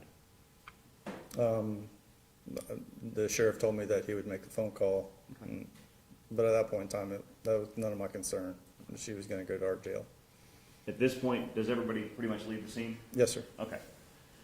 You mentioned earlier that you made contact with one of your higher-ups, I believe Lieutenant Alexander. Yes, sir. And why'd you do that? Because he's basically the chief was out of town at that point in time, so he's kind of like the acting chief. So he's the person he was my point of contact on who I contact on major events in the county that were going on. Normally you would call the sheriff, but you really No, couldn't do that. so normally we'd call the chief, Okay, and the Chief chief out of would, town. yes, sir, and I think the chief would probably call the director, and it goes up from there. okay. So you called Lieutenant Alexander. Yes, sir. Again, the rules don't allow me to ask you about that conversation, but did you discuss the validity of the stalking charge for which Ms. Smith was arrested? I did. Okay. Did Lieutenant Alexander give you some orders or some direction as far as what to do? Objection, hearsay. Without telling me what he said, did he give you some orders or direction of what to do? Yes. Is that, I'm sorry. yeah, you can't tell me what he said. That question is what directions were. Where did you go after that? When I left the scene, I went to a friend's house, Okay, and where'd you go after that? straight to the jail. When you arrived at the jail, what was going on as far as this case is concerned? The deputy Glenn was in his patrol car writing a report. Is that kind of standard for a deputy to be in the patrol car to Yes, finish sir. up the written documentation? Yes, sir. Were they actually in the jail, or were they just outside of the No, jail? sir, they were parked outside of the jail, basically behind the jail, yeah. What did you do when you made contact with Deputy Glenn and Sierra Smith? I'm assuming Miss Smith was still in his patrol car? Yes, sir. Okay, what happened? I told Deputy Glenn that I needed to talk to Sierra a little bit more on what was going on, and he said, okay. So that's when he got out of the vehicle. We both pulled her out of the vehicle and took her out of handcuffs, and we spoke to Sierra at that time. Was she allowed to use the bathroom and things like that? Yes, sir. Okay. Did you interview Miss Smith now in much more greater detail? Yes, sir. And How? at that point in time, she was very forthcoming on the information that she was going to provide at that time. About how long did you speak with Miss Smith? It was probably a good 2.5 hours. Was that interview recorded in any way, or just a No, sir. discussion? No, sir, it was not. Did she also write out a written statement to you? Yes, sir.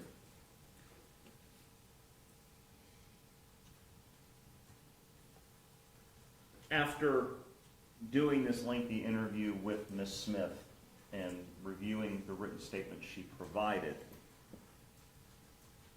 did your opinion about the validity of the stalking arrest change? Absolutely. Okay.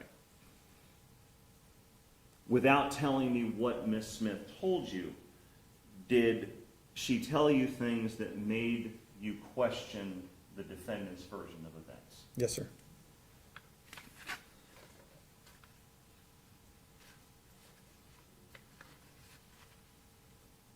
After your interview with Miss Smith and reviewing her statement, did you make any additional phone calls? Yes, sir. I was talking back and forth with Lieutenant Alexander. Did you relay the information that you learned from Miss Smith to Lieutenant Alexander? Yes, sir, I did.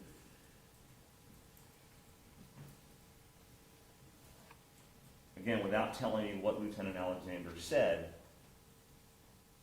what decision was made by you and Lieutenant Alexander to do with Miss Smith at this point? From my point of view, I told Lieutenant Alexander that I thought that this case would be better worked by a different agency, and I would feel more comfortable taking her home at that point in time. So was she eventually taken home? I took her home. Was she ever actually booked into the jail? No, sir. Describe for the jury Miss Smith's demeanor during this process. Was she irate, screaming, crazy? Was she calm? She's a very sweet woman.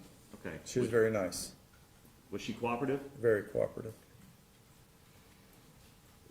You mentioned that Deputy Glenn was writing a report. Was a report ultimately generated documenting what happened in this case? That's correct. And why did Deputy Glenn write that report and not you, since you were first on scene? He was the deputy, and I was the sergeant.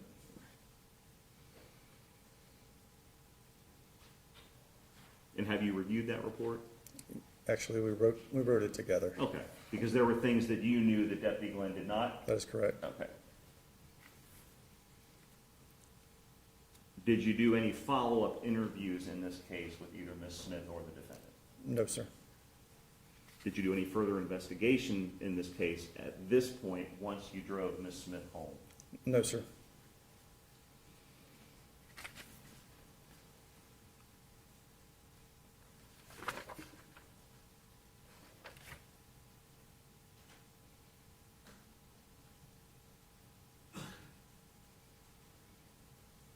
Were you ever asked to do any additional investigation? No, sir. Okay, and was it your understanding that the investigation was eventually turned over to a different agency? That is correct.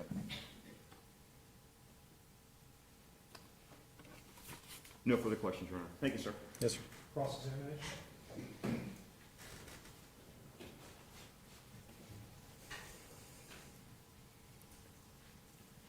Afternoon, Deputy Ruby. How you doing, sir? When you walked in, you had some papers in your hand. What were those? Oh, it's just the general report and the statements. The statements that, what, that you gave to FDLE or your? No, sir, it was the statements made by Sheriff Daniels and Sarah Smith. Okay.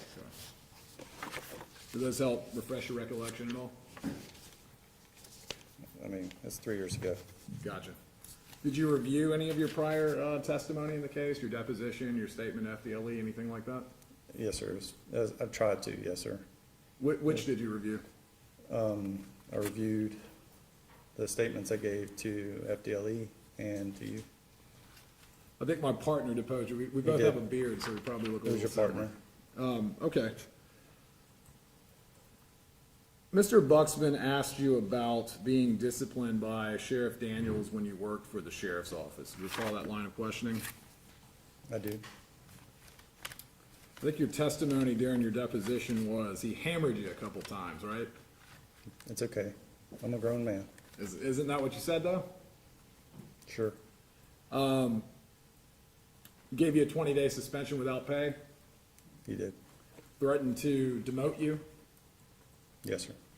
and you had so much of it and a problem with it that one night you actually went over to his house, right? Yes, sir.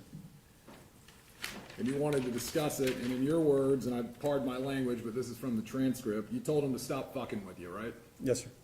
You said you were tired of the internals, right? Hmm? Yes? Yes. Said all the internals were stupid, right? No, sir. You didn't say that?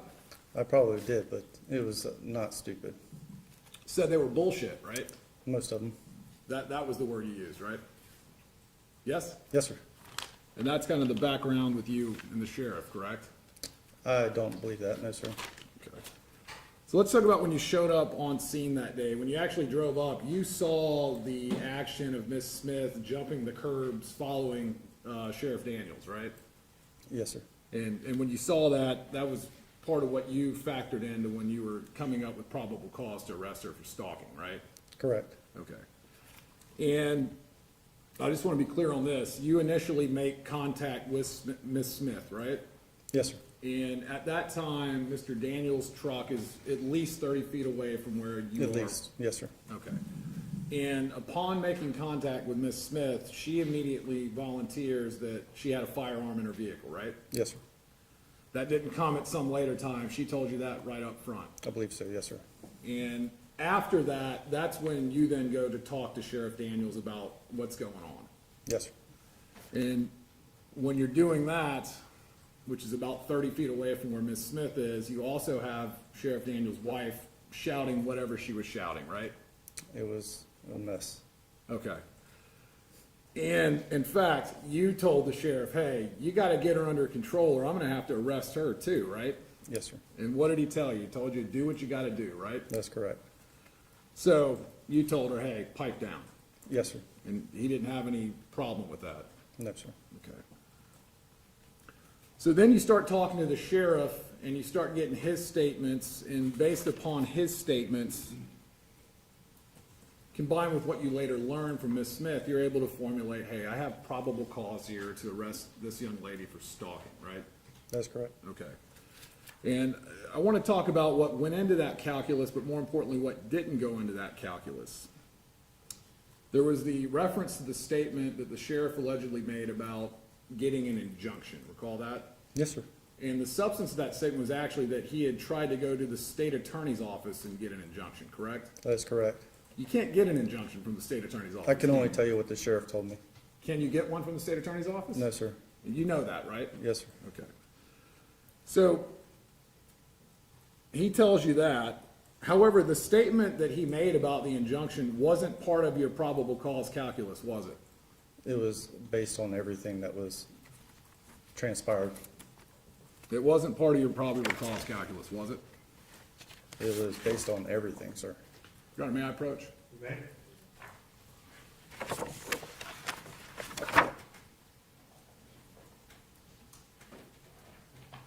Thank you. Deputy Ruby, I direct you to page 33 of your deposition. lines 21 to 24. If you could review that, let me know when you have.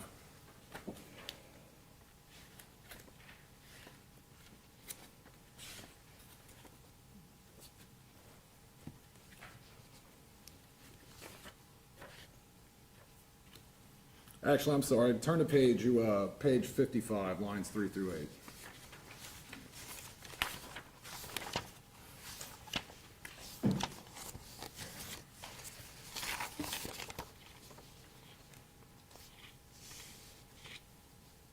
Which lines? 3 through 8, page 55.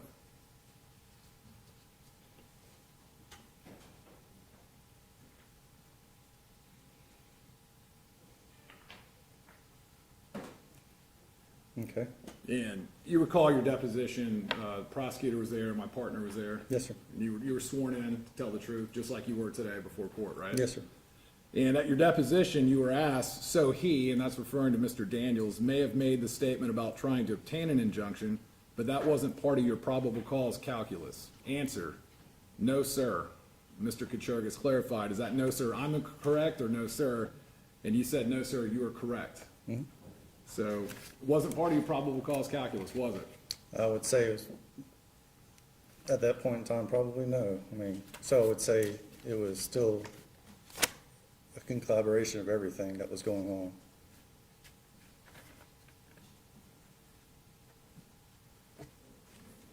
That's what you told him under oath, right? Yes, sir. Okay. Were you truthful then, or are you truthful now? Objection, argument, just. In any event, it was your decision that probable cause existed, right? Yes, sir. And that was based upon when you showed up, you saw Ms. Smith following him on scene. She didn't have a good answer for why she was following him. She admitted to it. That's correct. She didn't have any rhyme or reason. Yes, sir. I think you made the remark to her, hey, can't you take a hint? Yes, He's not sir. going anywhere. He told you that he had asked her to leave him alone, that the relationship was over with, right? Yes, sir. He definitely did. She had been Baker acted, which indicates she has some mental health problems, right? That she was having issues. Yes, sir. And later on, when you talked to her, that was consistent with her testimony to you too, right? That she was having some mental health Oh, issues. absolutely. Yeah. Absolutely. Let me ask you this, while we're at it. Did she mention anything to you about returning CDs or anything to the sheriff? I cannot recall that, sir. When I reviewed the report, I seen that that was in the report, but when I was speaking to Ms. Sierra Smith, I can't recall her mentioning anything about returning anything to the sheriff. And I'll represent to you, and I can hand you your deposition Yeah. and your statement to FDLE. I don't see the word CDs in either one of those. And I don't remember her telling me that at one time. Okay. She just told you, hey, I'm here to meet up with Darryl at the regular spot, right? That is correct. Anyway, so when you had all this, now you had the probable cause. I'm gonna make the call, I'm gonna arrest her for stalking, right? Correct. And it was your call to arrest Miss Smith, correct? Yes, sir. The sheriff did not tell you to arrest Miss Smith. He advised that he wanted her arrested. He did not order me to arrest her. Didn't tell you to arrest her. Correct. You gave him some options, but you didn't tell him to arrest her. Or he didn't tell you to arrest her, right? He said he would like her arrested. He told- As in any victim in a case, I would take that under advisement. And the sheriff wasn't excluded in that just alone. He told you to do what you gotta do, right? No, sir, he said he would like her arrested.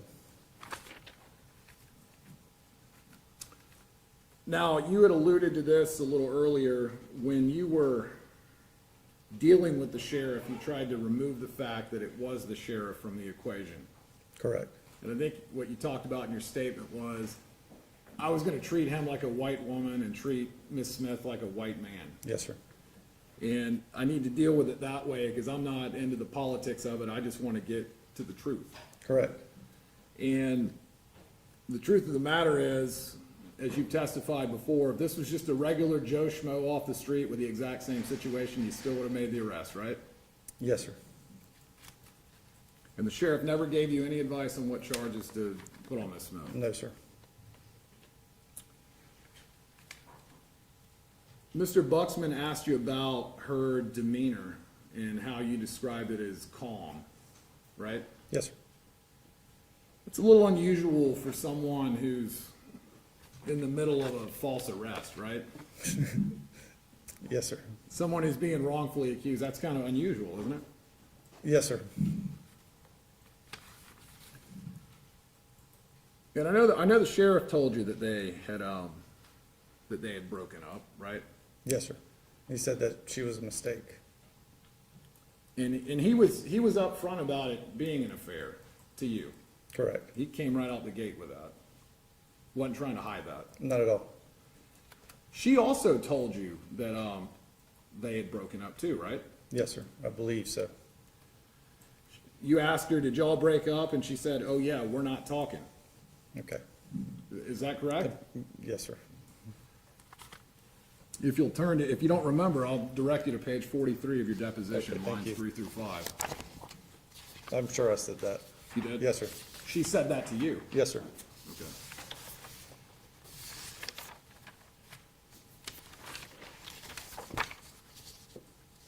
You talked about, once you got on the phone call, there was a discussion about it being armed trespassing or armed stalking. You never talked to the sheriff about those charges, did you?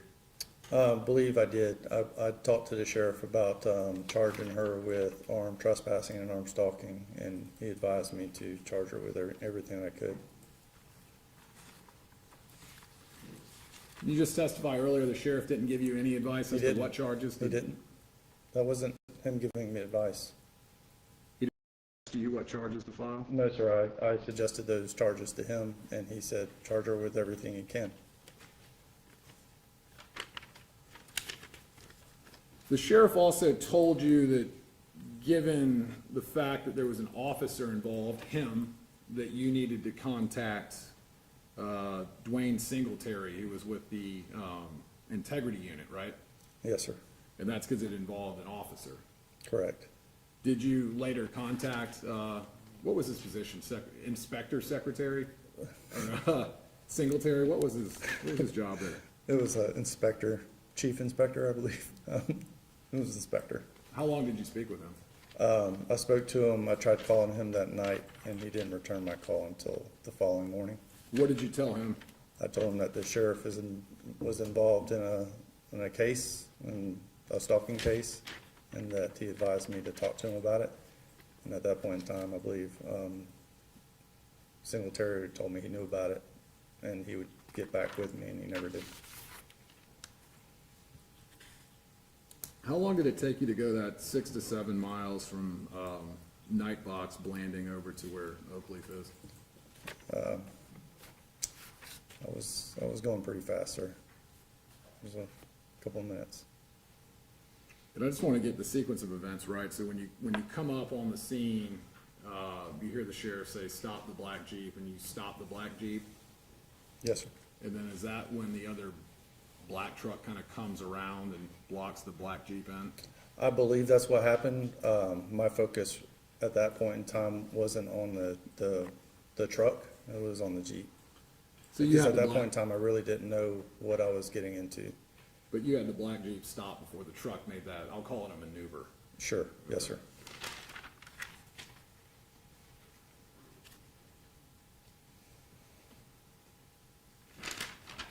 Did the sheriff also tell you, when you were interviewing him, as he was observing Miss Smith come around him that day, that she mouthed, "We can do this all day long"? Yes, sir, he did. I believe that was also in the original report. And that went into your Yes, sir. probable cause calculus? Yes, sir. And you absolutely believe when she left the scene that day that you have probable cause to arrest for stalking? Yes, sir.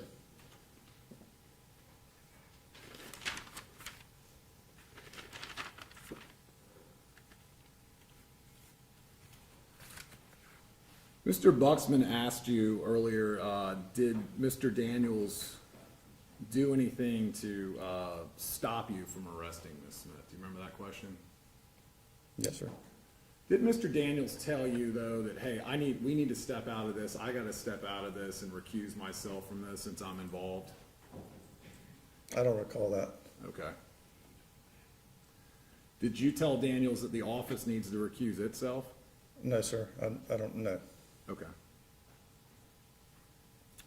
When you circled back around and Mr. Daniels was writing out his statement and his wife was in the truck, do you know how his wife got there? I would assume that he went and picked her up from their house, Okay. because her vehicle was no longer in the parking lot. They only lived basically, probably less than a half a mile away.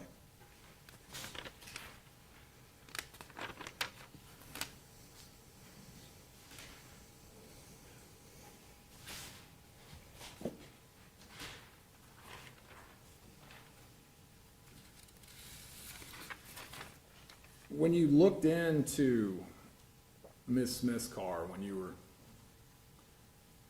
either having your first interaction with her, when you later went back and cuffed her up, do you recall seeing any CDs in the car? No, sir, I don't remember seeing any type of CDs in the car at all. She certainly didn't direct you to grab any out of there. No, sir. Okay. And when you had your interaction with the sheriff, you informed him, hey, you're a victim now, right? Yes, sir. And as a victim,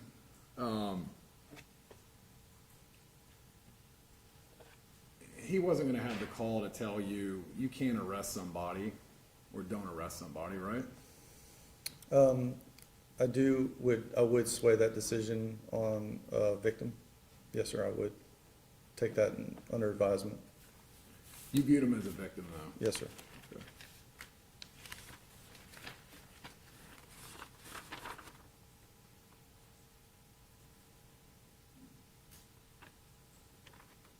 And no matter what happened here, this situation is gonna have to be documented Yes, sir. by statute. Correct.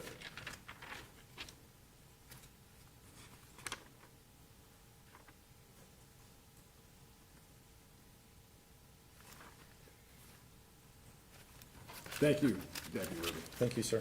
Thank you. Redirect?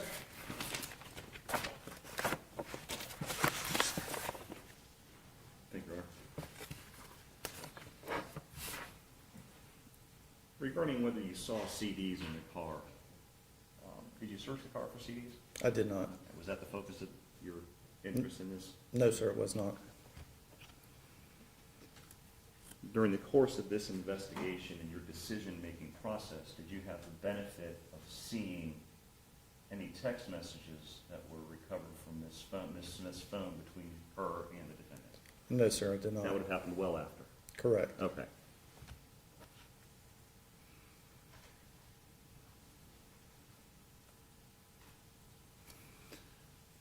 You mentioned that Ms. Smith was relatively calm and cooperative during the course of your interactions with her. And Mr. DiMaggio asked you, would that be unusual? Would that be unusual for a trained law enforcement officer to act calm in the course of the situation? Yes, sir, that would be usual for anybody to act calm. That would be expected by somebody who, in that position. Correct.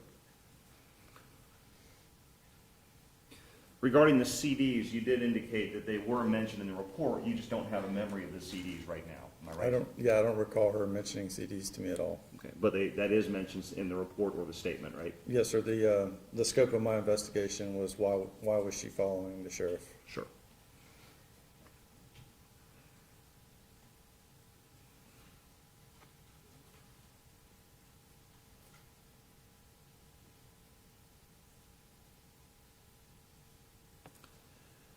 Mr. DiMaggio asked you about a statement in your deposition regarding the injunction not being, I want to get the question right, not being part of the probable cause calculus.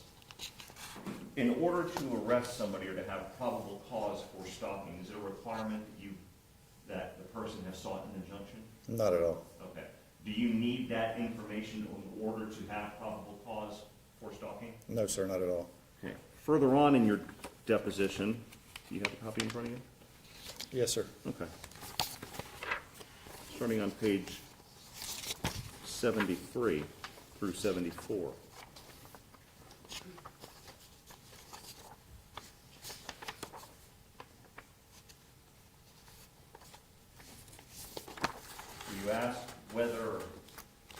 statement by the defendant about seeking an injunction lent more credibility to his statement? Do you remember being asked that question? Yes, sir. Did the statement that the defendant made about seeking an injunction, which lent more credibility to his statement, factor into your decision to make this arrest? It did.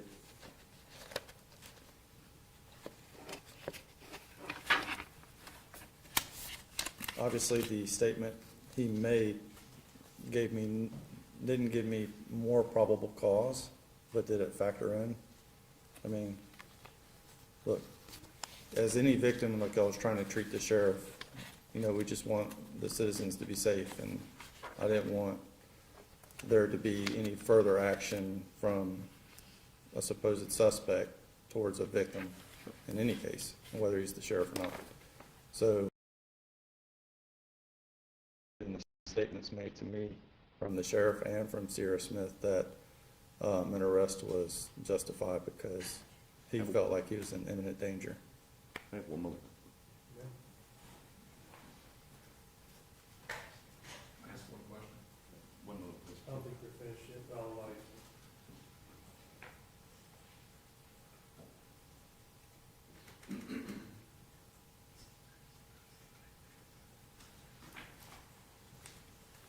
Thank you, Your Honor. No other questions.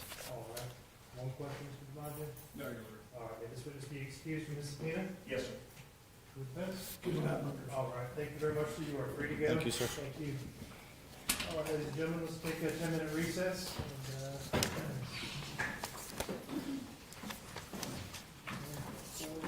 2:40, and come back at 2:10.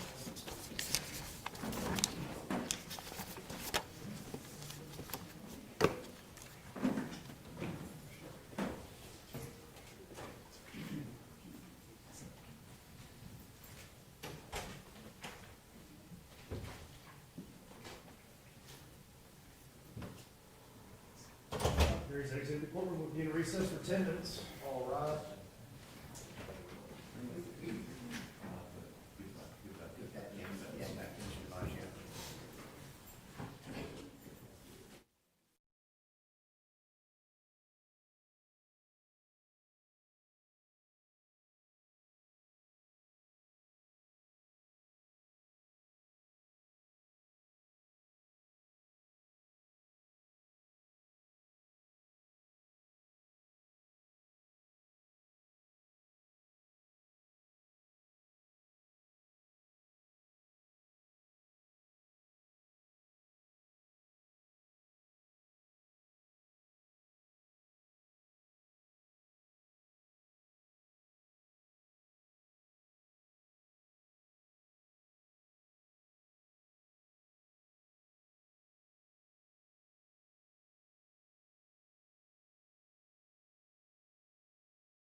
seated.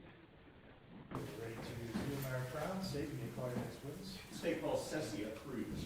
Cesia Cruz.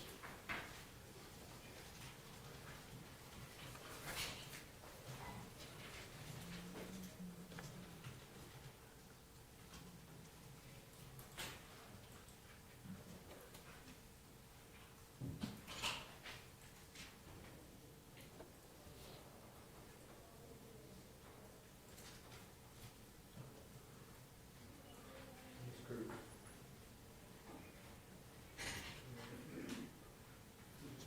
Just pause there and raise your right hand. You swear to tell the truth in these proceedings, so help you God? Yes.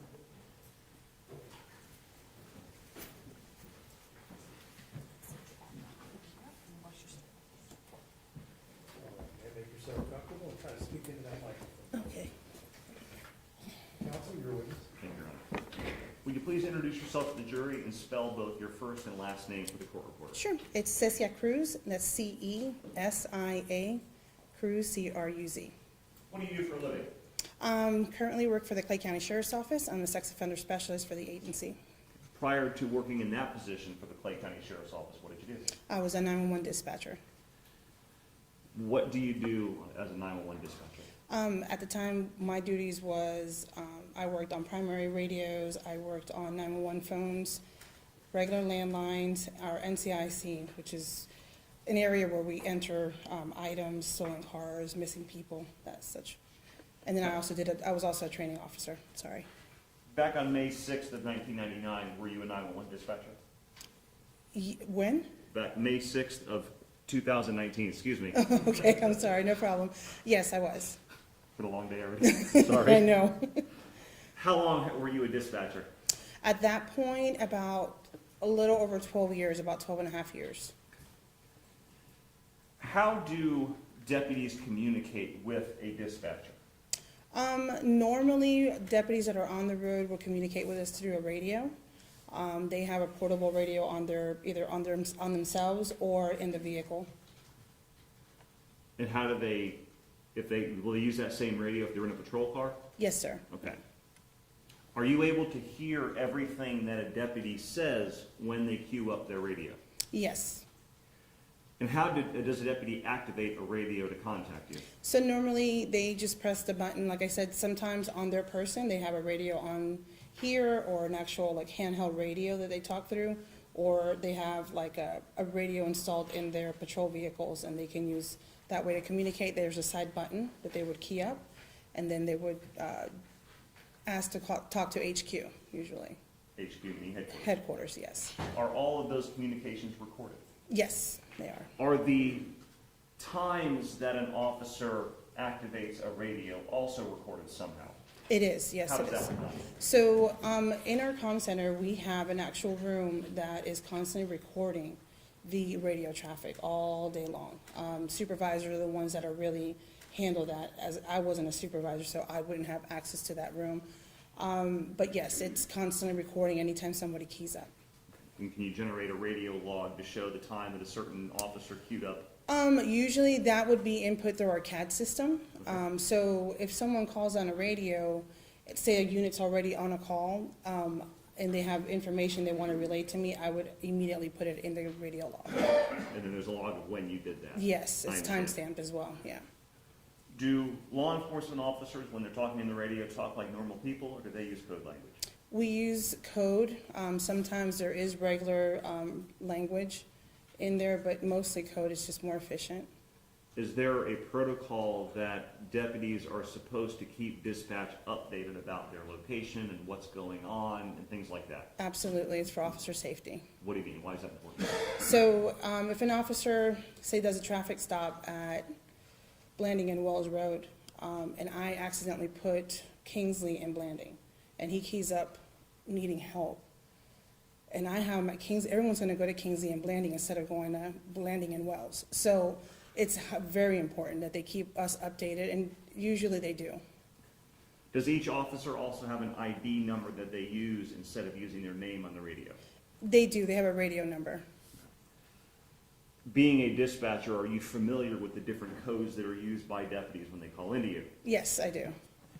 Are you also familiar with the voices of deputies in a relatively small community like this? Yes, I do. That's something just comes with a job. You learn voices. Yeah. Let me direct your attention to May 6th of 2019 at about 6:20 in the evening. Were you working as a dispatcher that evening? Yes, sir. And did you receive a call from then Sheriff Daniels over the radio? Yes. Do you see Mr. Daniels here in court? Yes, I do. Can you please point him out and tell me where he's sitting He's and what right he's over wearing? there. He's right over there. Okay, there's 3 people to take. Oh, I'm sorry. He's in the middle. I'm Okay. sorry. I apologize. He's in the middle. May the record reflect the witnesses identified the defendant. The record will reflect she is identified. At what time did the defendant first cue in to dispatch? It was just about, we were starting our shift, so it might have been around 6 p.m. and around that time frame. Describe generally what he said. He keyed up and said SO1 to HQ. I acknowledged him. I said SO1, go ahead. And then he, believe he called in a suspicious vehicle. I'm going to object on the basis of the best evidence rule. It's my understanding Mr. Butchman's going to play the radio traffic, so to have Ms. Cruz try to recall at this date what was said when they're going to play the communications at issue, just. Is your intention to play the actual audio? It is, Your Honor. That was the only question I was going to ask her, just to kind of set the stage, the first line of the audio. Also state the objection. Yes, sir. Were there also other unrelated calls that were going on around the same time? This wasn't the only call in Clay County? No, there was other stuff going on. Yes, sir. And have you listened to the recording of the radio traffic?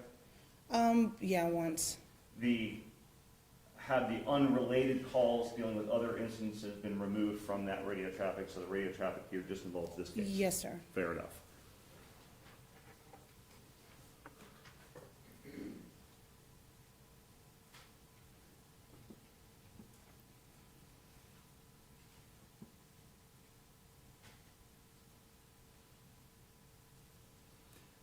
Because those unrelated calls have been removed from the audio recording, does the audio recording that we're going to listen to here in a few minutes actually more compressed in time than the whole thing actually took? Does that make sense? It gotten shortened? Well, because there was information, if we're going to play a 3-minute, for instance, radio traffic, and portions of it that were dealing with other calls have been removed, is the recording actually shorter than? Yeah, it's going to be condensed. Yeah, it's going to be condensed.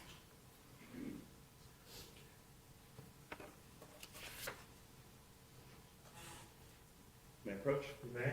Have you also reviewed transcripts of the radio traffic? Yes. Can you take a look at that and tell me if you recognize what that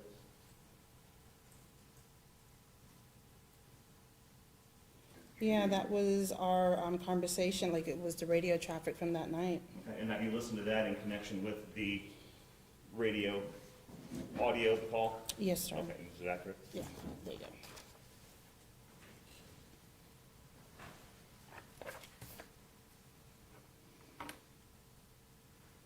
You mentioned there's also a radio log showing specific times of when certain things occurred on this call, correct? Yes, sir, and that's going to be in the CAD calls. Okay, Your Honor, may I publish the radio log, states Exhibit 4 in evidence already?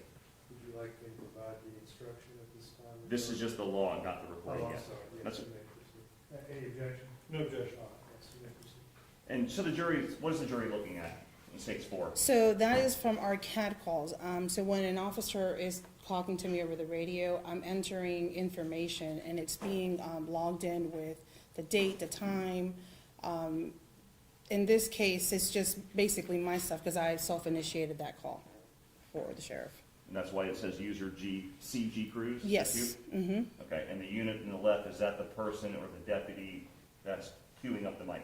That's correct. So where it says SO1, that would be Sheriff Daniels, and then each unit has their own assigned radio number, like 4206, 703, 2307. Okay. The second page of that log, is it basically just the same information as the call progresses? Right. So if you look at the second one where it says SO1 location change, that's me manually changing the location of the call. That probably was the last time it was changed. And looking at the call on page 1, at what time did the then Sheriff Daniels, first cue into the radio? So that would be the first one, at 18:22 hours. 6:22 at night? Yes, Okay, correct. great. At this time, they also publish, they lit the summary of the codes used, and the jury will hear it. You may. Okay, and we see State's Exhibit 5 on the screen, the various dispatch codes. Can you kind of just generally explain what these codes mean and what they are? So, like 10-4 is acknowledging, so when information is being provided to me, for me to let the officer know that I received that message, I tell him 10-4. The 13 is usually a signal 13 for a suspicious person. The estimated time of arrival would be 10:52, that's a 10 code. The 51 is 10:51, that means that they're en route to that call. Signal 77 is me checking on a unit, make sure they're all okay, and they're advising signal 77 to me. A 10:50 would be the traffic stop. The 10:20 is time. These are all signals and 10 codes we would use. Okay. At this time, Your Honor, may I provide the jury copies of the transcripts, and as the court will read the instruction on the transcripts. Ladies and gentlemen, you are about to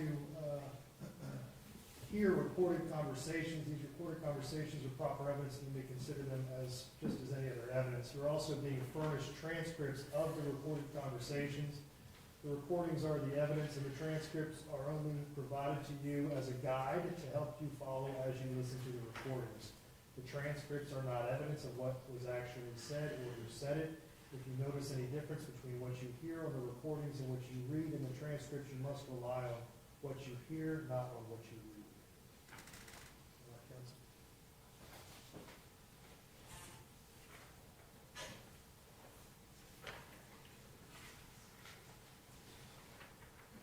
This is also an edited recording. Would you like us to Yes, that please. instruction as well? Additionally, members of the jury, you're about to listen to a recording, and I instruct you that the recording has been edited to eliminate irrelevant portions that would not add to your understanding of the case. The fact that the recording has been edited should not concern you in any way and must not impact the way that you consider this evidence. May I approach with a copy of the report? This is the evidence. When a deputy queues up, can all other deputies also hear what that deputy is saying? Yes, sir. Okay. May I publish? You may. That's on. 10-4, do you have any home duty units anywhere near the Oak Leaf area? 10-4. That's the one, so that's from that Old Jennington line. 10-4, have somebody meet me in reference to a 13 at the park, right there at the amenity center, Oak Leaf, across from elementary school. 4206 703. 4206, sir. 52. Dominant. 703, go to 51, that's all. That's the one thirty seven. 10-4, I'll be at the elementary school. Yes, so what do you got coming over here? Number 7. 7, I'm not going out. And so one of that unit, stop the Jeep Wrangler. 703, come. 703. 7. Copy 250 at the elementary school, Order 28232, 6 Bravo Victor, Farm Black Jeep. Okay. 703, reference for 1050, 74, 1049. 703, you can't really other unit for 77 again. 703. That's the one that's going to be 70, I think it's going to be 1015. Yeah. 703, we got blocked, 215.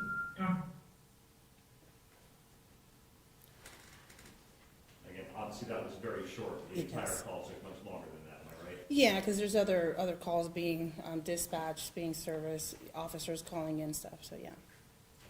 And you said the first time that the defendant would have queued up the mic would have been 6:22 and 21 seconds? Yes, And at the end of that, we heard somebody say, black female, 10:15. What does that mean? that there's a black female arrested or in custody. And can you tell, based on the call log, about what time that would have occurred? That would have been at 1844. So about 20 minutes after the sheriff, then sheriff, first queued up his mic would have been when that black female was taken into custody. That is correct. Okay. I'll collect those transcripts from the jurors now.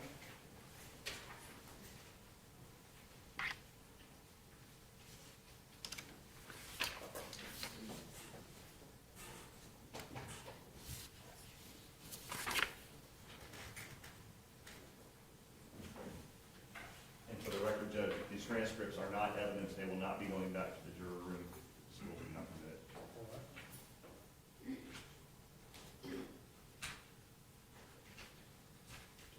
And I have all 8 copies from the jurors. No further questions, Your Honor. Thank you, ma'am. Yes. Cross-examination?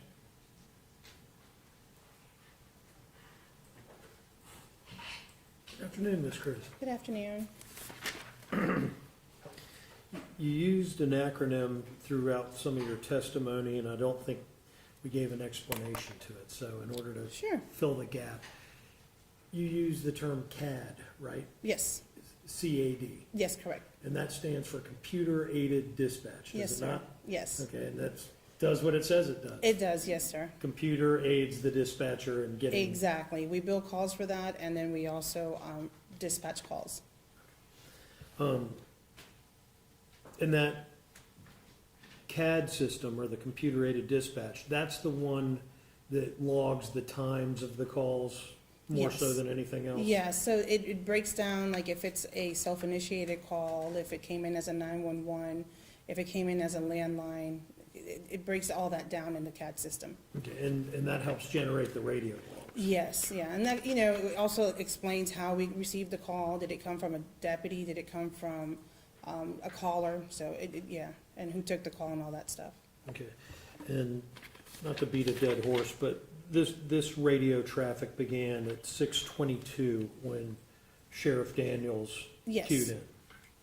And then if I'm tracking the radio logs that have been introduced, what we're hearing is he calls for units to respond. Yes, Then the responding officer is 703. Yes. And we know from the dispatch code, that's Sergeant Ruby. that's correct. And then according to the radio log, do you have one of those in front of you? No, I don't. They took it off. What exhibit is that? Thank you, Dan. That's the transcript. The transcript, yeah.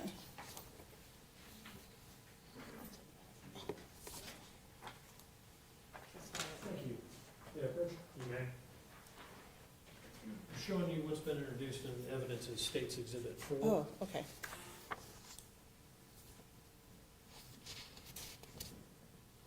So according to the radio log, and I'm referencing page, I believe, 2 of the logs, Okay. we see the third line down that 703 has arrived, and that would be Sergeant Ruby. Correct. And so the call from Sheriff Daniels goes out at 6:22. Ruby arrives on scene, that's where he's arriving, right? Yes, yes. Okay. At 18:31 or 6:31 and 28 seconds, 6:31 and a half. So that's roughly 9.5 minutes before the call came, after the call came That's correct. in. Okay.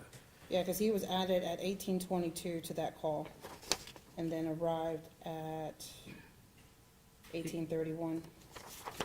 And then shortly thereafter, we have Unit 4206, and that would be Deputy Sheriff Glenn. That's correct, yes. He arrives at 18:32 and 33, 18:32 and 23 seconds, or 6:32, about a minute later. Yes, And then we have so Ruby arrives at 6:31 and a half. And then we see an advisement a little further down from SO1, that's the sheriff, Sheriff's Office number 1, he's the sheriff, right? Sheriff's Office number 1, Right. sheriff. Next to that entry at 18:42 and 30 seconds, that's the sheriff. And interpret that for me, what does the ADV mean? advised 703 Advised. will be 10:15. That Ruby will be 10:15 arresting. Mm-hmm. Okay. Yes, sir. And then indeed, a minute and a half later, Ruby chimes in, Unit 703, with BF, black female, Yes, sir. 10:15. Yes. So the sheriff was giving about a minute and a half from Ruby radioing it in. Yeah, yes, sir. Okay. But in any event, Ruby had been on scene for over 10 minutes, about 11 minutes Yes. before that decision had been made, or that radio traffic was received, I should say. Yes, from 18, let me see, hang on. Where's Ruby at? So from 1831, and then by 1842, it's when it's added, the advice 703 will be 1015. Okay, and that's the sheriff Yes, advising. sheriff advising to 703 will be a 1015. Okay. And then if we look at the transcripts of that radio call,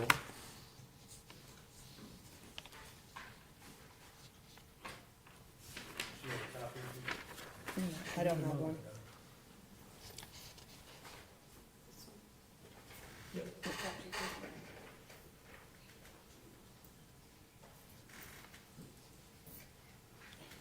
The witness has a copy.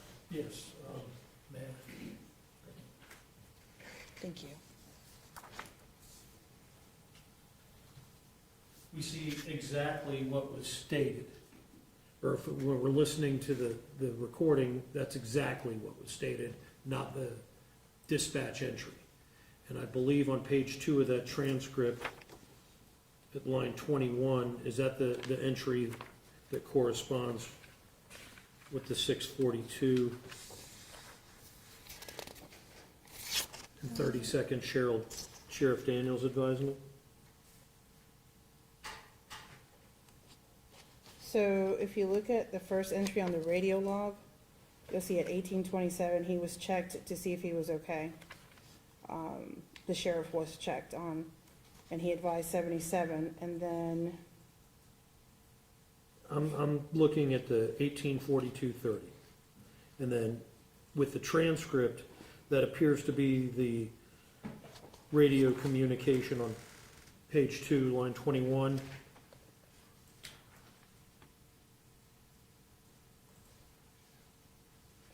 oh, yeah, okay, yes, I see what you're saying, it does match. Okay, and what's stated on the radio traffic specifically is SO1, and that's the caller announcing who he is, or the person with the radio announcing who's speaking, right? Yes, He's 77, and once again, what is 77? means he's okay. He's fine, he's okay. He's fine. And then I think he's going to be 1015. Advising 73 will be at 10:15, and then, Well, that's on the radio. right, the transcript, I mean, that's what it says on the transcript, yes. It says, I think he's going to be 1015. Correct? That's correct, yes. Okay, and that's the sheriff saying he thinks that Ruby is going to arrest her. Believe so, yes. Okay. And that was 11 minutes after Ruby arrived. Yes, sir. Okay. I have nothing further. Thank you, Ms. Cruz. You're welcome. For your record.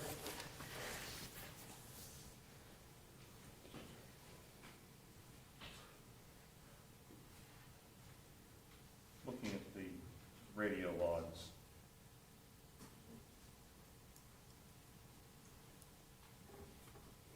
about a minute and a half before Sergeant Ruby announces black female 1015, does the sheriff come over the radio and indicate he thinks somebody's going to be 1015 or under arrest? So, where it says SO1, that's Yes. me entering because he's advising to 703, it will be a 1015. So the sheriff is indicating it's going to be a 1015 before Sergeant Ruby, who actually makes the arrest, chimes in to say, That's correct. okay, thank you. Yes. Okay, this finish? Yes, sir. This witness be excused from the stand? Yes, sir. All right, thank you very much, man, you are pretty good. Thank you. State and you call your next witness. St. Paul's Joseph Glenn. All right.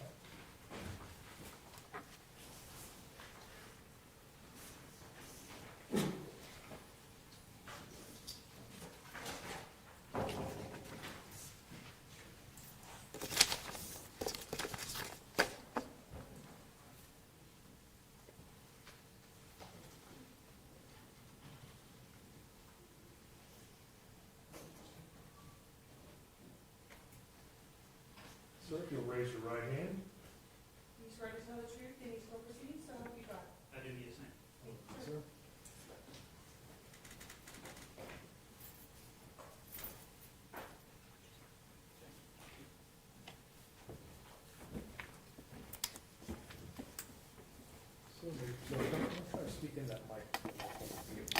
Right, can you hear me?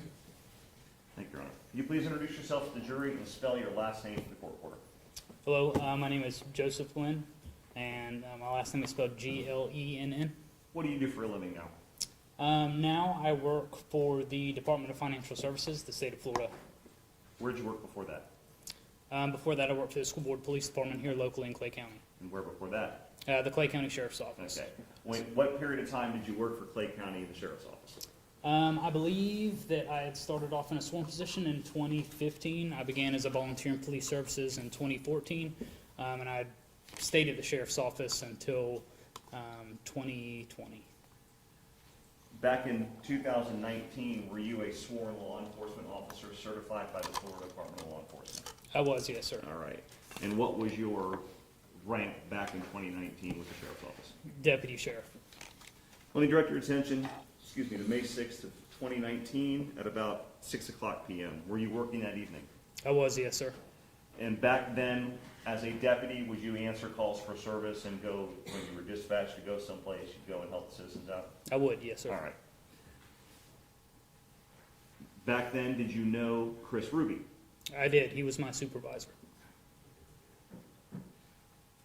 And if he was your supervisor, if he told you to do something, would he expect you to follow that directive? That is correct. All yes, sir. right.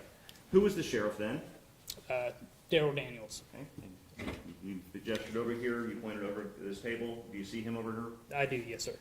Is he on the left, right, or in the middle? He is in the middle. Your Honor, may the record reflect the witnesses identify the defendant? The record will reflect he has identified the defendant. That evening, did you hear a call come over the radio from the defendant requesting some sort of assistance? I actually, so I was on a separate call, and I had heard some radio chatter come out. I wasn't necessarily paying attention to the radio chatter, and how my attention had been brought to the call was Sergeant Ruby had called my number on the radio and got my attention.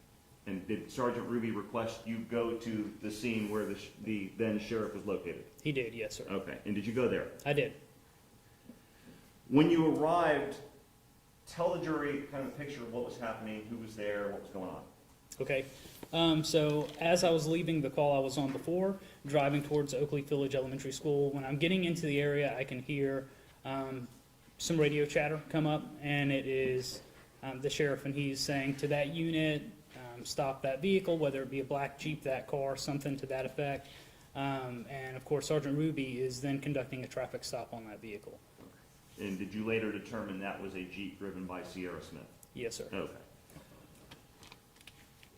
When you pulled up to the scene, how were the vehicles already stopped? Had Sergeant Ruby already come in behind Sierra Smith's Jeep? Yes, sir. Okay. And when you got there, what was the first thing you did?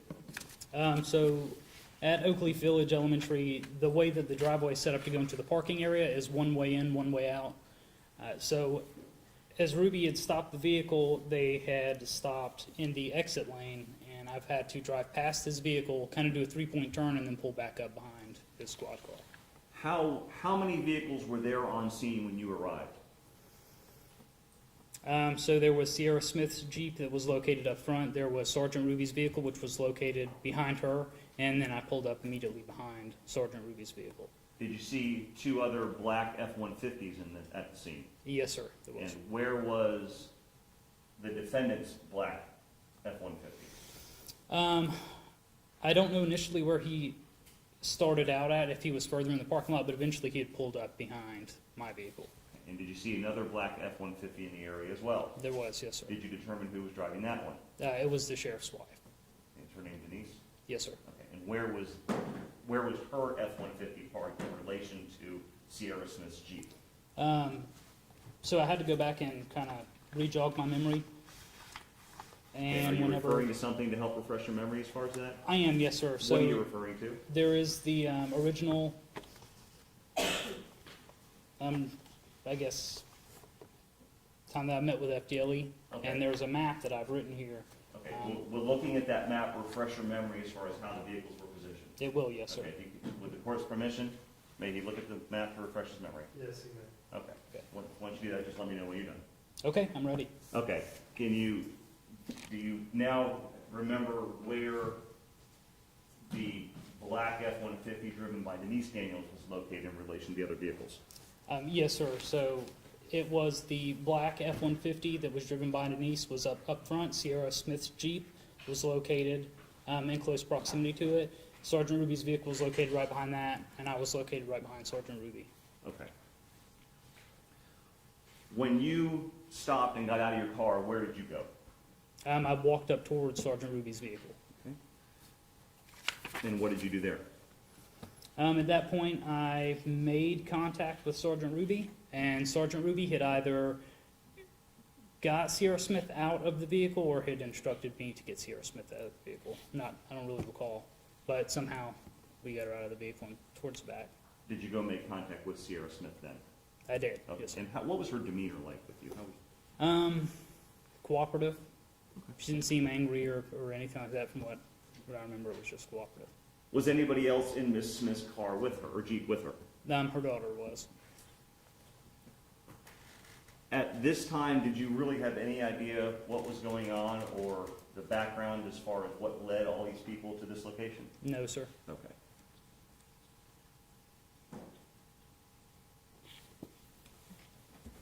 At any time during this entire event, did you ever speak directly with the defendant? No, sir.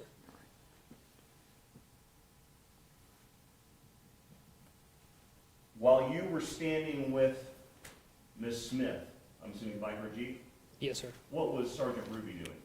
At one point, Sergeant Ruby had left and went to speak with the sheriff and then had come back and returned.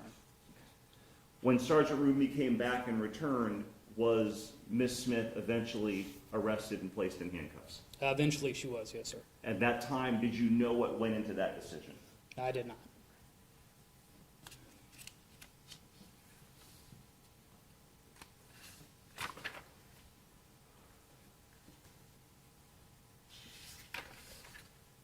How was Denise Daniels acting on scene?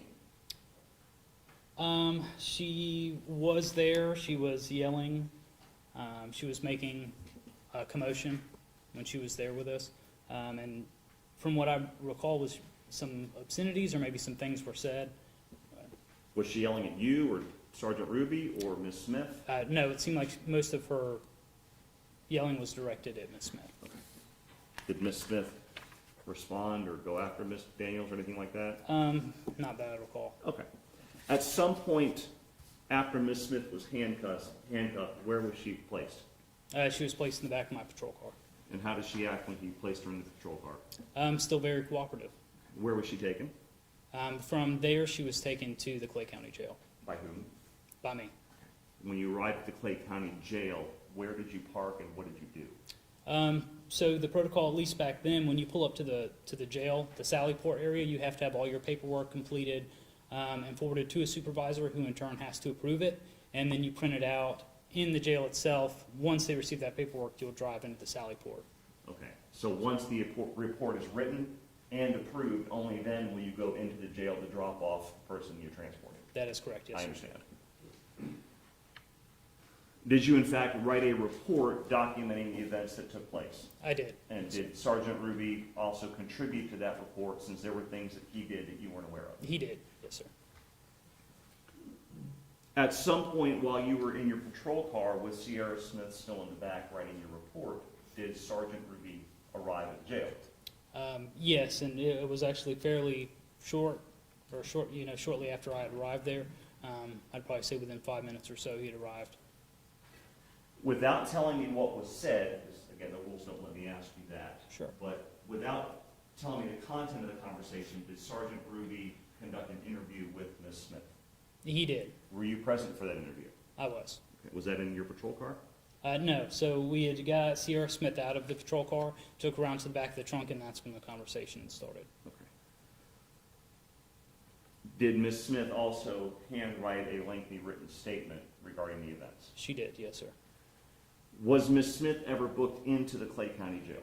No, she was not. Why not? What happened? So before I was able to finish my report, really start on it, Sergeant Ruby had got there and instructed that we needed to pull her out of the vehicle.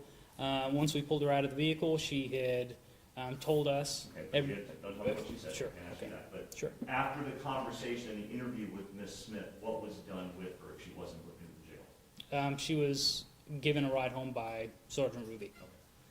Did everything you testified to occur in Clay County, Florida? It did, yes, sir. No further questions, Your Honor. Thank you, sir. Cross-examination.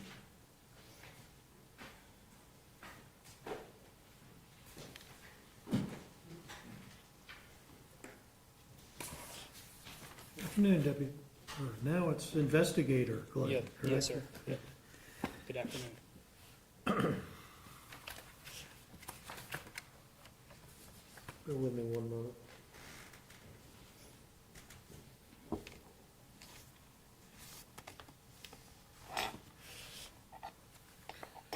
As Mr.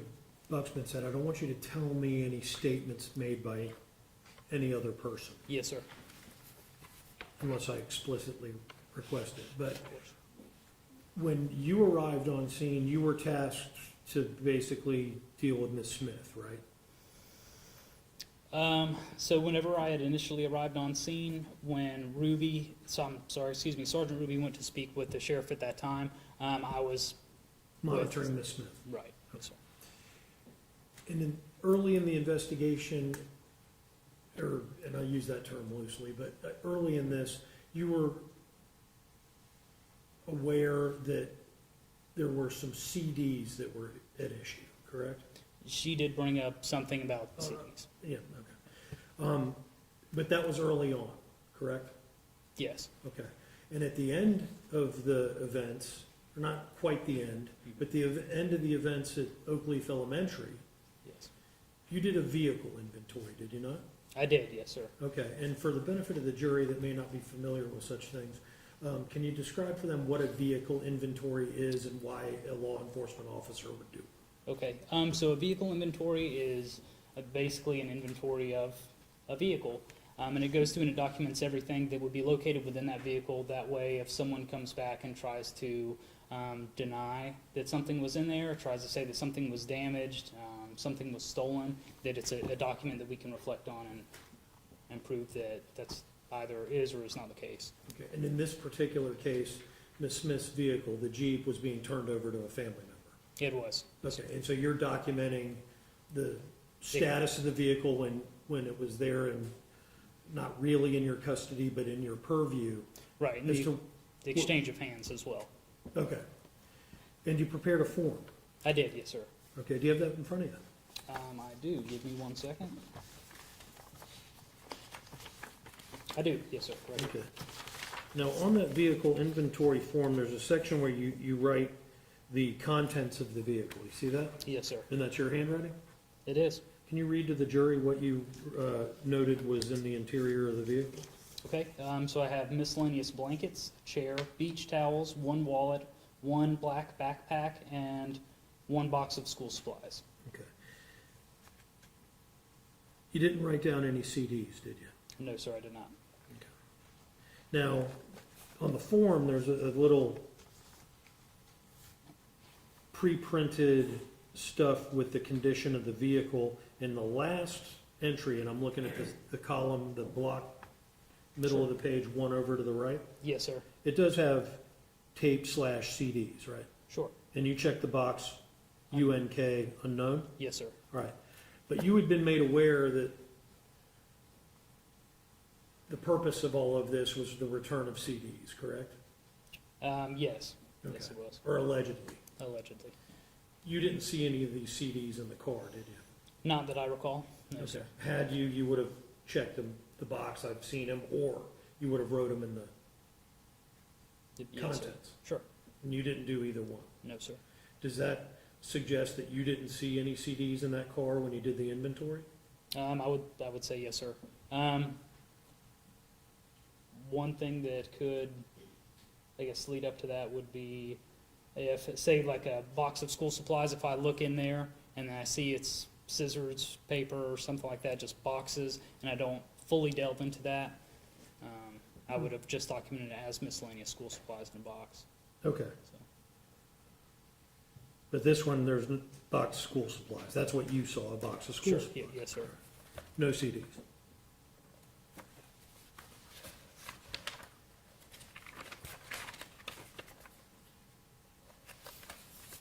Now, this one I am going to elicit a statement. Sure. from Ms. Smith.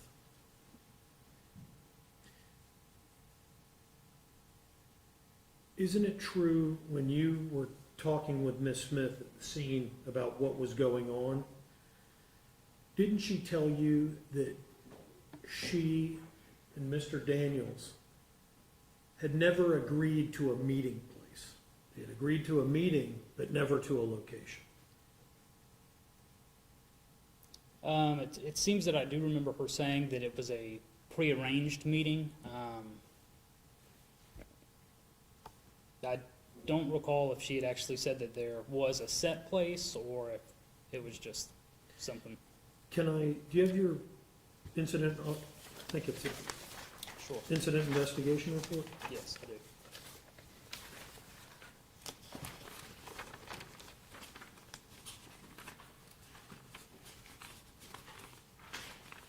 This is a 7-page, 8-page, 9-page, well, I guess those are supplementals. This was about a 6-page report you did? Am I reading that correctly? Okay, yes, and I do see it right here.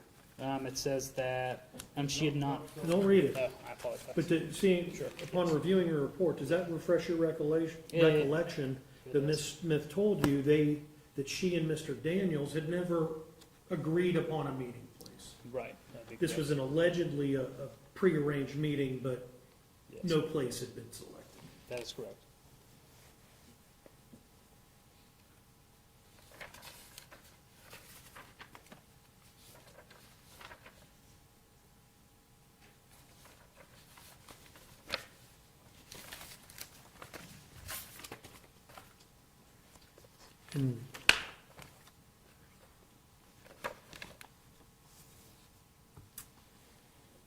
And although you were the one tasked to take Ms. Smith into custody and you were going to prepare the arrest docket, correct? Yes, yes, sir. Did you actually, when you're sitting outside the Sally Port in the jail, were you preparing this investigation incident report?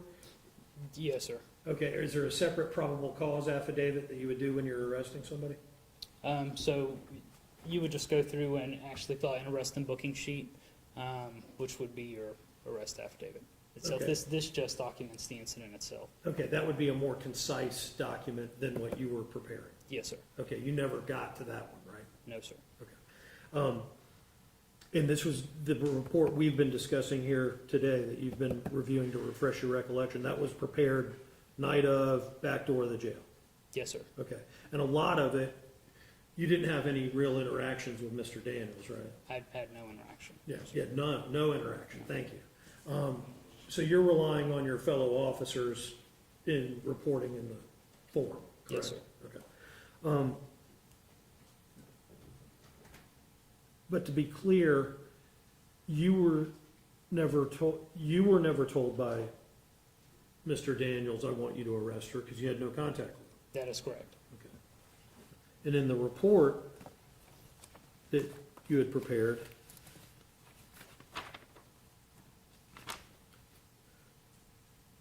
correct me if I'm wrong, but I don't believe it documents anywhere that Sheriff Daniels told Sergeant Ruby that he wanted Mrs. Smith arrested. That is correct. That was never documented either, correct? Correct.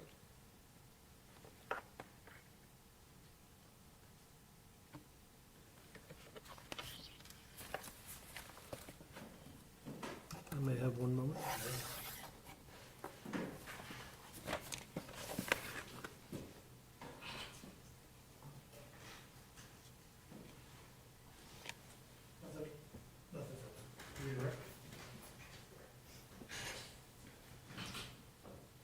Regarding the inventory you did of the vehicle, Yes, sir. and you clarified part of this, that you didn't inventory the contents of the box, just that it was a box with school supplies. Sure. Was the backpack empty? Did you inventory the contents of the backpack?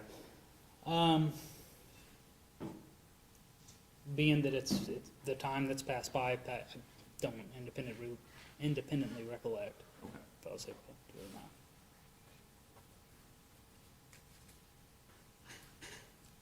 And in the report that was generated, did Ms. Smith indicate that she meeting the defendant at a prearranged meeting, right? You're right, yes, sir. And in the follow-up portions of the report, did she indicate that she was meeting him at the normal meeting location? Yes, sir. Okay. But didn't specifically say what that location was to you? Right. Yes, Fair sir. enough. Thank you. May this witness be excused from this May stand? I further, one question? I'll give you one question.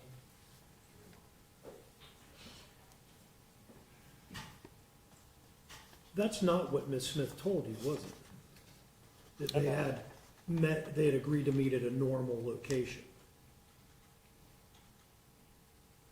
Or at the normal spot? And if I may, can I quote the sentence to which I refer that you identified earlier? Yes, sir. Good. And I'm reading from page 3 of your report, the beginning of the narrative, middle of the page, 1, 2, 3, 4, 5, 6 paragraphs down. After speaking with Sierra for several moments, she further advised she had spoken with Sheriff Daniels the week prior about returning the CDs, but had not agreed to a certain meeting place. Okay. That's what she told you, wasn't it? Right, not a specific meeting place, but in the area of, That's not a specific place Sure. now, is it? sure. Nothing further. Clean it up, do something to clean up. Referring to page 6 of your report, during further in-depth interview that was done with Ms. Smith, beginning with the 4th paragraph down, Okay, I see. during that in-depth interview done, it indicates Sierra waited until Monday, May 6th, and headed to the Oakleaf area to meet with Sheriff Daniels at their designated spot. Right? Right. Sierra advised this is where they agreed to meet. Yes. All right, may this witness be excused? Yes, Your Honor. All right, sir, thank you. You are excused from your stand. Thank you. State, you can play your next case. You doing okay? State, you may play your next case. Dennis? It's okay, I'm not. Busy today, I'm not. You may call your Your state called Herbert Taylor. All right. Sir.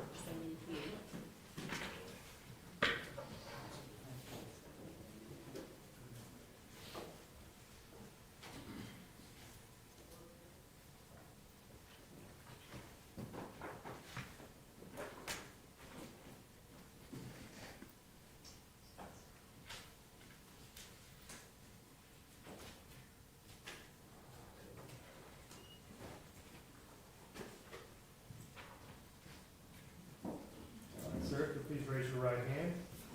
You swear to tell the truth in court proceedings, so help you God? Yes, I do. Thank you, sir.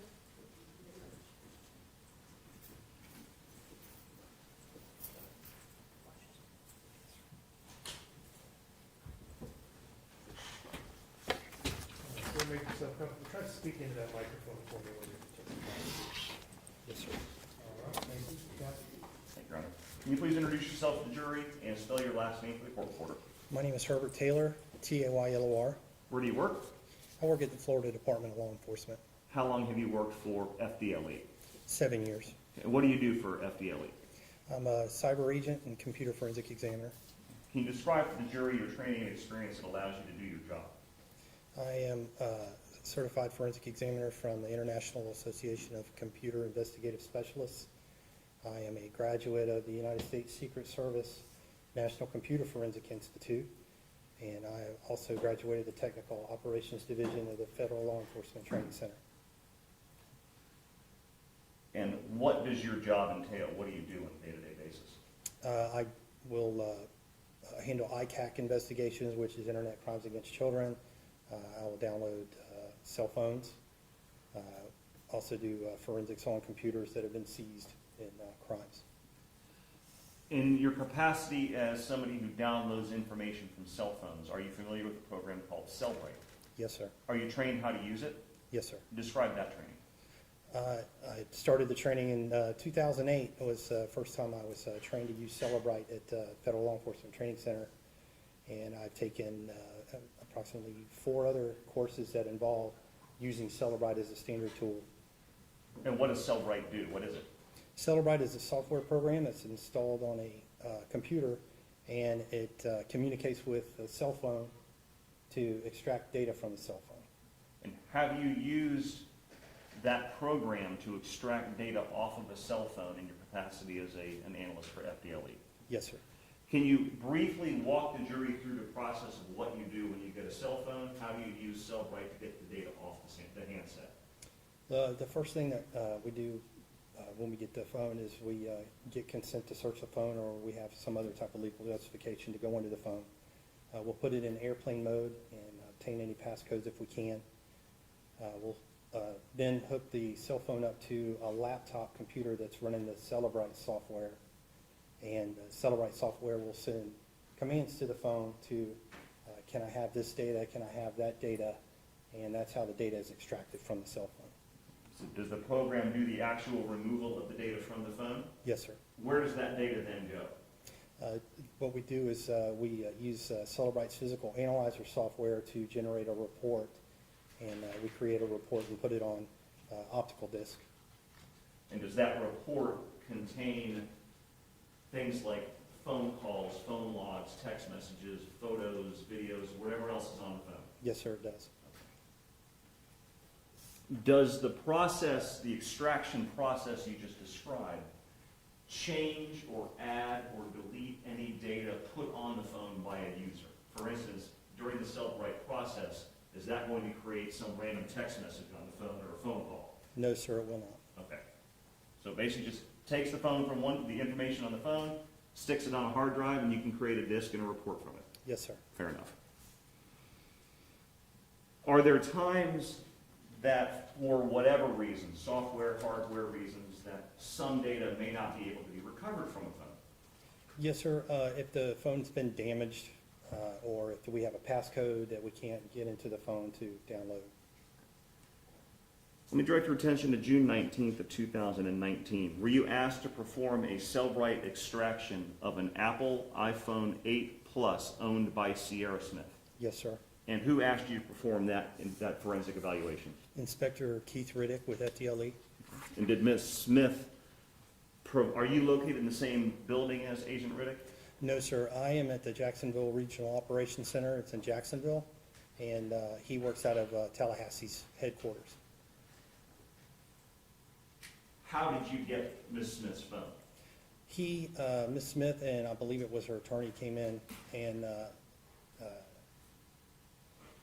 during the interview, she was asked if she would provide her cell phone, and she did, and she gave us a passcode, and she signed a consent to search form. Okay. So was Ms. Smith being interviewed by Inspector Riddick? I don't know if he was actually doing an official interview, but they were all there. Fair enough, okay. But ultimately, you got Ms. Smith's cell phone. Yes, sir. Did you perform the extraction of the data like you previously described? Yes, sir, I did. Did you also take some photographs of Ms. Smith's cell phone for documentation purposes before you did the extraction? Yes, sir. May I publish State's Exhibit 7, Your Honor? You may. I'm showing you a photograph, one from State 7. What does this show? This is the Apple iPhone 8 Plus. And what's the little thing in the middle of I'm assuming the thing in the left is the case?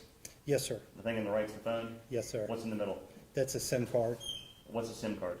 The SIM card will allow the cell phone to connect with service providers so that you can download on the internet, receive text messages, and make calls, etc.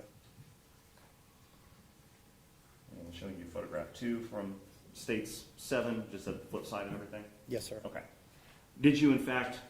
Were you in fact able to obtain documents from Ms. Smith's cell phone?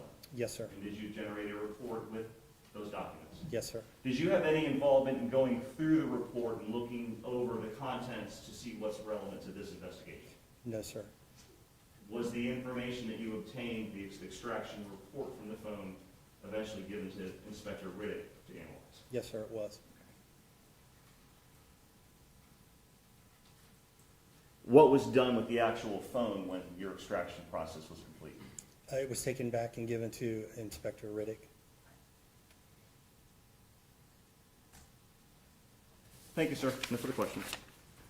Cross-examination? Afternoon, Mr. Taylor. How are you, sir? I'm all right. As I understand your testimony, and I don't mean to demean, but regarding the Cellbrite functions that are performed by FDLE in your department, as I understand it, there's a computer that has the Cellbrite software.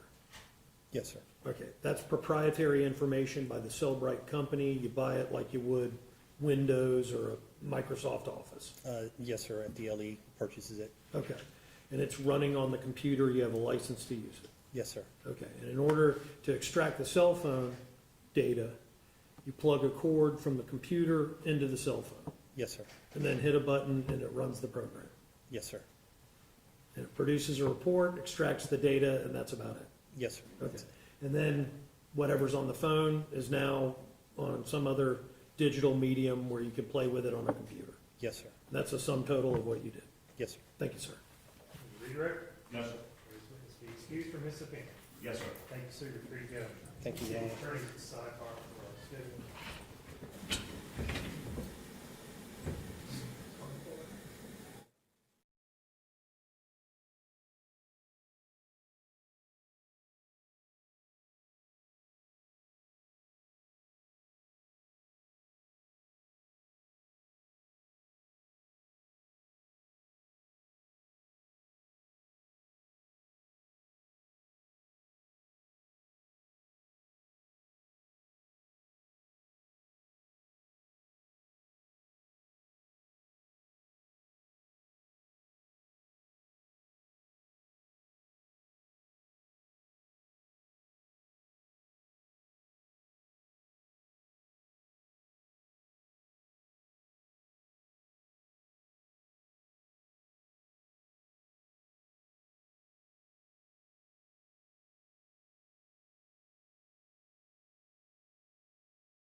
Okay, are you ready to resume our trial? Yes, sir.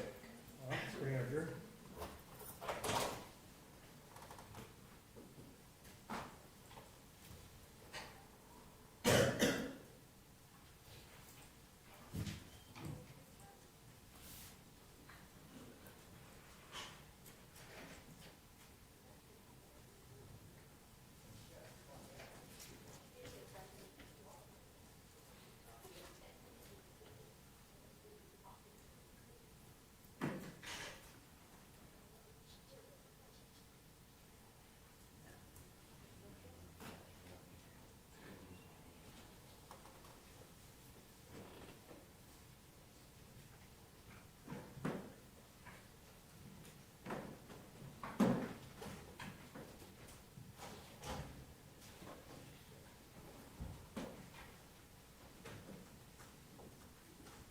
Okay, all jurors are present and seated. You can all be seated as well. Welcome back, ladies and gentlemen. We are ready to continue with our trial. State, you may call your next witness. Next witness, Your Honor, is Joseph Prado, requesting to call him a little bit out of order because he drove from Tallahassee, and I didn't want to have to make him come back. All your witnesses in any order you like.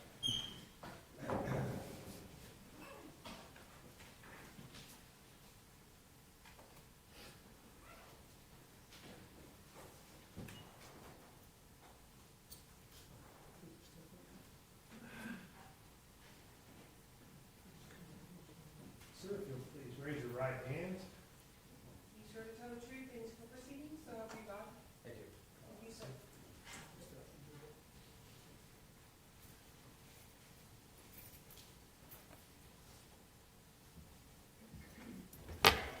Make yourself comfortable and try to arrange yourself for speaking into this microphone there.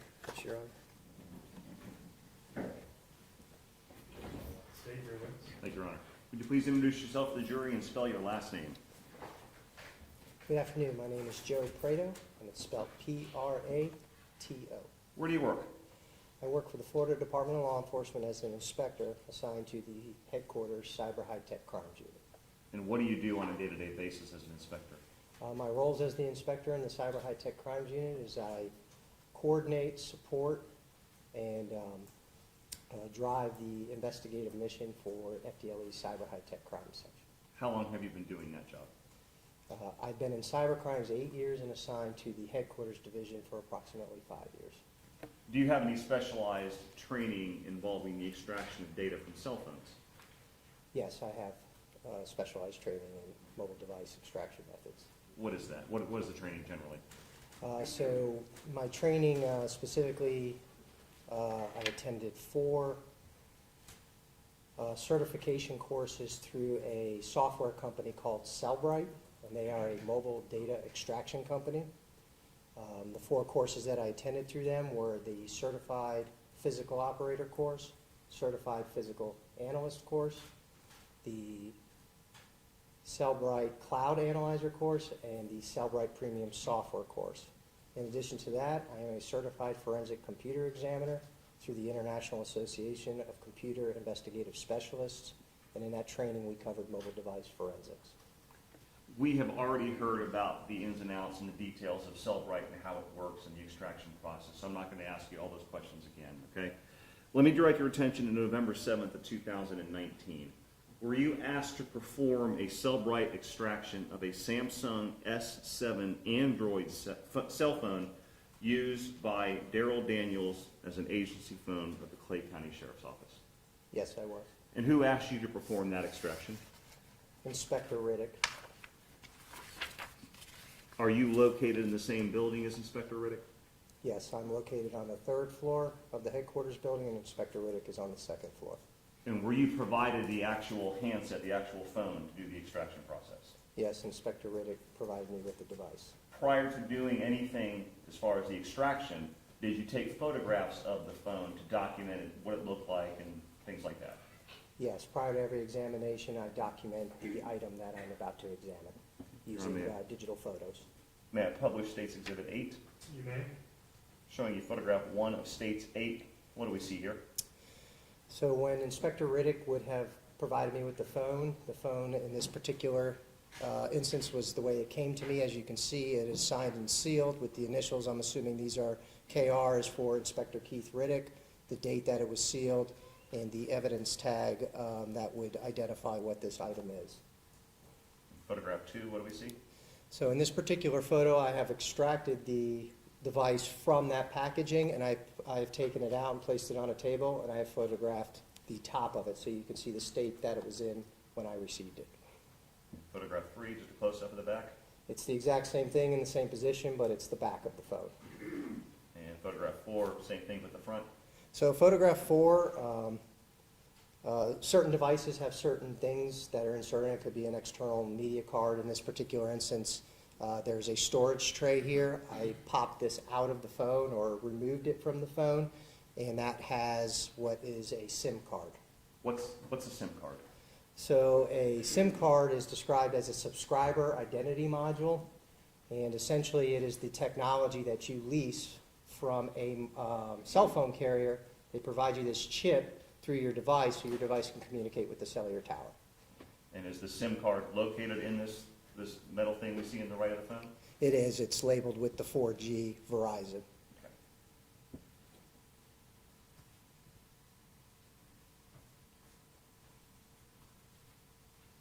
Was there anything, we see like a space in that metal item to the right of the phone. Is there something supposed to be in that space?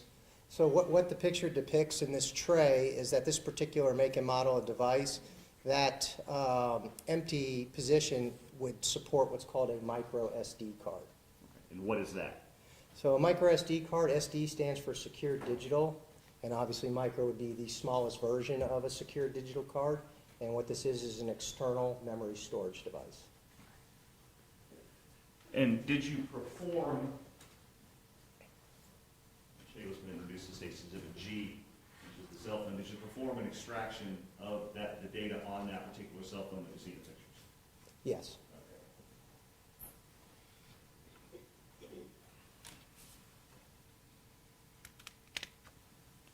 Were you able to extract any data from the phone using your Cellbrite program? Yes. What kind of data were you able to extract? So I was able to obtain two different types of extractions. One is called an advanced logical, and the other is called a file system extraction. And what kind of data is included in those extractions? So the software, the least amount of data that you could acquire from the device is referred to as a logical extraction. A logical extraction is your basic user data. That would be your contacts, your messaging, your media, and any of your app data that you introduce to your cell phone when you purchase it. It goes all the way up to the most invasive extraction where you would acquire the most data, which is a full physical extraction, which would get everything on the hard drive that exists on the memory of the phone. A file system is the in-between. So the in-between is the file system and how the data is structured, including some of the system info. In this particular one, I was able to get an Android backup file system. What an Android backup file system is, if you're an Android user and you want to back up your phone, Android tells that phone what it's willing to give you. In this particular case, I got a combination of a logical and an Android file system backup. Once you completed the Cellbrite extraction and took all the data off the phone, was it your job to go through and analyze all that data, or was that Inspector Riddick's job? So typically it is the investigator's responsibility to go through the data. However, there are investigators who do ask us for assistance in navigating the software, and we will do it in tandem with them because they know what the data is on the phone.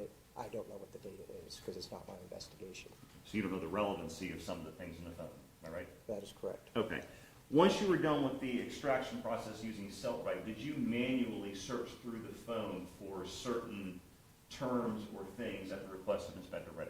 I did. I searched through the phone, And manually or physically. how do you manually search through a phone? So it's just what it implies. If you take your phone, you go to any of the applications where you think the data would be stored, and you just type it in and see what it produces. As I said previously, being we did not get a full physical, which is the only way to get the entire contents of the phone, I knew there was data left behind. So you can still do pre-digital forensics types of searches and manually search through the device for content to see what was left behind that Cellbrite could not extract from the device. And why did you not do a full physical extraction to get all the data that was on the phone? This particular make and model of physical was not supported by the software. Okay, so your agency did not have the proper software to get all the data from the phone? That is correct. The software that I was utilizing would not get a full physical extraction from this device. Meaning if things were deleted or other reasons are there other reasons that you couldn't get information with the process that you use? Is it just that your software program wasn't able to pull all the data off the phone? That is accurate. So our software will only take what the phone is willing to give us. There are software and hardware things that are going on in the phone, like when you do an update on your Android or iPhone, it's patching vulnerabilities. Well, those vulnerabilities are what a lot of these forensic softwares use to exploit, to extract the data. So in this particular make and model, a physical was not supported. So basically you got some data from the phone, but not all. Correct. Fair enough. When you manually searched the phone, what particular things were you looking for when you were typing in manual search terms? So Inspector Riddick provided me with several key terms, and all I did was search those key terms that he provided me. Did you search for the key term Sierra Smith or Sierra or something like that? Yes, I did. And what did you find? When I searched Sierra in the, do you mind if I look at my incident report? If it'll Counselor? refresh your memory, go ahead, if it was with permission. I searched Sierra Smith in the Gmail application, and it produced an email address, sierralewis22@yahoo.com. May I publish States Exhibit 9 already in evidence, Your Honor? You may. And what do we see here in States Exhibit 9? So I physically went to the Gmail app on this phone, and as I was typing in Sierra, the phone started auto-producing the results, and these are the results that came up. And I took a photograph of the results. So this, when you search for Sierra, this email address came up on this phone you analyzed. That is correct. How do you make sure when you're doing these manual searches like this that you're not changing the data on the phone, adding things, those kind of things? Do you put it in a certain mode or take precautions? So particularly for this type of a search, precautions would have already been in place to make sure that the data is intact.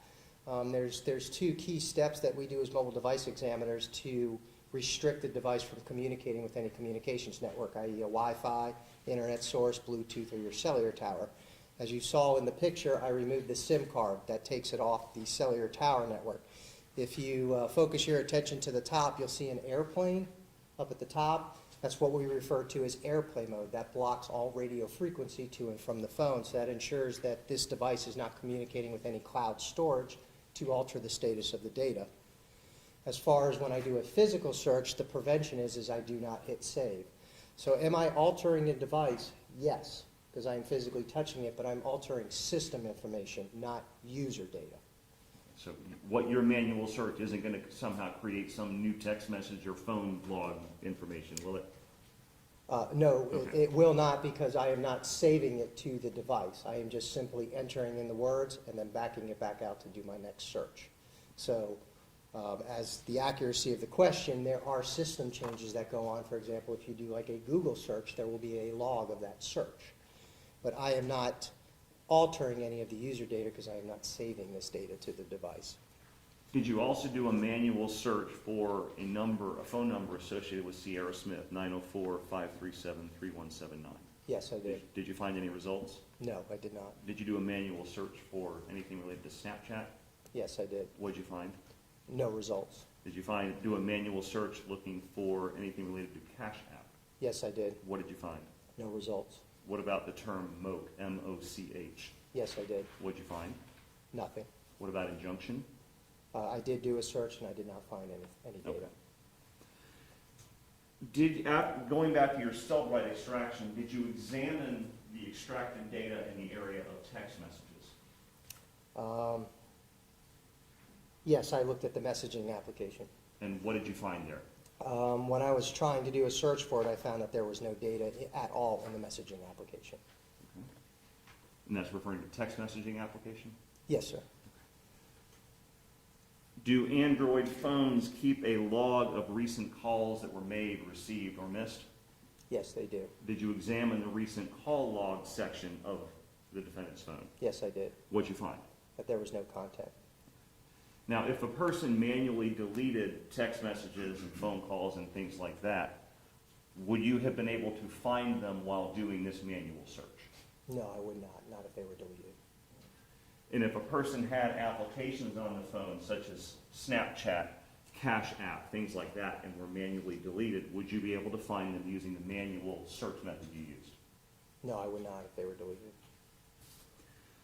And you mentioned the text messages. If a person manually deleted the text messages from the phone, would you be able to find them using the manual search? No, I would not if they were deleted. After you did the extraction and noticed there was no text messaging, no call log information, was it decided to try to use another method to do a full physical extraction of all the data on the phone? Yes, Inspector Riddick had asked if there was another technology on the market where I could, or FDLE could acquire a full physical extraction to get deleted content. And before you did that, did you try other methods that you know of as a forensic analyst to try to recover that additional data? Yes, we tried other software that is within FDLE's forensic tool chest to obtain deleted content. We were unsuccessful. So what did you do with this phone in order to try to obtain a full physical extraction and get that data that had been deleted?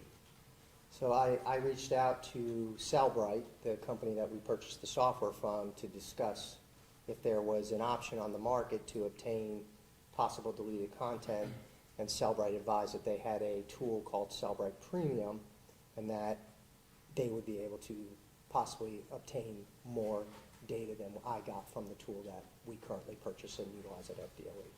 And is that upgraded Cellbrite Premium only in the possession of Cellbrite? You guys don't have that at FDLE? So at the time of this investigation, we did not possess it, but FDLE does now have Cellbrite Premium. So what was done with the phone to try to get that Cellbrite Premium program used to extract all the data? So to the best of my knowledge, Inspector Riddick mailed that device to Cellbrite to have them utilize Cellbrite Premium on that device. And did you review the contents of the Cellbrite Premium extraction at all? I did not review the contents. Okay. Thank you, sir. No other questions, Your Honor. Cross-examination? Yes, one moment.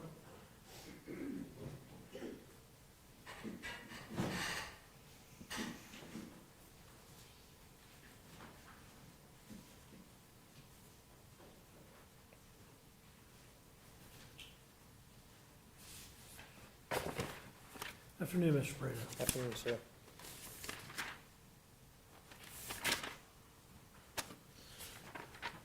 So as I understand it, there are 3 different types of extractions that can be performed. Through Cellbrite, I would say 4. Okay. 4 including Cellbrite. No, through the Cellbrite software I use, there's 4 different types of extractions that Cellbrite produces. Right, let's try to unpack what they are first. Okay. There's the logical extraction, Yes, sir. and according to what I understand your testimony, that would contain contacts, messaging, and media, And app data. app data. And you were able to get that? To the best of my recollection, yes. Okay. And the messaging, what do you mean by messaging? The SMS, which is short messaging service, or MMS, multimedia messaging service, how people text back and forth. Texts. Yes. Okay. So you were able to recover texts? I don't recall specifically what was recovered Okay, in the text app. okay, but you were able to do the logical Yes, sir. extraction, which would have the texts? Yes, if there was text present, yes. Okay. And you said during the manual search, you couldn't locate anything with Miss Sierra? The logical search, Not logical, you said when you were I'm doing sorry. your manual search. manual search, yes. Yeah, you couldn't find anything other than the name Sierra and that email address? That is correct. Okay.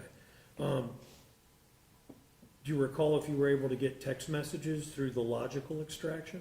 I don't recall. Okay. Would you be able to get messages through a logical extraction if they had been deleted? No, you would not. Okay. That, you would need the more advanced software?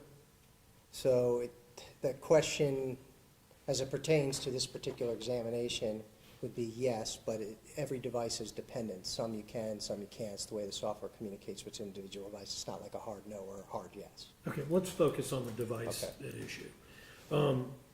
If that was deleted, would you be able to get the messages through a logical extraction? No, I would not. Okay. And there was some, in the testimony, there kept being reference to stuff that was deleted. Do you have any knowledge that Mr. Daniels deleted anything? No, I have no knowledge. So as we sit here in our examination, you can't state that Mr. Daniels deleted anything off that phone. No, I cannot. But presumably the logical extraction would produce whatever text messages existed. Yes, that is accurate. And then the other contacts, that's what we all plug in, wife, kids, whatever in the phone. Yes. Okay. And then media, what are we talking about there? So media, your photos, your videos, media. Okay, and so the logical extraction, you would have been able to get all that Yes, resided so on a the phone? logical extraction is typically your user data, like as I explained before, the data that you place on the device. Okay. And then the app data, what was installed on the phone? Could be. What Depends. what do you consider the app data to be? There are certain apps that when you purchase a phone are part of the device that come with it that you can't remove it, and there are certain apps that you can download from an app store. So that's where the dependence comes from. Okay, and what do you consider app data to be?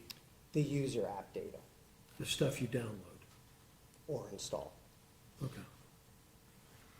And then you were also able to get the file system extraction. I was able to get an Android backup file system. And what does that mean in layman's terms? So the Android backup file system is whatever Android programmed on that particular device to allow the user, when they back up their device, of what it will give the user as a backup. And you were able to get that? Yes, I was. And the physical search that Mr. Riddick had you do, was the search term, we know one was Sierra, correct? Yes. Okay. And the picture we had a name Sierra and then Sierra Lewis, I think 22@gmail.com. What was that representative of in the search, the physical search? I do not know what it was representative of. That's just what was produced when I put in Sierra. No, but was there, that just pops up as is, or is there? That auto-populated as I was entering that specific search term into that search query bar. Okay. Do you have any knowledge of whether Mr. Daniels used the phone that you were examining to communicate with Sierra? I have no knowledge.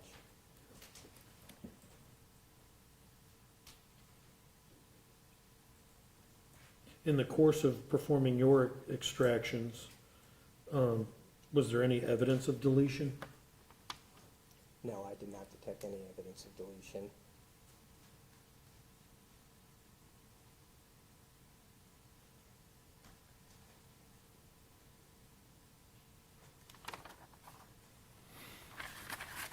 Can the Cellbrite examination tell an examiner such as yourself when apps have been deleted? Not with the extraction that was obtained. What about the premium? Premium has the capability on certain devices to get full physicals, which would recover deleted content. Okay, would it provide when the content was deleted, a date? It would depend on the make, model of the phone and how it stores its data. If it timestamps it, then yes. If it doesn't, then it would not. Okay, and what about the Samsung that we're discussing here today? I'm unaware of if the Samsung S7 timestamps its deleted content.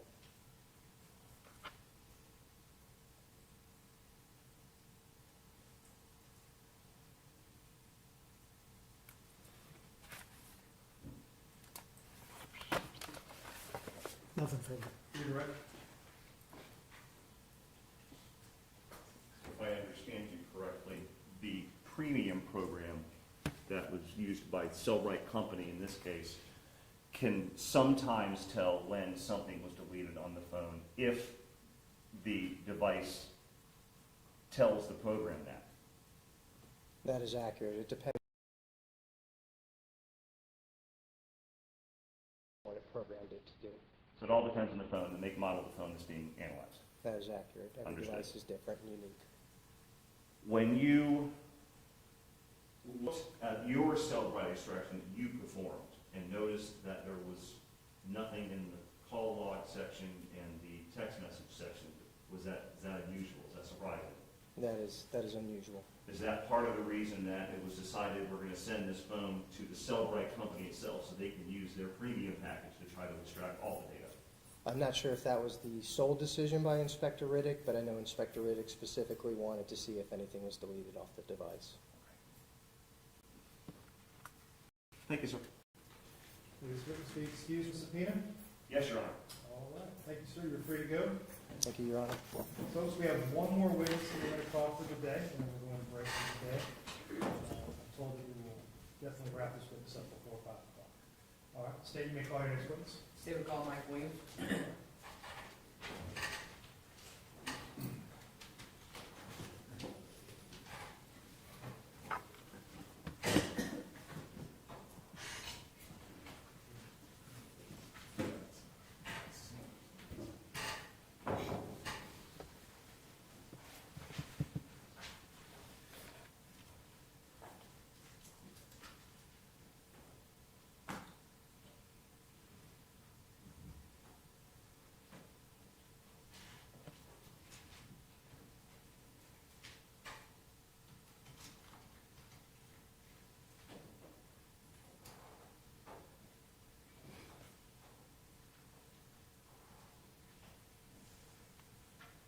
Sir, if you'll please raise your right hand.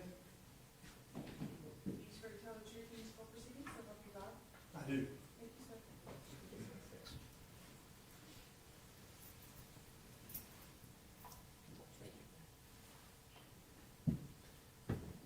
Make yourself comfortable, sir. Yes, Please, sir. try to speak into that microphone. That's all. Yes, sir.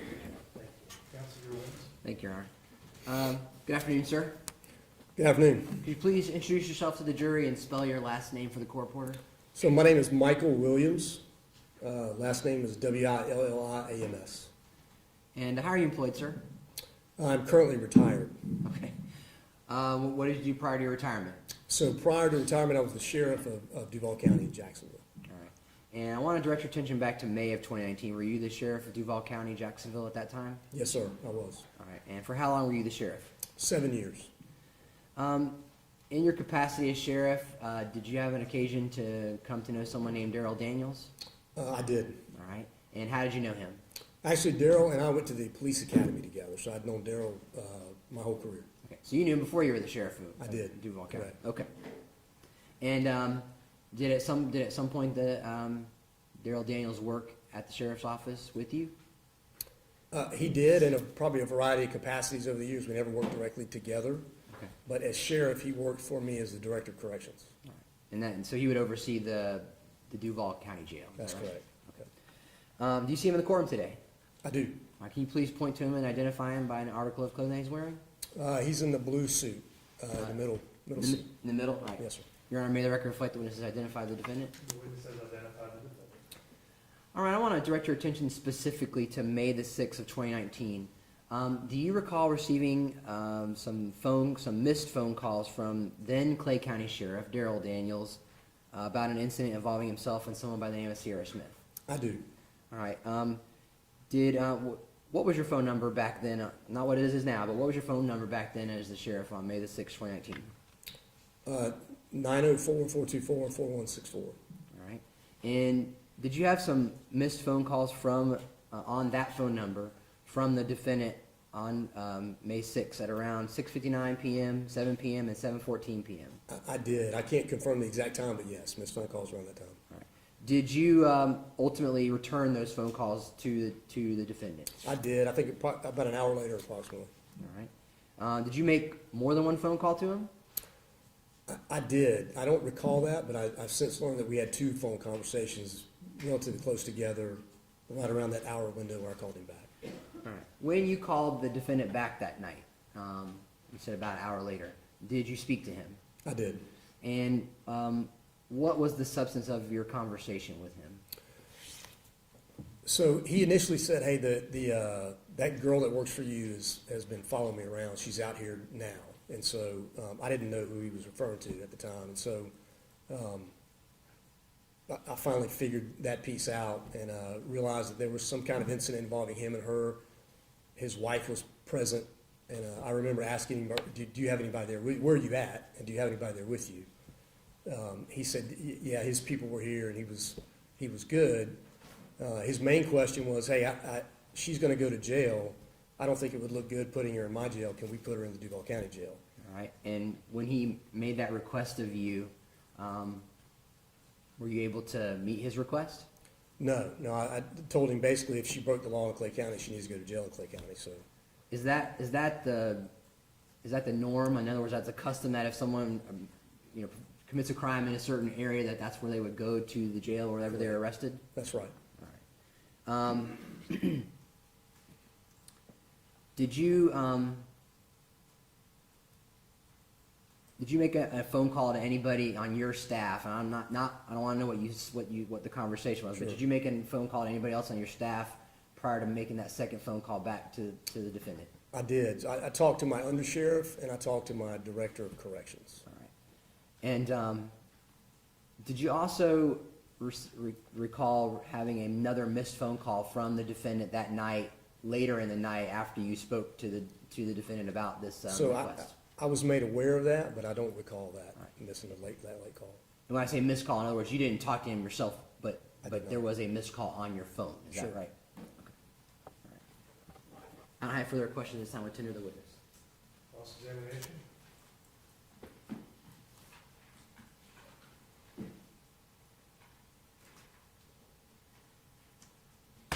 Afternoon, Mr. Williams. Good afternoon.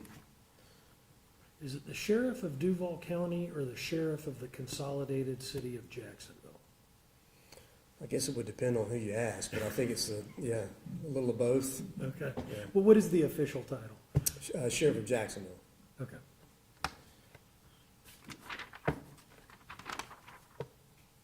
Nothing further. Can you redirect on that? No, Your Honor, and he may be excused from his subpoena. Thank you very much. You're free to go. Thank you.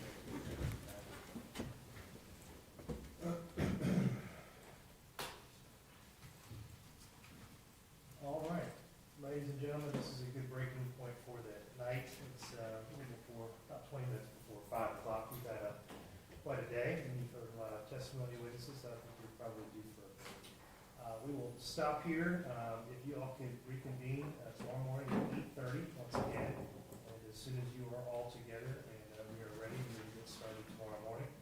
Once again, just a final reminder, please do not discuss the case among yourselves. Do not discuss the case with anyone else.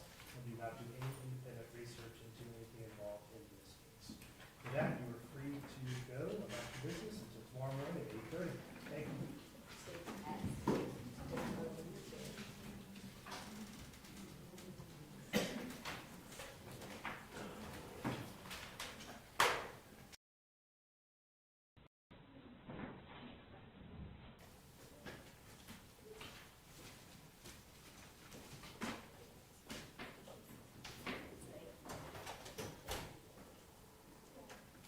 All right, jury's exited the courtroom. Let's take just a minute to talk a little bit about scheduling. We need to figure out how we're going to do our charge conference. Approximately how many witnesses do you anticipate on call tomorrow? We have about 9 witnesses left. 7 should be relatively short, Okay. similar to what we had this afternoon, except for Ruby. One witness, Dominic Antoniello, will be a little bit longer, but I don't expect him to be very long. And then Agent Riddick or Inspector Riddick will be lengthy. There's about 2 hours of an interview. I'm hoping, I think we may be able to get done with our case in chief tomorrow. Okay. All right, then we don't need to address our charging conference yet, so we'll hold off on that, and maybe tomorrow after we've concluded, we'll see where we are.